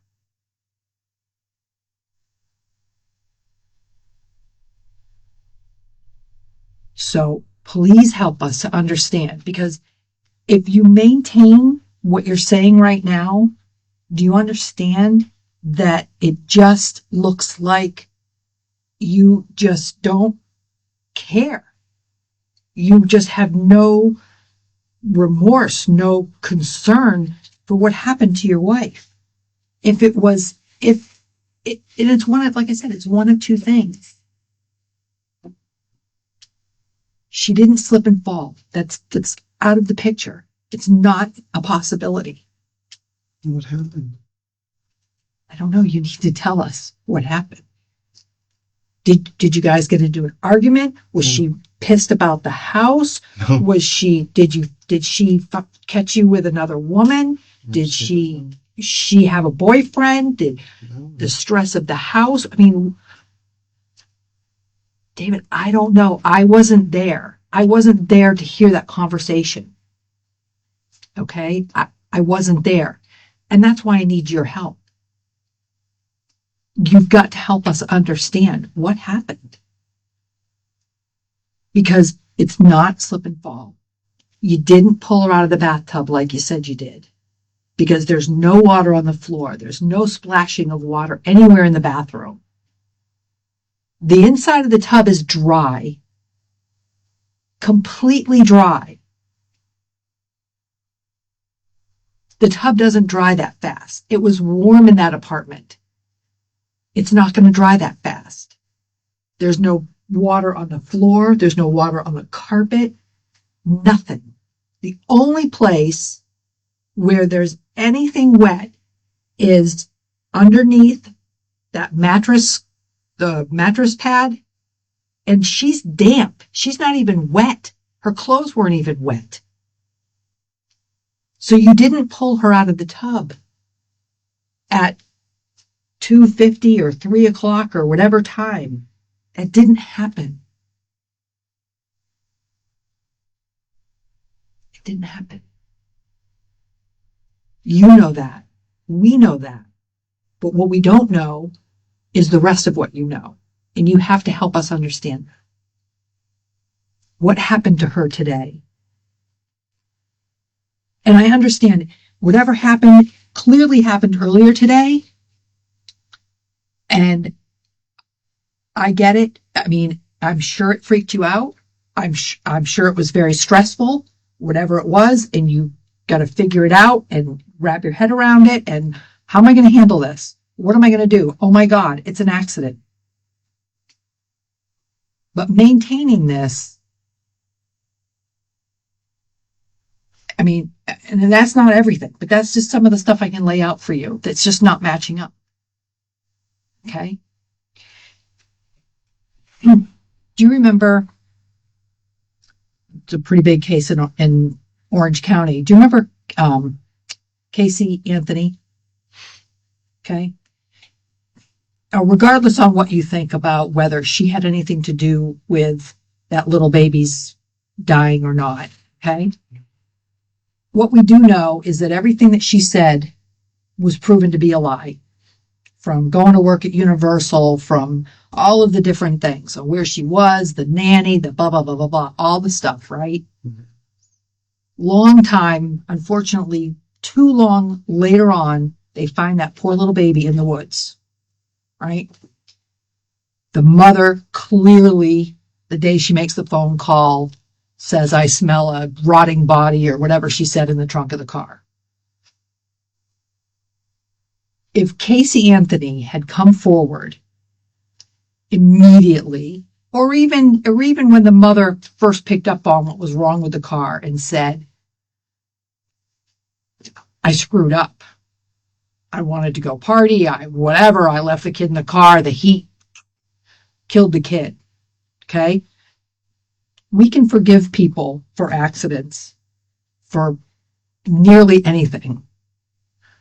But what we can't forgive is when somebody maintains that lie and that coldness. We can't forgive them for that.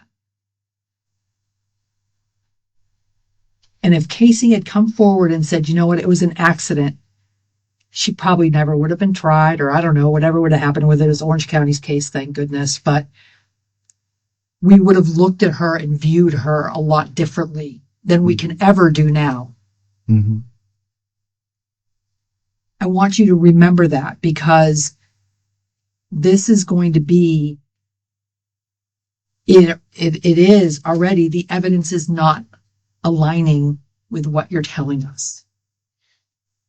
And I don't want you to think that I think any differently of you, or she does, or anybody else would think any differently of you if you come forward and you talk to us now about what really happened there today. Because she deserves to have the truth be told. And if it was an accident, if you guys were having sex, if it was rough sex, and if, she passed out and then you freaked out, oh my God, let me try and revive her by putting her in the tub, whatever. I mean, people do things. I mean, I don't know you at that level to know what's going through your head on whatever you want to try and help her. But what we do know is what was said is not what happened. Because it's just not possible. So you got to help us. Can you do that? I'm telling you everything. David, don't go down that path.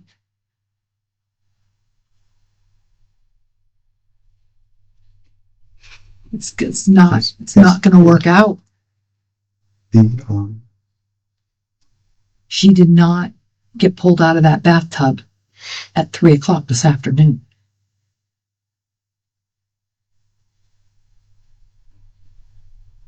And you're missing an entire hour in your timeline. Hmm? You're missing an entire hour in your timeline. From when you say you found her to when you called 911. I went upstairs 5 or 6 minutes before I called 911. I don't know what time it was when I called them. I know you do. I know you do. You're missing almost an entire hour from the time you say you found it to the time you called us.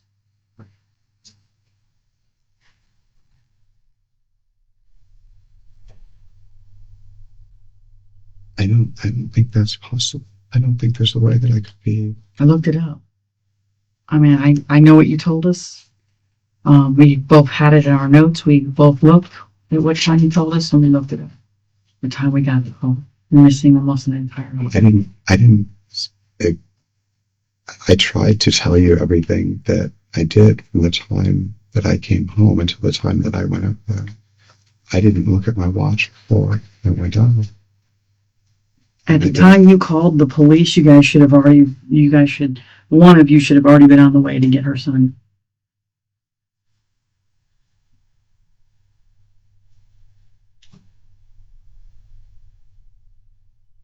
So you're missing a significant amount of time. What time was it?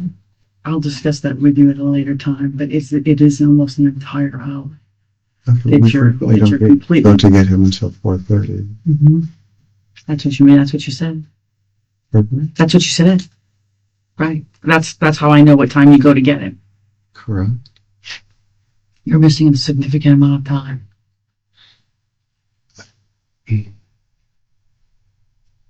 David, you're going to get one shot at telling the truth. And you're really, really making this difficult on us. And it's not going to bode well for you. You're going to get one shot to tell the truth. And it's right now. Okay? It's right now. You've got to tell us what happened between the two of you. This is not looking good for you. Her injuries are way too severe. I don't have any explanation for her. The severity of her injuries. I don't have any explanation. And that is also the part of this that frightens me the most. I don't have an explanation for that. I can dig. There's nothing I can do to explain that without making something up, which is not the right thing to do. For you to see the significance of her injuries up close and personal like you did, and come up with this cockamamie theory that she fell and hit her head, is just baffling to me that you thought we would believe that. It's just baffling. I don't know what happened. That you had a significant amount of time to come up with something, but to think that we would buy that she slipped and fell in the tub and hit her head, and you saw how significant those injuries were. You saw it up close and personal. You saw the swelling on her face. You described the severity of her eye, the cuts to her face. To think that we would think that she slipped and hit her head and had a significant eye injury like she does. Both eyes. Both eyes? Both eyes. Do you know how those injuries occur to the eyes like that? No. You strangled her.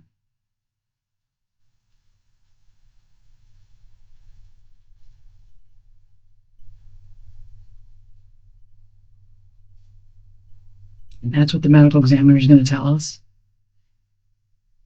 Because I've already spoken to the investigator. Crime scene folks, investigators were already there. I just got the phone with the medical examiner investigator.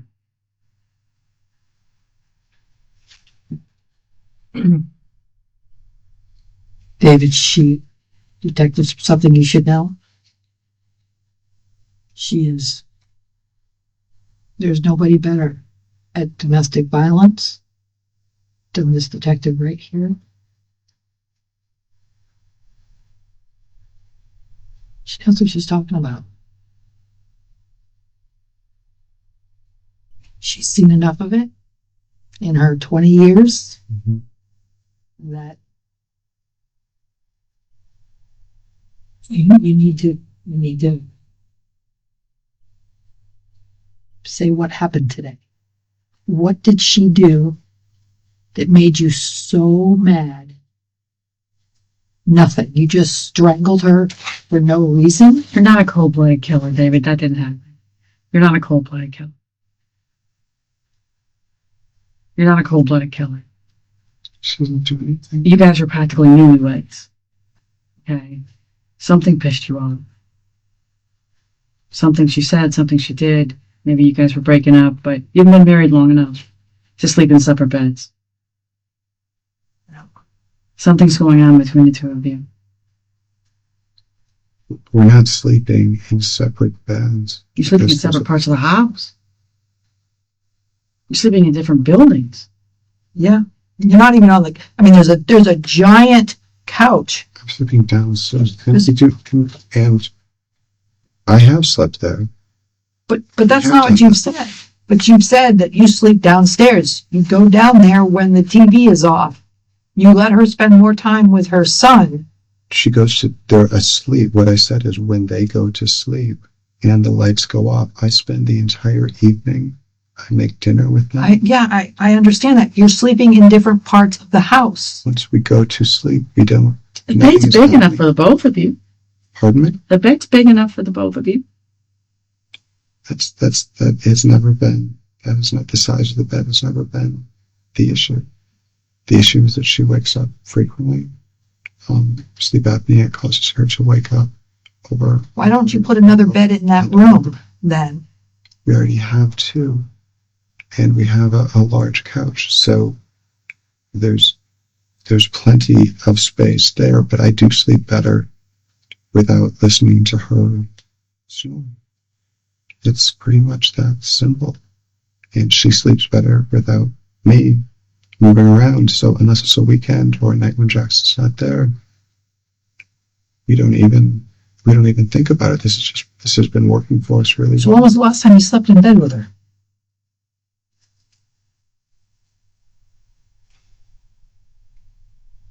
The weekend previous when Jackson was with his dad on Saturday night. What was different about that night? We enjoyed being together. We did it too. We did it for all the reasons that anyone else does it. To enjoy being close to each other. But when was the time before that? Probably before the surgery, but for a long time during the surgery, I was sleeping on the couch upstairs. So prior to her surgery, so I know the whole surgery thing took a big chunk of time, but before the surgery, how often? Every other weekend when Jackson wasn't there. That's got to put a strain on a relationship. You are a newlywed couple, and you're only sleeping in the same bed together every other weekend. That didn't mean that we could have sex more often than that just because we weren't sleeping. No, I know, because I mean, you don't work outside of the home right now doing the construction, and she's there. So, I mean, and it's not about the sex. It's just about relationship of being. We couldn't. We wouldn't agree. And we said it over and over. And that's why when we got the chance, we did do it. And for a while with the appendectomy, she was going back and forth from the bed to the couch. Before that, when we got this couch up there in January, I did sleep up there a couple of times, but we weren't pushing it. We had the house coming online. We had a master bedroom that we were designing, and that was part of what was sustaining us. But even when you moved into the new portion of the home, you weren't intending to share a bed? Of course we were. Well, you were. That's what I'm saying, is when we moved. Why would it be any different once you moved into the house? She's still going to snore. We'd have a separate bedroom, and she had said she'd either try the CPAP or she's tried a number of different retainers that open to keep your. But David, why would she do it then when the house is done and not now? Because it interrupted her sleep, like I said before. It's not an inconsistency. I know, but if you're going to do it in the future when the bedroom's done, it's going to interrupt your sleep then. Didn't that upset you? If my husband wouldn't do it now for me, but he says, oh, I'm going to do it in the future. I didn't think about it that much. Come on. Really? Because That seems very unusual to me. You are a newlywed couple, and it doesn't bother you that your wife is not willing to do what she needs to do so you can sleep in the same bed. It didn't allow her to sleep. That's what I'm saying. It doesn't seem like we're picking. It just doesn't seem like the things that you are saying are inconsistent. I think that I've explained extremely well. She didn't sleep. She did, but you said we could, if she would do it, that we could both sleep well in the bed. And what I had said earlier and what she told me is that she couldn't sleep with it, that she didn't sleep well, No, I know, that her sleep was that important. And I agreed. but she's going to do it in the future, which means she's not going to sleep in the future. So either way, she's not going to sleep. I think it's an adjustment and a transition that she didn't feel like she could make right now because she couldn't afford the time that it would take. And that didn't bother you. Not that she didn't do it right now, that we were going to do it in the future. That was fine. But she's sleeping in the only part of the residence that's semi-comfortable. You're sleeping in the garage with the dogs. And are you sleeping on a bed or on a couch? On the couch that's in there. Okay.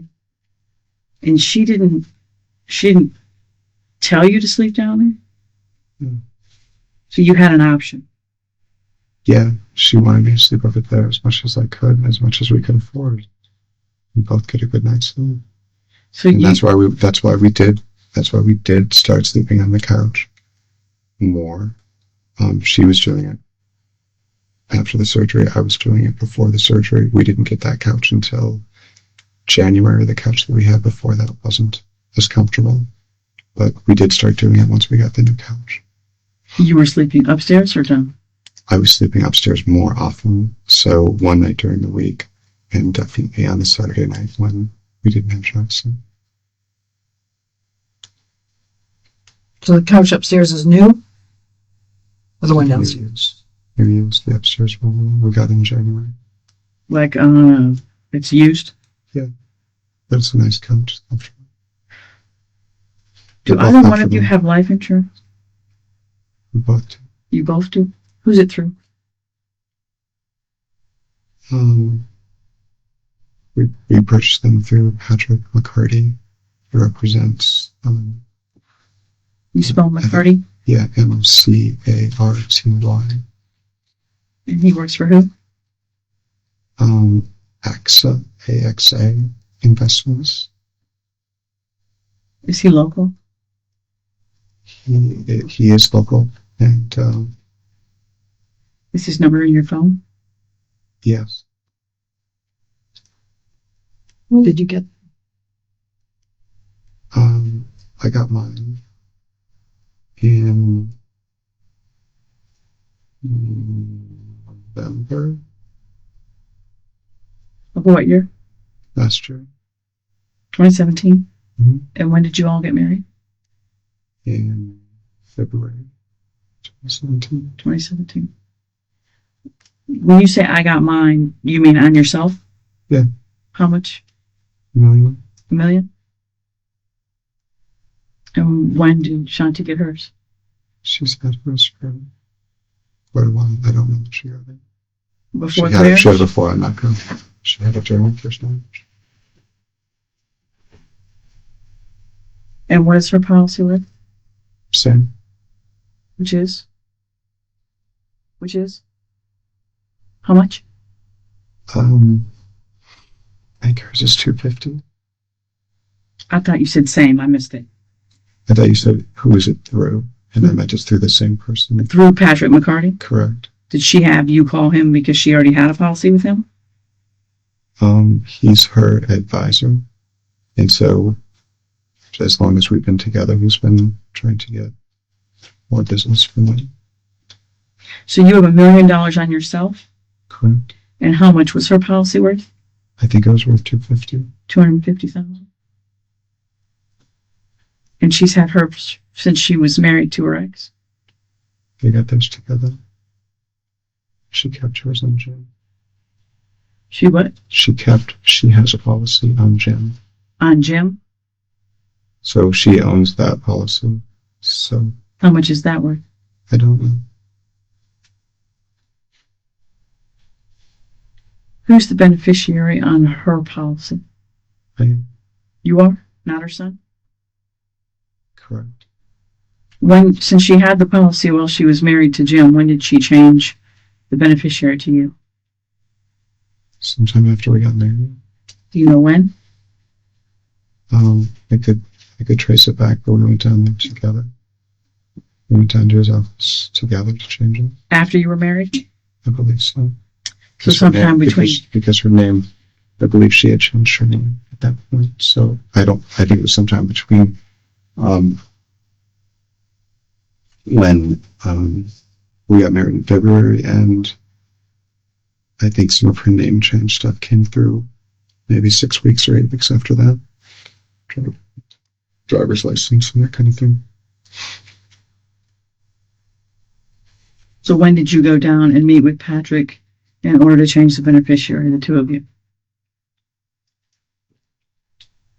I don't know exactly. I'm saying it was, if I had to guess, I would say it was around 2 months after. So that would be April. Of last year? Mm-hmm.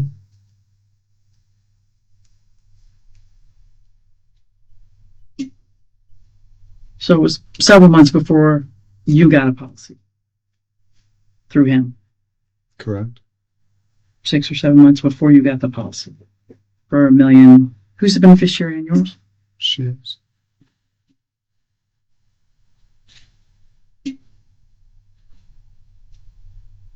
Any other policies? Or just those two? Just those. And through any other companies? No.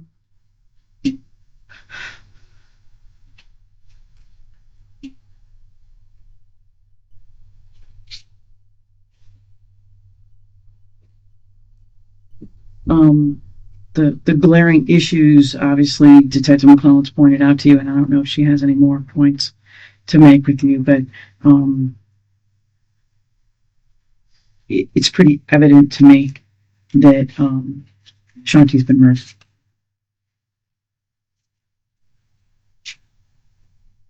Been doing this for a really long time, David. This woman was strangled, possibly beaten. She's been murdered. And strangulation, as she indicated, in a domestic setting, strangulation with a woman is extremely personal. Women get strangled by people that they're married to or dating. It's very personal. It's very angry. Sometimes it happens because people black out, because they get so angry, they get blinded by their anger, and they black out and they just don't recall what happens. It's very common. And I've had several people tell me, yes, I put my hands around the throat and then I blacked out. I honestly don't know. When I woke up, she was on the floor. People get that angry. It is also very common when you come out of that blackout and you see someone on the floor that you try and revive them, that you drag them into the tub and try and wake them up. That I would totally understand. It's happened many, many times in my career. Okay. This woman was strangled and possibly beaten. She has significant injuries. Okay. Shanti's been murdered. This is not an accident. This is not a slip and fall. All her injuries tell us that. Okay. There is no one home but you. And this did not happen in the afternoon. Okay. She was barely damp. You did not pull her out of that tub at 3 o'clock. And honestly, I gotta tell you, you've said many, many times that you couldn't lift her. She's 135 pounds. You're 6'2", almost 200. You could have picked her up out of the water, threw her over your back, rushed into the living room, laid her down, and started calling 911 and CPR. An hour went by before that occurred. Okay? There's no question in my mind you could have very easily, at 6'2", 190, grabbed her out of the tub, threw her over your shoulder, and ran into the other room. You're able-bodied, you're a man, and you're quite a big guy, especially for someone who's 5'7" a buck 35. I could picture it, even at dead weight. She's not 250 pounds. Okay, very easily. And the other significance to that is even if she was a little heavy, when people see a car roll on someone they love, they pick up the car. When you see a house burning and your loved one's inside, you don't think. You run into a burning house. Why? Adrenaline. So even if you couldn't lift her, even if she was 278, your adrenaline would have kicked in the moment you saw someone you love in distress, and you would have very easily whipped her out of that tub. Adrenaline does that for us. Would have been very easy for you, even if she was heavy, and she's not. Okay? Nothing that you've told us today happened. There's slivers of truth in every lie, and you've told us some significant slivers. There's sporadic truth in a lot of what you said tonight. Sporadic truth. We've pretty much figured out what parts are true. Most of it is complete fucking bullshit. Complete bullshit. And I don't think you're a bad guy. I don't think you're a cold-blooded killer. But I do think you killed your wife. And I don't think you meant to do it. And I don't have a problem telling the state attorney's office you didn't mean to do it. I don't have a problem telling the state attorney's office that you didn't plan this, that you didn't do it to get $250,000 so you could finish the house and live there with someone else. Okay? I mean, there's first-degree murder, David. There's second-degree murder. There's manslaughter. Okay? If you want me to go out and leave this room and prove that you stood to gain $250,000 so you could finish the house the way you wanted to, so you could move someone else in that you care about more, if you want me to go out and prove first-degree murder, that's an option. I don't think that's what happened. I don't think you premeditated this. I don't think you planned this. I think some shit went bad and you fucked up. That's what I think. And I don't have a problem telling the state attorney officer. Okay? I think you made a mistake. I think you screwed up bad and you made a mistake and you tried to figure it out and cover it up. And her wrapped in that thing that she was laying on, that mattress pad, there was no need for that. You had her on the floor, on the carpet, in front of the TV. Anything you needed to do to her could have happened right then and there. There was no reason to move her again. No reason to wrap her in anything unless you planned to dispose of her body. Unless for a brief, fleeting moment, you thought about wrapping her up and getting her out of it and taking her someplace else. And then you realize you just couldn't do it. You're not that guy. You're not a cold-blooded killer. It's not like you go around killing women. Okay? It's not like you're a serial killer. Maybe for a brief moment, you thought about it. But there was no reason to move her. There's no significant change between where she is in front of the couch and where she is next to the bed. The surface is the same. It's just as hard. You're going to do CPR, you can do it in one place as easily as you can do it in the other. There's no reason to grab the mattress pad. There's no reason to put her on it. There's just no reason for it. And you've tried to explain it away and away and away, and it makes zero sense.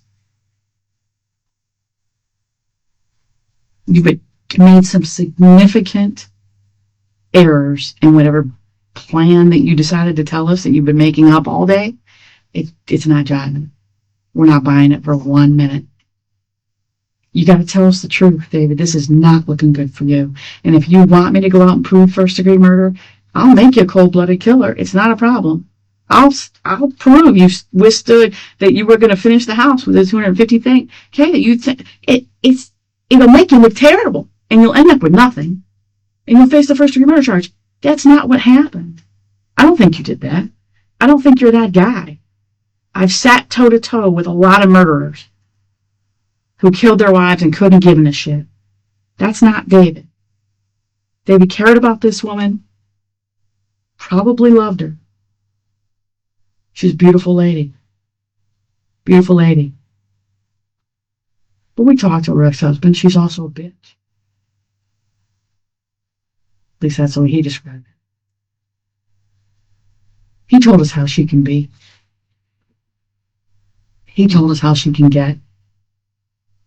What did you say? He told us.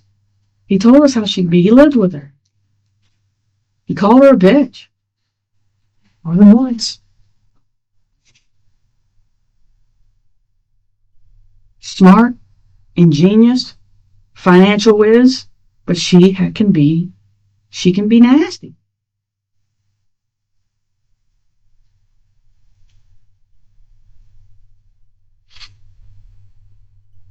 We get it. These things happen.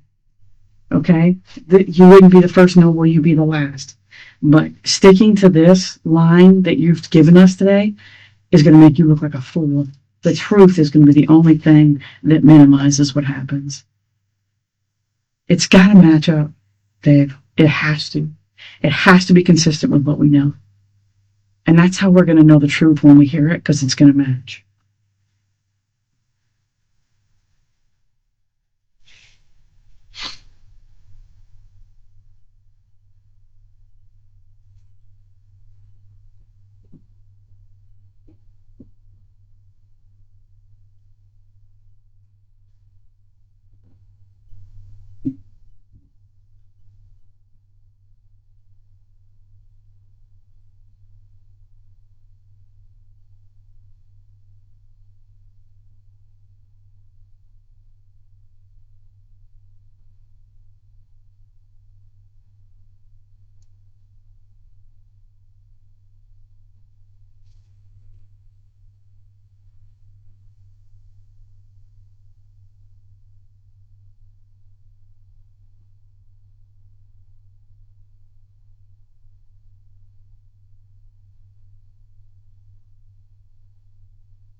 It's okay.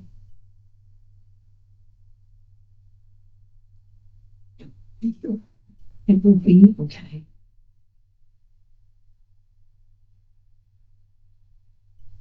We can't help you until you help us.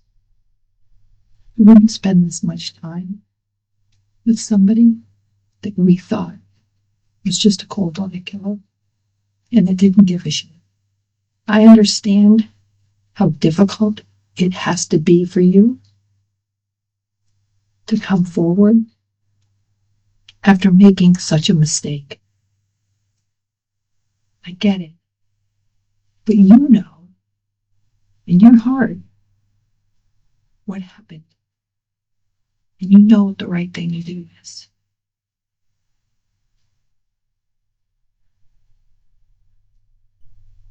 What happened to me, David?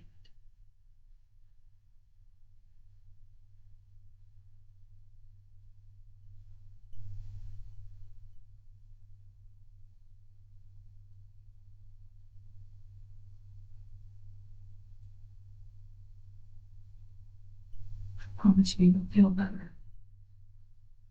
All this pressure on you. That's because you care.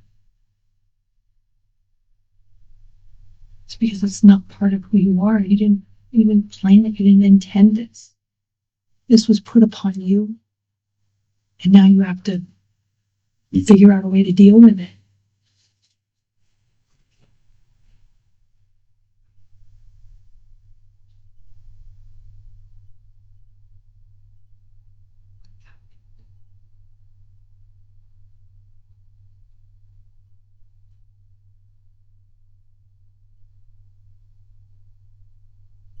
What did she say? What did she do today? It started the argument. Was it about the house? About her kid?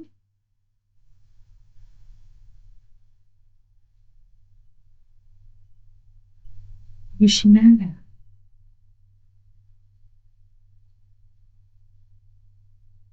What was she bitching at?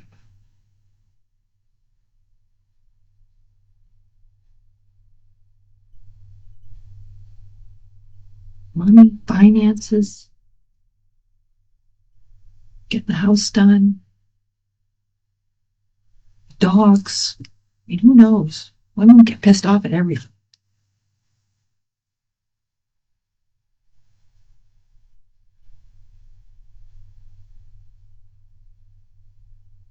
Let it out, David.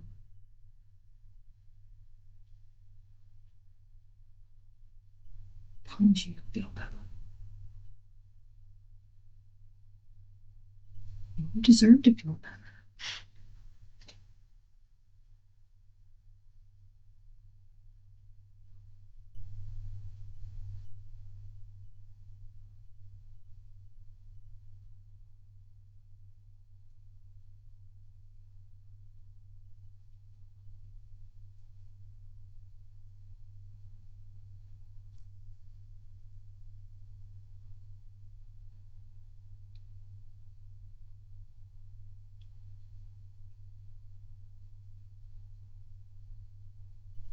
She's cheating on you?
Thank you. I know you care. I appreciate it.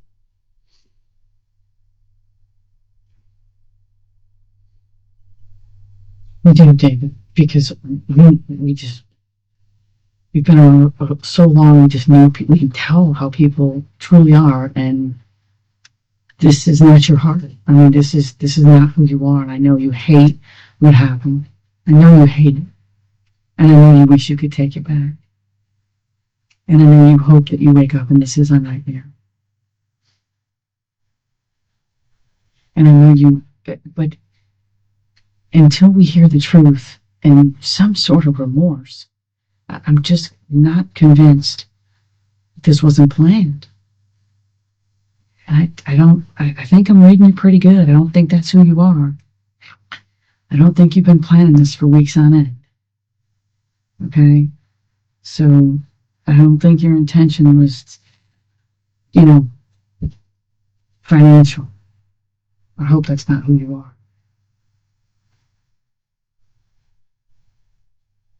I hope that you're not some guy that just goes around and takes advantage of women for financial gain. Okay? I mean, I know there's some mean people on Match.com, but I hope that when we dig into your past, we're not going to find that you're going around taking advantage of women around the country. Okay? I don't think that's you. Okay? That's not like Scott Peterson, who killed Lacey Peterson, who's got 4 or 5 different girlfriends in 4 different states. Okay? I don't think that's who David is. I think David made a mistake.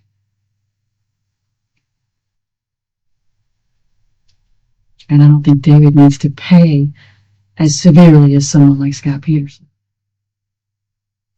I think David needs to tell the truth. David's going to feel better about that, and then we're going to deal with what that truth is. And we're going to be able to figure it out together, okay?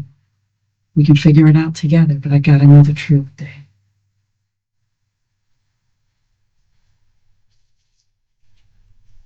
Figure out the next steps.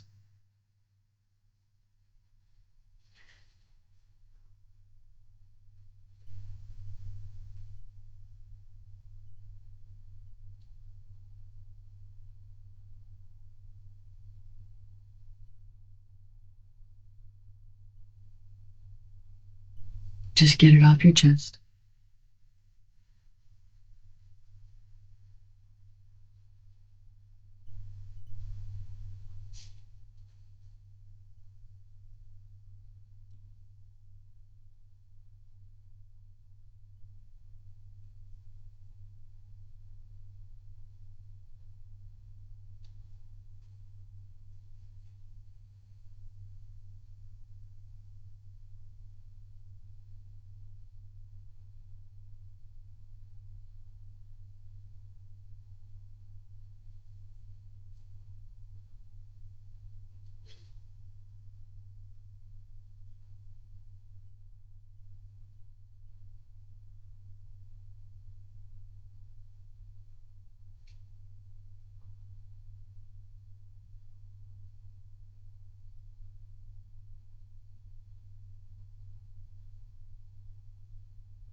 Sure you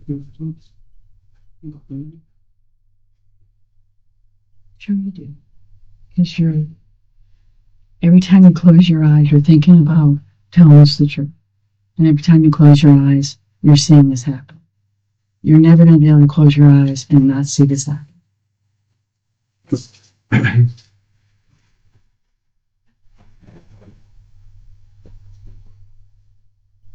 The only way that goes away is if you're honest. It's going to haunt you.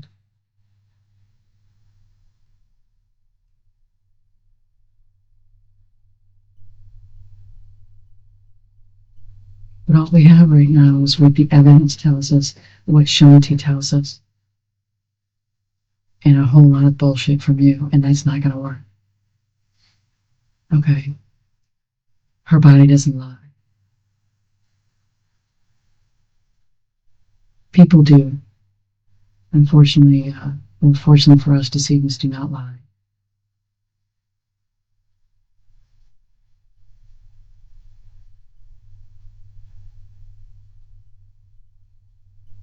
And you're going to keep reliving this over and over and over again. And it's never going to get off your conscience until you clear your conscience.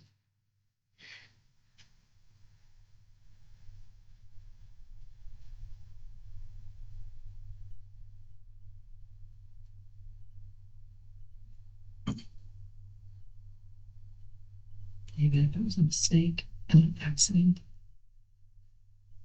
just explain that.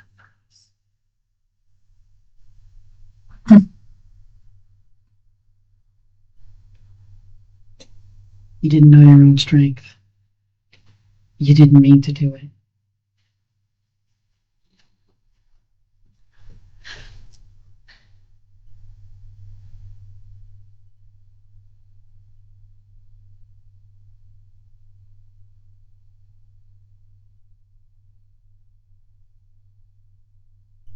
You know we know. And you know we're going to prove it. I just don't want to make you out to be some cold-blooded killer, because I don't think you are.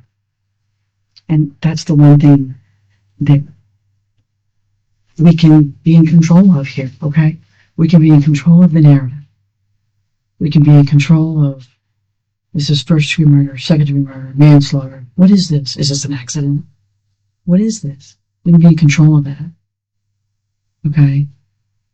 What happened? Her injuries are her injuries. They are what they are. Okay? I can write that as first-degree murder, second-degree murder, manslaughter, a mistake, an accident, you blacked out. I can write it however it is, okay?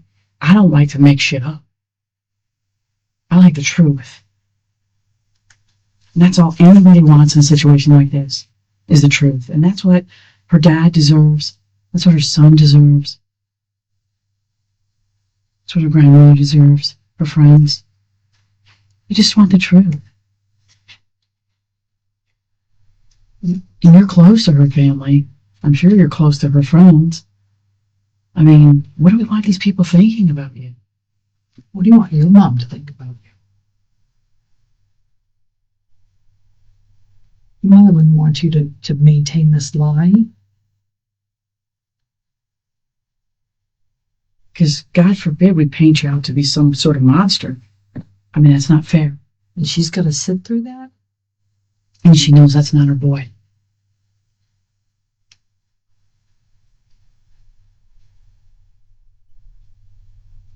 I don't think that's fair to you.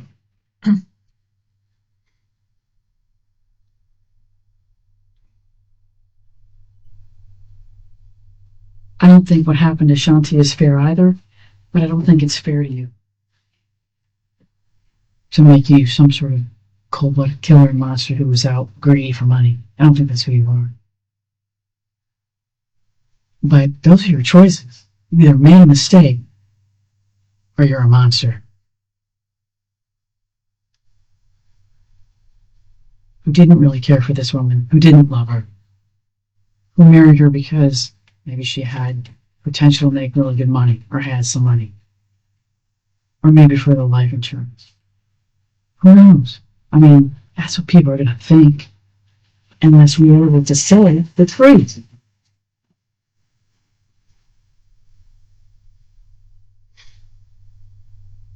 But it's one or the other, Dave. You either made a mistake and a cold-blooded killer. Which one are you?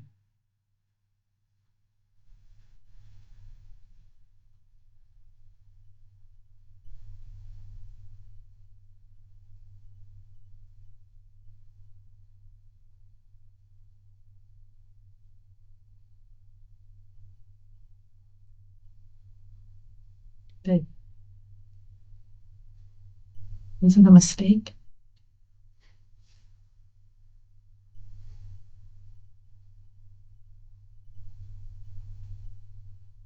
Was it an accident?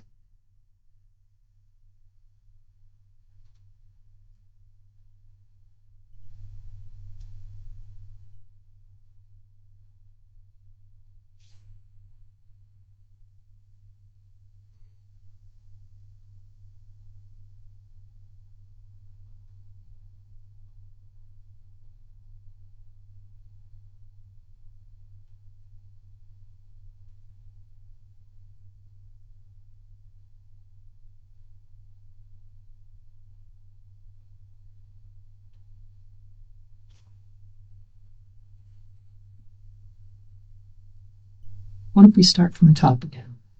The top of today.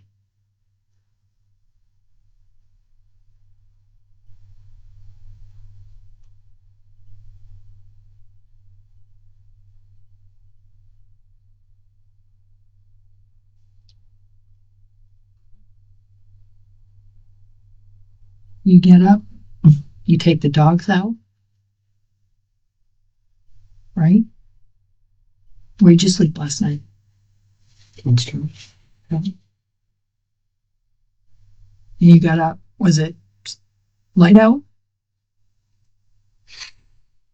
when you got up? Did you have to pull the trash to the curb? Okay. And so you're kind of milling around downstairs. She comes down at what time? You think?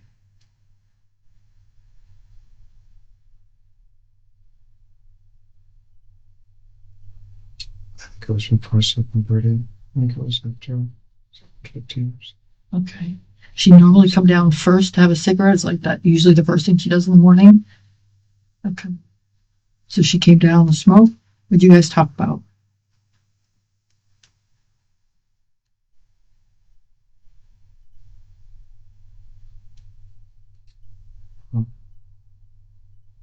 She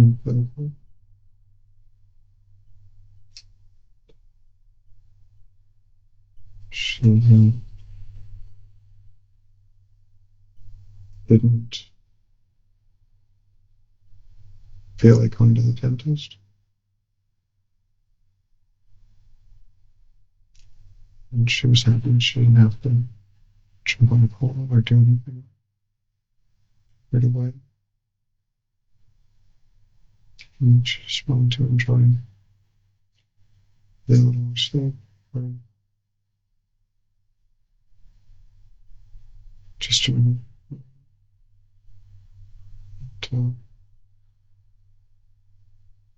She said she was wanted to do a couple things upstairs. She always does. Your normal, typical conversation. Okay. How many cigarettes did she smoke? That's part of one. I'm sorry. One or less. Okay. So take us from that point and tell us the truth.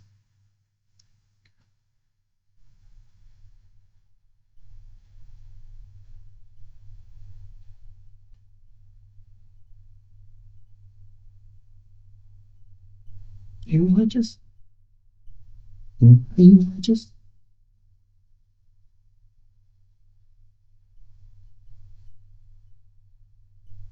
You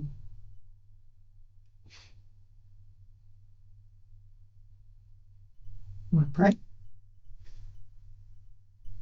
Or have you been?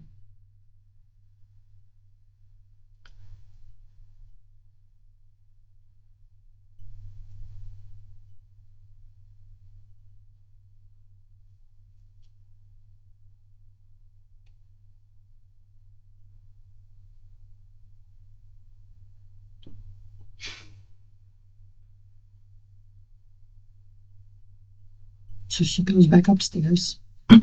And what are you doing? Any tension at that time? Anything? Okay. So just we'll stop asking. Just start from the beginning. We'll give you a clean slate. Give you a clean slate. Just tell us the truth from that point on.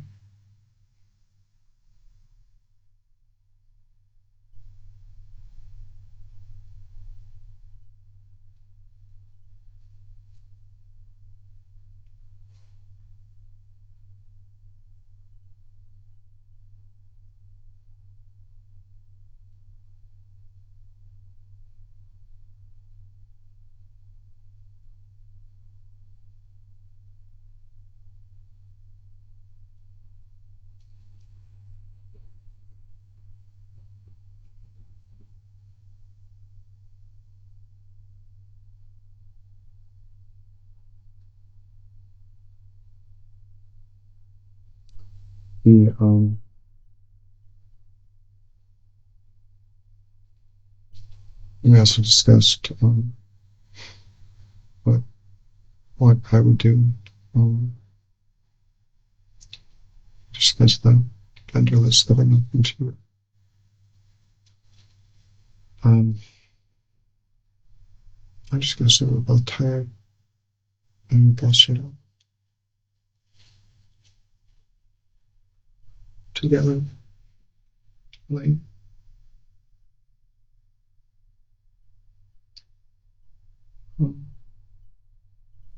Just to show feelings.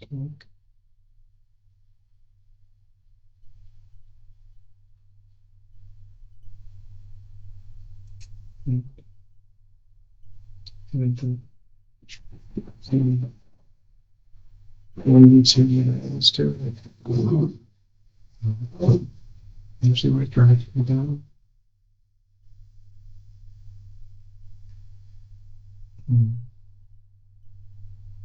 Just to get a feel for what her taste can be like. I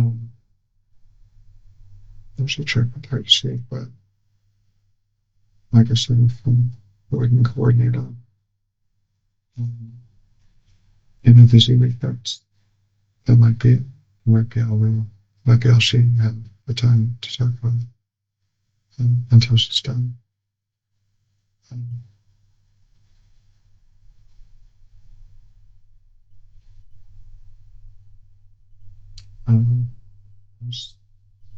We don't have a landscaper ready now.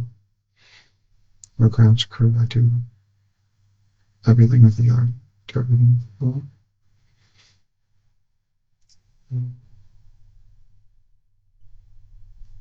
But the main thing was just getting it on stuff. We need to talk about the courtyard. That's what we're going to feel like.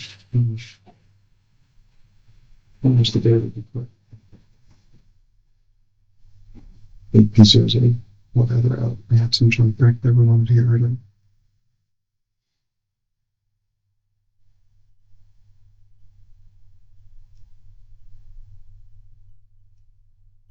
And like I said, we have to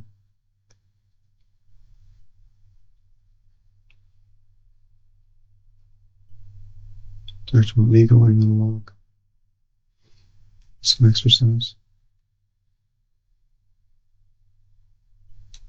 I have a sciatica.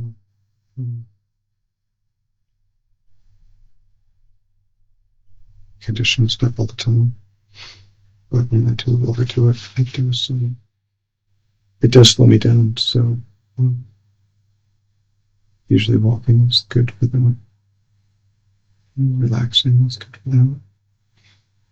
And that was very much the gist of it until I left.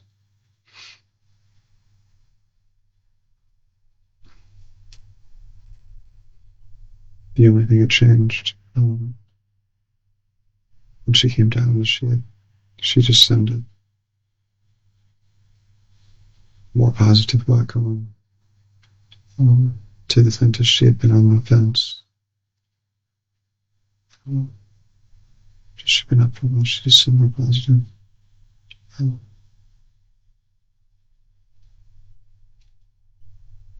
She told me to have a good walk.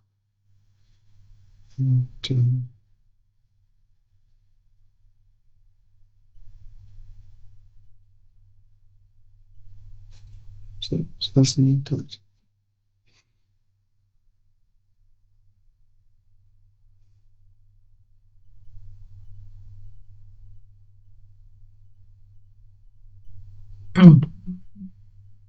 You just say that was the last time you talked to her? You didn't actually take the walk, though, did you?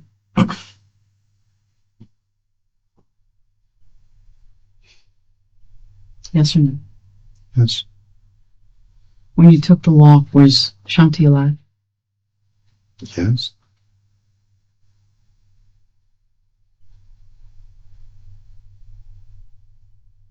Was she alive when you went to take the dogs to the park?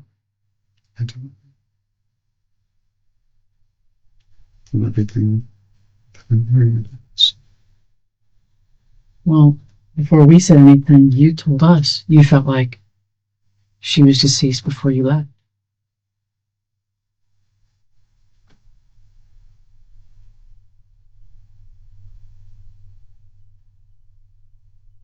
I didn't say that I knew. Just that she might have been. You felt like she was deceased before you took the dogs to the park.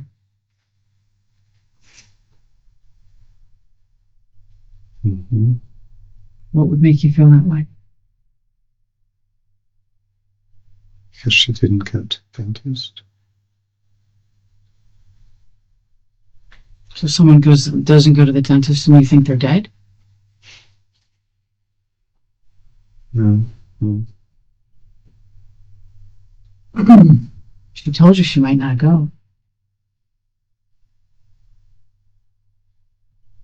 The normal thinking would be she changed her mind.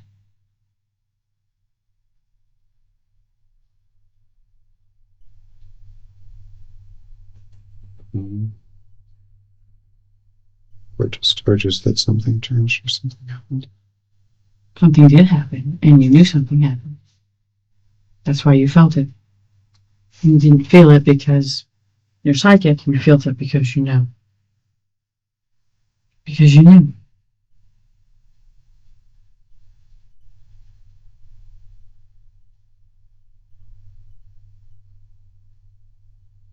Before you went for the dogs, you knew she was deceased. No, I said that tonight. But looking back on it now, with what we know. You said that before we knew anything. You said that before we told you anything. It's one of the first things you said when we walked in. That's not. You're twisting things. What? I didn't say that I knew in the morning. No, you said But I it said, felt like it. No, I feel like it now. After I knew she passed away. Not that I knew in the morning. I guess.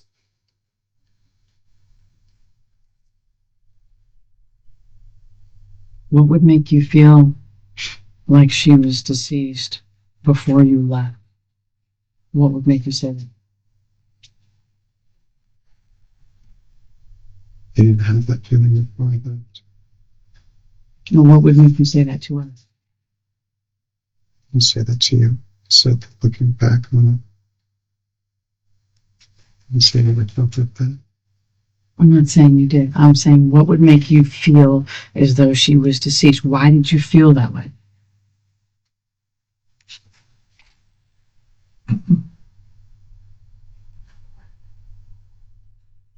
Because I thought the shower had something to do with it.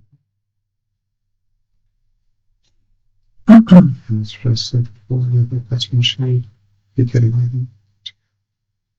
I got the feeling that's what she was going to do. I'm concerned she wasn't okay. when I left.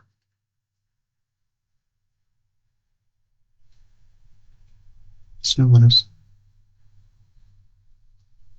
It's not what you said? She wrote it down. Oh, no. I didn't say it. The context to me is not what I meant or what I saw.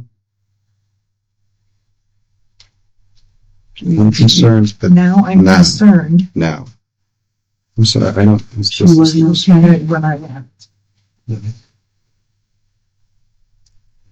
I would have to agree with you. I don't think she was okay when you left. Because when we got there, she should have been soaking wet.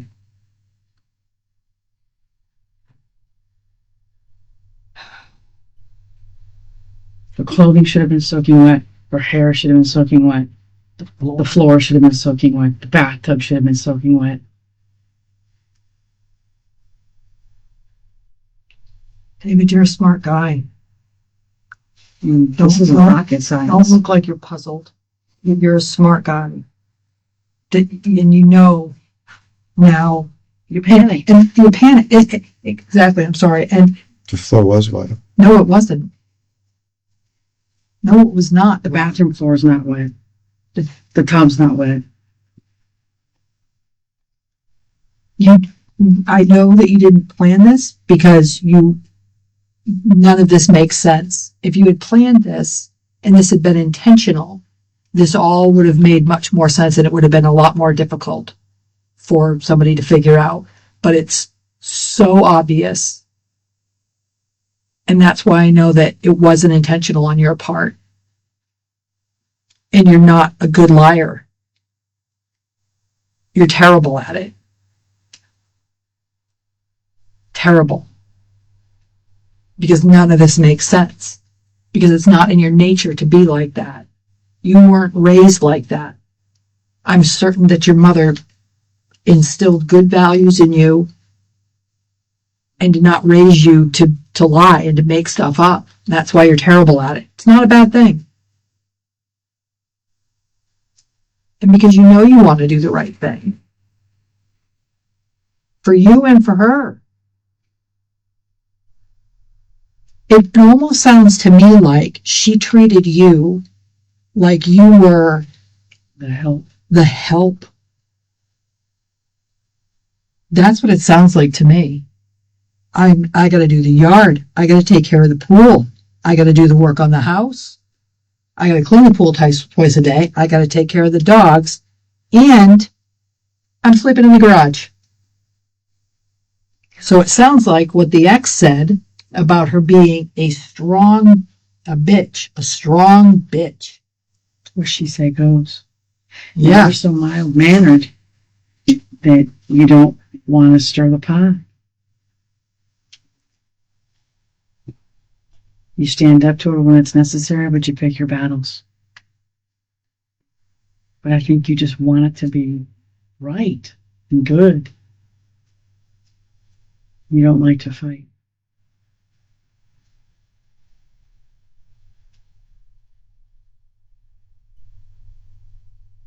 I don't know if she called you a name or if she belittled you in some way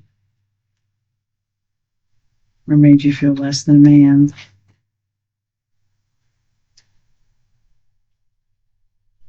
But my guess is she wasn't treating you very well.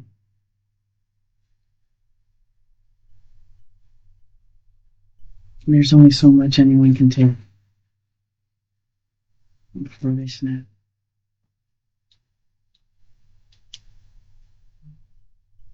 And maybe you felt like she got what was coming to her. You what? Maybe you felt like she got what was coming to her.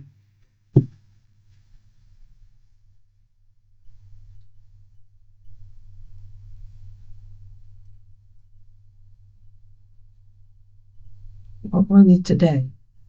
What was she upset about today?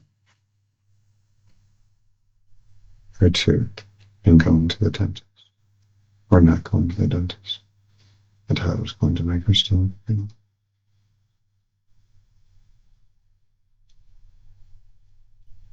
Is she constantly complaining about her health or about one thing or the other?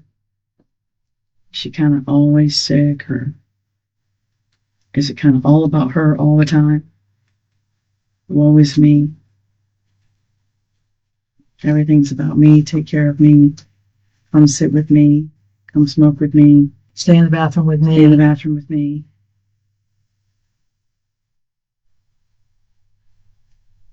We all know women like that.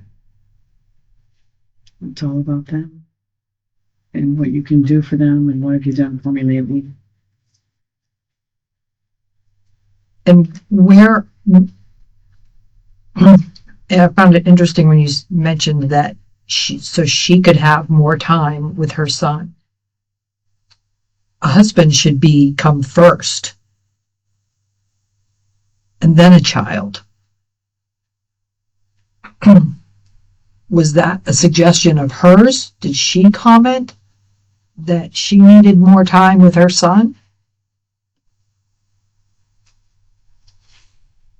I mean, did she put you after him? No, again, the comment was pretty clear. It was picking him up early so he could be at our home. That's not the comment she's referring to. No. It was the one that you said you were sleeping downstairs, so when Jackson was there, she could have more one-on-one time with him. More personal time with him. I mean, was there ever a conflict because of her son? Yeah, I don't remember saying that it was in any way in relationship vis-a-vis me for having. It was one of the things you mentioned, and one of the reasons you I were did sleeping mention it, downstairs. but what I'm saying is I do not believe that it was in any way having less time with me. It just seems like these are all things that are made to stretch and prod into something that's not there.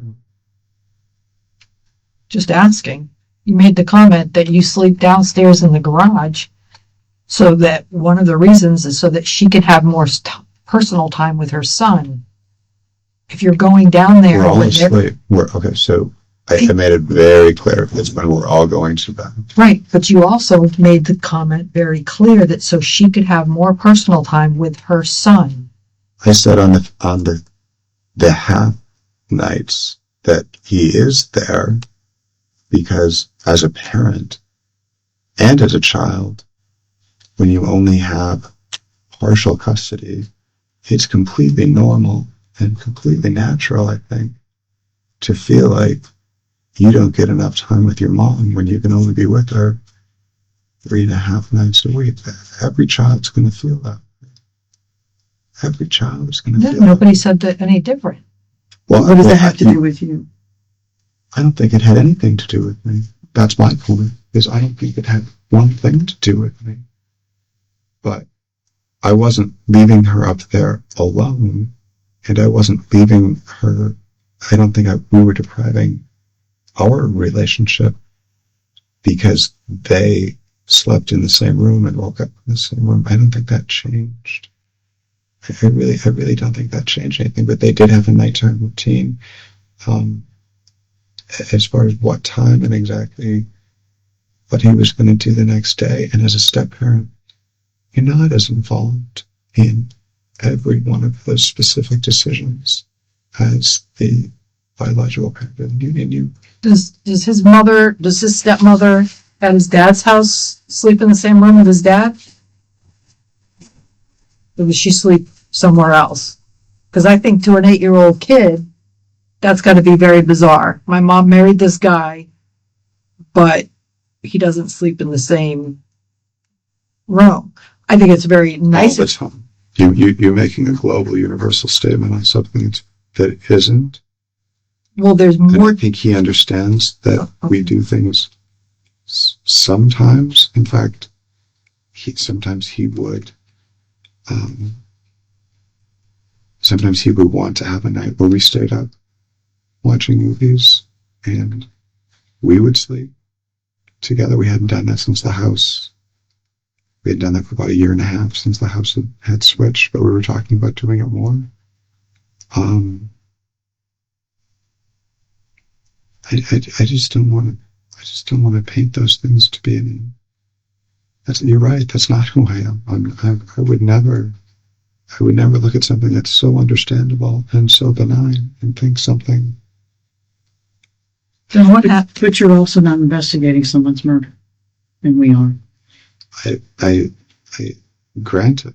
Okay. Granted, but Okay. I don't think we need to exaggerate any of the points that I made clearly or say they're discrepancies. And had you walked in and told the truth several hours ago, we'd be done by now. We haven't heard it. Okay? So forgive us for grasping at straws and maybe trying to choose. I do. And maybe trying to choose things that mean nothing. And I think we're kind of grasping at straws because we're not hearing it, Dave. I mean, you can walk in and this can take 15 minutes and you just got to say, I screwed up, I made a mistake, and this is what happened. But we have not heard that from you in a very long time. And that's why we keep going over it and over your past statements and over everything you've told us, because there's sliver of truth in every lie you've said tonight. Sliver of truth in all of it.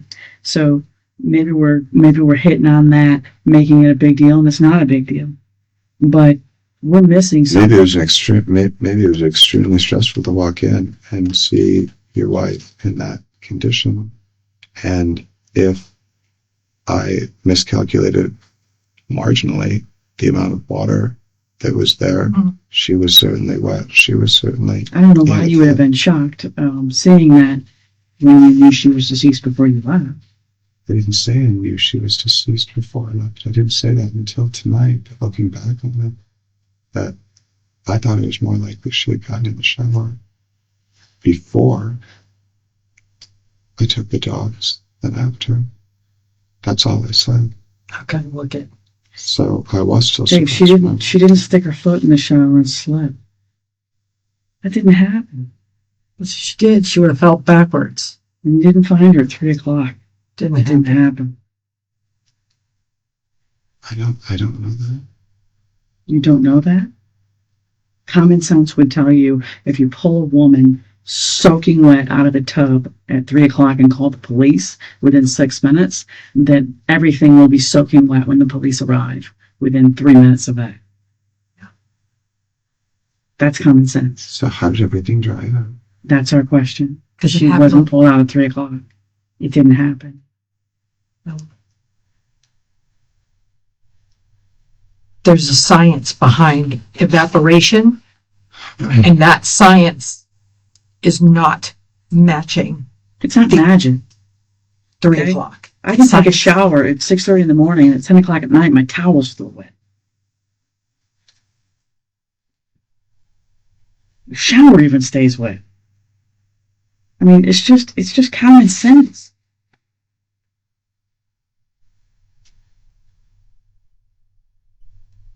The water was definitely filled up to where you said, but not at 3 o'clock. That's the sliver of truth. There's blood in the water. There's another sliver of truth. Mm-hmm.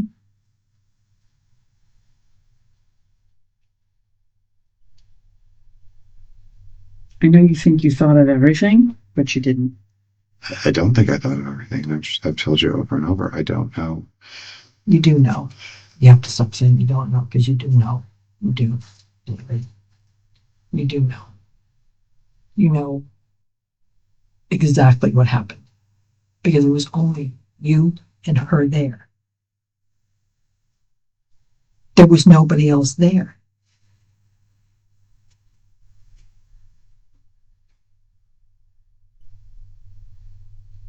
Nobody. I don't know what happened when I wasn't there. No, I'm sure. There had to have been close to well over an hour in the morning that I wasn't there, and well over 2 hours in the afternoon that I was. Right, that's very possible that you left the residence. However, when you were there, whatever happened to her happened when you were there. It didn't happen when you were gone. It happened when you were there. And I wouldn't expect you to know what happened when you were gone. Nothing happened when you were gone. She was already deceased. Talk around in circles.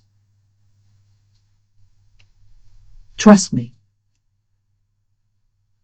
The evidence and her body speak for itself.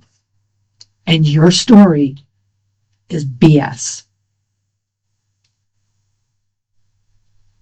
So you better figure it out before it goes too far.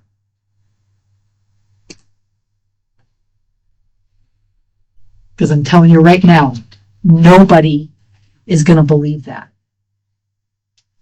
Nobody.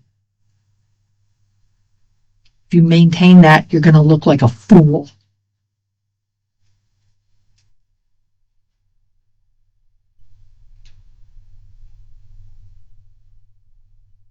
Picture telling that story with your mother sitting there listening to that. Try it. Like, As it's picked apart by as everything you told us is picked apart by everyone who testifies. and we haven't even hit on everything. We're holding some of it back, waiting to hear the truth.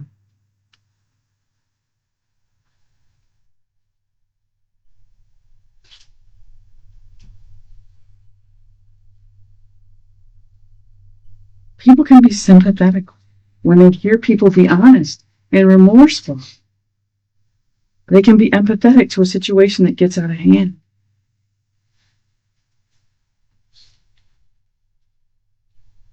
But when people lie for hours on end and say, I know nothing about nothing, I don't know how she got that way, I thought she tripped and fell, I wasn't home, I was here, I was there, conveniently you're not there.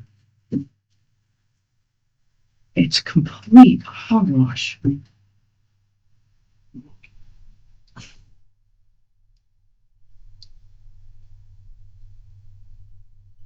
And we haven't even got the medical examiner's findings from the strangulation and all the things that go along with that. It's science. It's not guessing. It's medical science. Plus everything we've done at your home today. We're still there.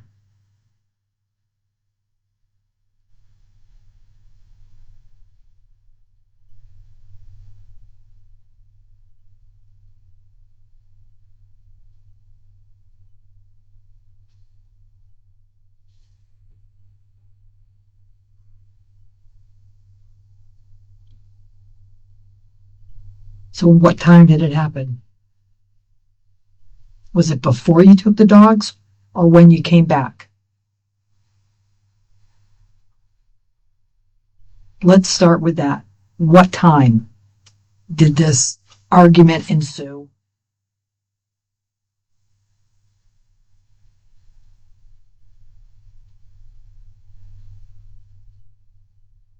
I'm gonna go with, from the story that you told us,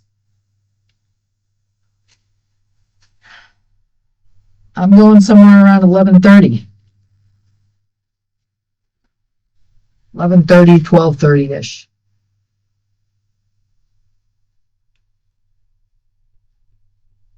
If you went for the walk around Lake Lucerne, Lake Davis, Which we'll be able to prove. yep. If you did that and came back, 10:35, 10:45 would be real close. Both cars were there, so I figured she decided not to go to the dentist. I told her I was going to take the dogs to the park earlier to play frisbee. I took dogs for a short walk, measured something to do with the stairs, looking to see how much room was left, and then took the dogs. And you to may the have done that, but I don't think you did it at that moment. at 11:45. There's a sliver of truth. Maybe you measured the stairs, but not in that moment.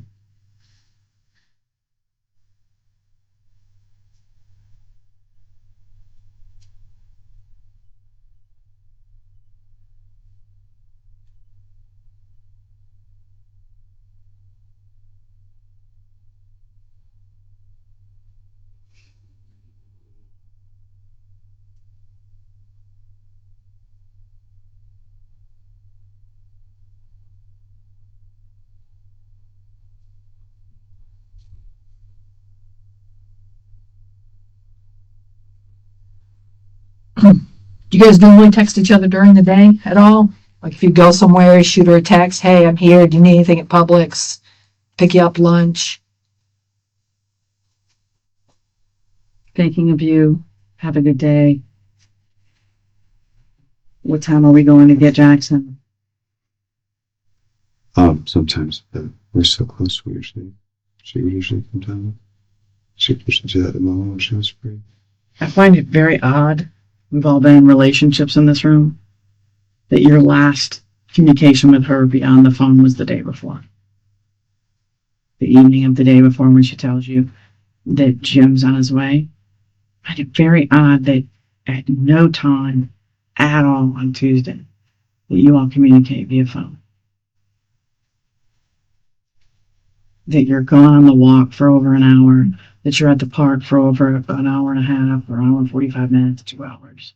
And there's zero communication between the two of you the entire day until you say you found her just after 3. Not a phone call, not a text. Nothing. My assumption is you don't call or text someone you know isn't going to read it. Can't read it.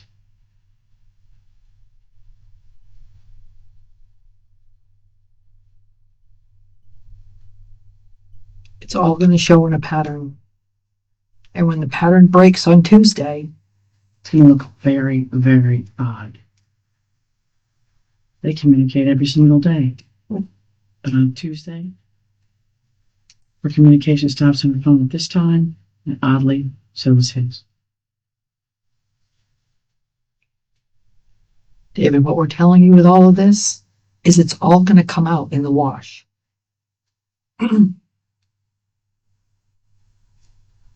It's all going to come out.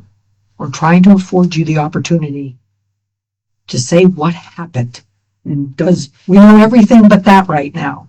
We know that something happened between you and her. She's dead. She's murdered. Intentionally or otherwise. She's dead. The evidence on her is it is. The evidence in the apartment is what it is.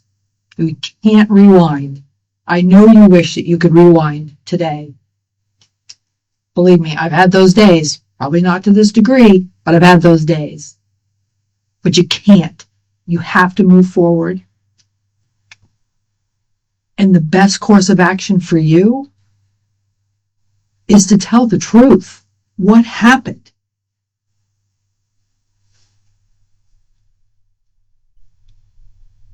This BS about 3 o'clock in tubs and it's crap. It's crap. You know it's crap. It's a crappy story.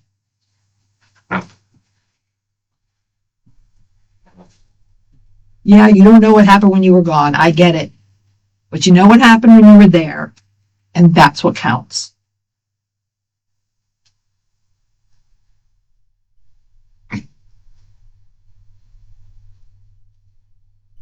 Don't make it worse on yourself. You have to carry on. You still have your whole life to live. You still have your whole life. Where do you want it to go? How do you want it to proceed? You can't change the facts from today. You can't. The only thing you can do is improve on them, and that's by telling the truth. I know it seems like crazy, like, holy shit. If I tell them what happened today, it's not going to be great. Who wants to admit that something happened and somebody died? Nobody wants to do that. I get it. But maintaining this crappy story is going to make it look like you don't give a crap about your dead wife.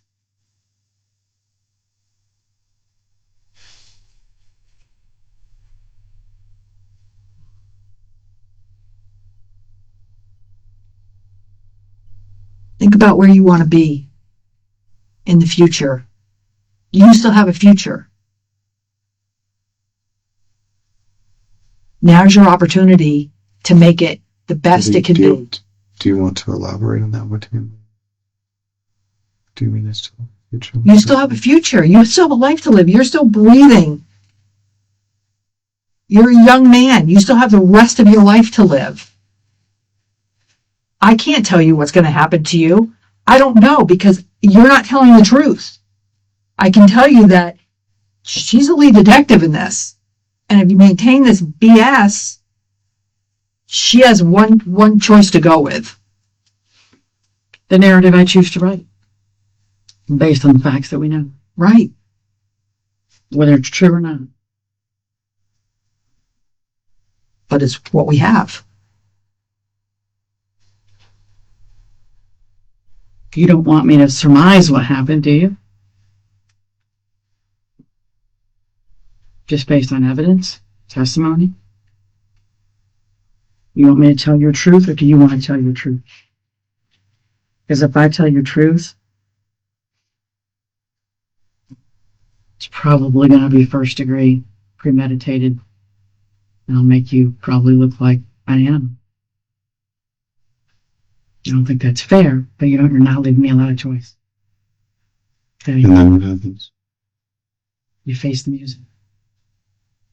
Which is? You face the music. You face a jury of your peers.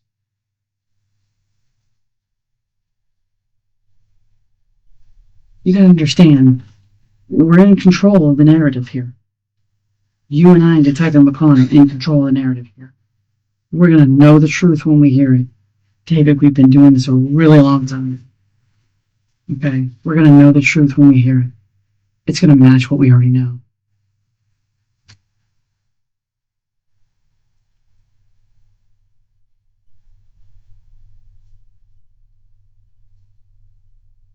We've been extremely patient with you.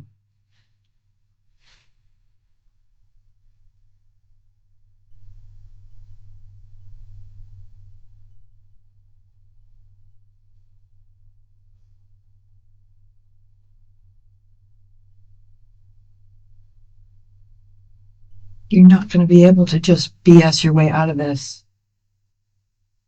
You're not going to be able to maintain this and think it's going to go away. It is not going to go away. The hardest point for you to deal with is right here and now.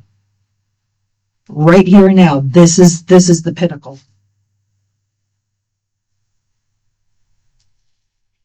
From here, you choose. I know it doesn't seem real. And you probably think, well, why would she be telling me the truth? Why would she be sitting here to try and help me?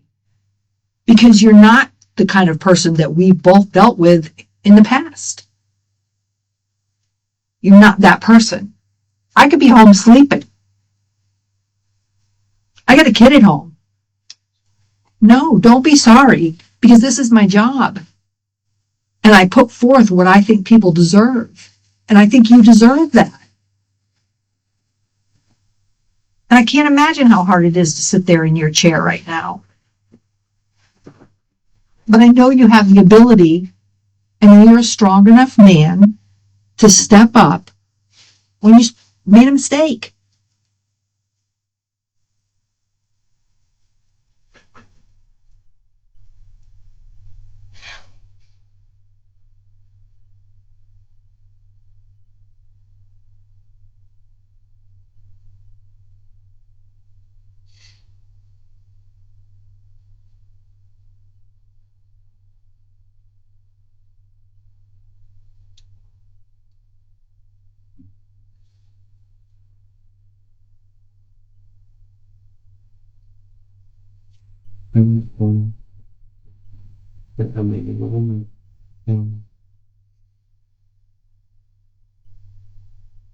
Appreciate the things that you're saying. I'm missing what you're saying because of your suit that you're moving, but I'm missing it. It's really loud, but I missed what you said because you're talking so loud. I'm sorry, it's Polly. I appreciate the things that you've said and the genuine consideration and thoughtfulness behind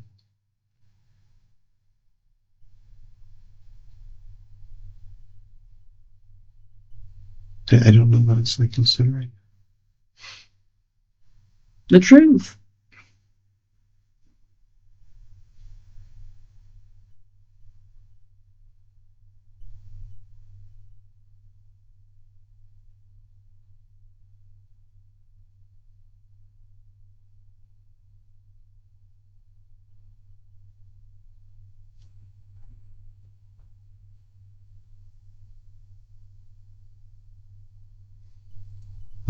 I feel like everything that I have said, and I know you don't want to hear this, you told me before,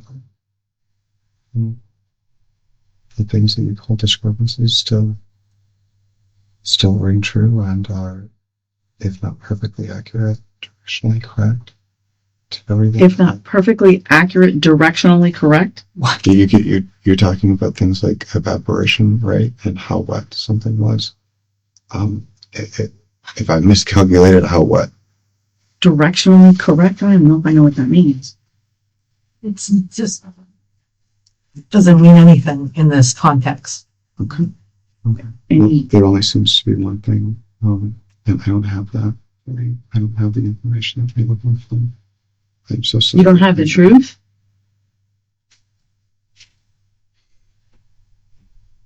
David, you killed this woman. I cooperated so I could give you all the information and all. You cooperated because you thought that your language would overwhelm us, and you thought you could pull the wool over our eyes. I don't think there was any effort to do that. All these tangents, all this flowery, fancy language, answers to questions that you asked, to questions that you asked. That's my misinterpretation. You know how many interviews I've done in 20 years? Hundreds. Okay. I know the truth when I hear it. Hundreds, especially from someone who should be acting one way and is acting another. Okay. And is acting what? You know, you fake cried for about 7 or 8 hours, say. Not one tear came out of your eyes. Not one. Not one. Not on the scene with the officers. Not in this room. You have fake cried over this woman's death since we made contact with you for hours. And every single time you fake cried, we wrote it down. Not one tear came out of your eyes. Not one. Nope. Okay. We've been extremely patient with you for a very long time. I'm losing my patience at this point because there's not a lick of remorse for what you did to this woman. Not even a little bit. Okay. I'm really starting to believe you wanted her dead. And I'm really starting to believe you planned it. David, because not a lick of remorse. Not even a little. You sat there for the last 2 hours and stared at her picture, and you haven't cried. Not one tear. You're staring at a woman you're telling us you're in love with, and you've done nothing the whole time. But close your eyes, huddle up, and protect your own ass. And that's all you've done. You've not shed one tear on that picture. Not one. You claim to love that woman. I would be under the fucking table in a ball if I was in love with that woman and she was dead. I would be inconsolable. I wouldn't even be able to utter the words or talk to detectives for 6 or 7 hours like you have. Okay? You've not shed one tear in that picture. And you've been staring at it since she presented it to you. 2 hours ago. Over 2 hours ago. You are not remorseful for what happened to her. You could give 2 shits about what happened to Shanti tonight. Okay? I told you she was murdered. Murdered. Someone took her life from her. And there's nothing. You can't even fake it. That's how much you could give a shit. You can't even fake it.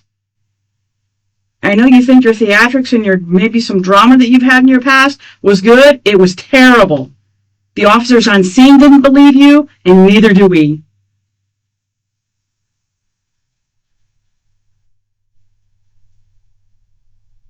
You fucked up. That's the end of it. You screwed up. You made a mistake, whatever it is. I'm starting to believe it wasn't a mistake. I'm starting to believe that David wanted this chick dead. for whatever you might gain, for control, creative control of the house, so you can direct the build. I don't know what your motivation would be, but I know you stand to benefit. I know that the show that's going to happen is now yours. That all the decisions that I make are now yours. The 250 grand you tend to inherit, you can build the house of your dreams. Maybe never work again. I know there's motivation. Is it the accurate motivation? Maybe not. Is it what I'm going to paint you as? Probably. Because there's no more arguments over the house. You have complete creative control. You get the TV show. You get the $250,000.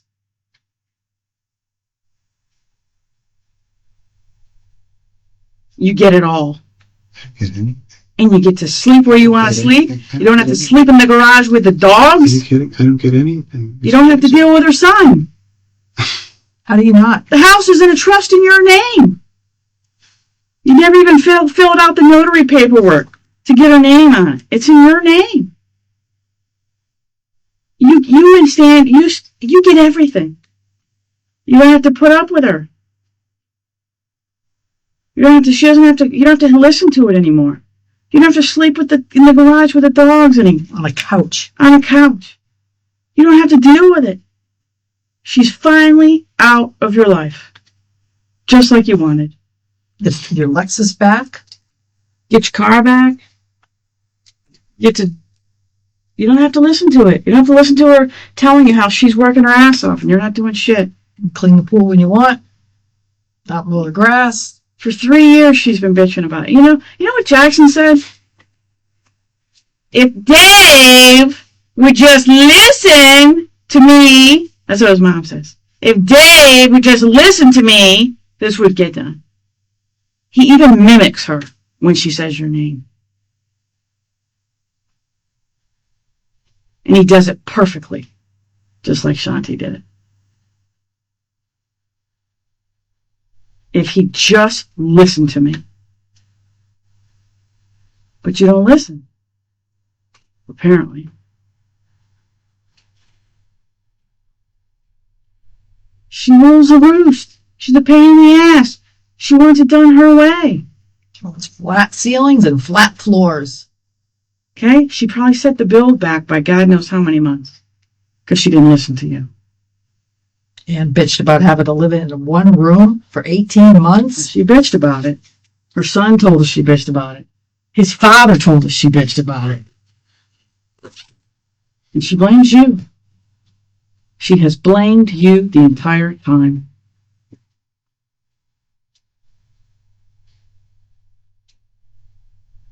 And after 2 or 3 years of hearing her bitch, or 2 years or a year and a half, however long you've been in that house, of hearing her complain every effing day about that house,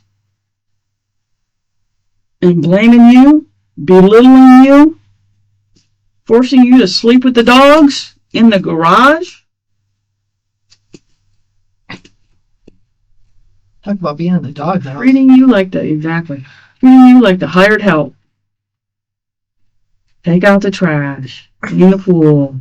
She treats you like a landscaper. Like the pool boy. She doesn't treat you equal. Probably because she's bringing in the money. Or is it something else?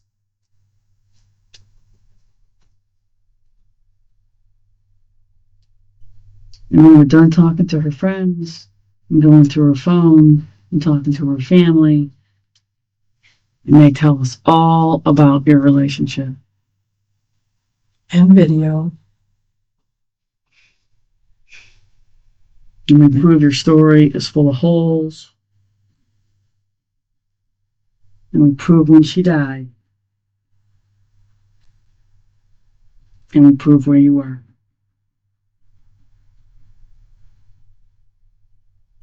Because honestly, after today, I mean, you've had ample opportunity, David. Ample opportunity to tell us the truth. Okay? No one's going to accuse us of not giving you ample opportunity to tell the truth. Because you've had it. You've had a lot of it.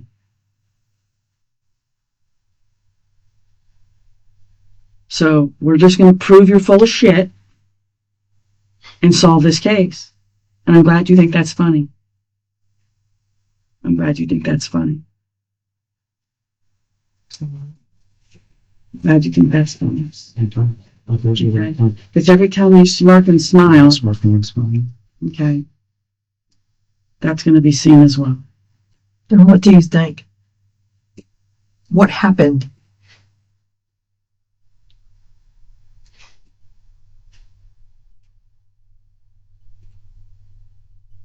What happened between you and her today that caused it to end like this?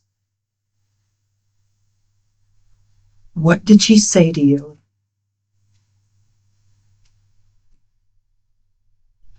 David, this is your life you're talking about, that you're closing your eyes through.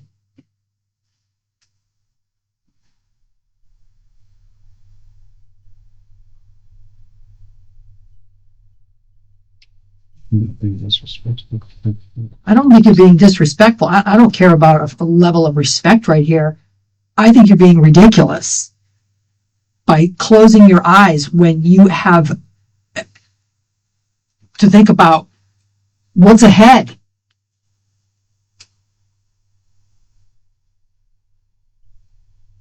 It will prove where you were when she died. And when you are found to be at that residence when she died by being murdered, and you were the only person there, figure it out.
He's motherless. Motherless. He's 8.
Look at him.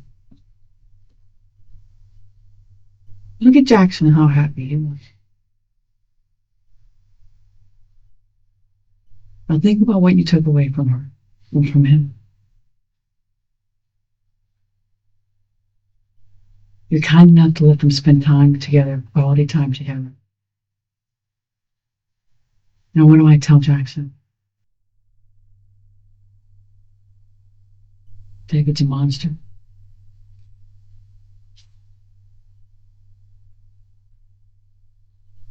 Man living with your mom, who took your mom to the courthouse, swore to love and protect, honor. Who said vows in front of God to do right by his mother. Lied his ass off and killed her? For the money? What do I tell Jackson?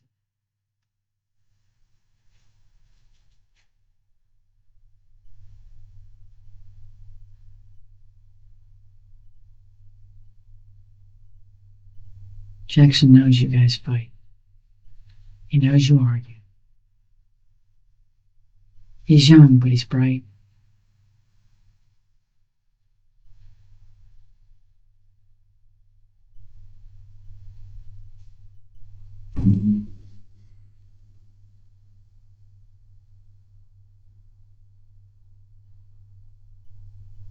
Are we boring you?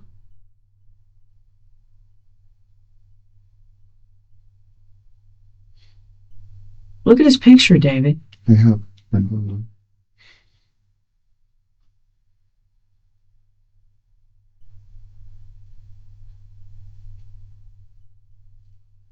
How do you explain this?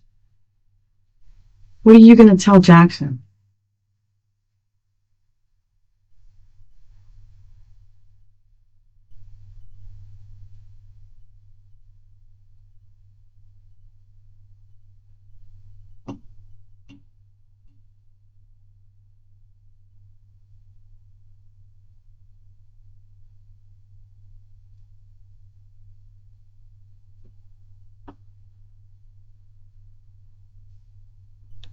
If you're going to sleep, I'm going to start writing.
By all means, take a nap while your life's hanging in the balance.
Thanks for watching and supporting us. It is thanks to your continued support that we keep bringing you exclusive cases like this one.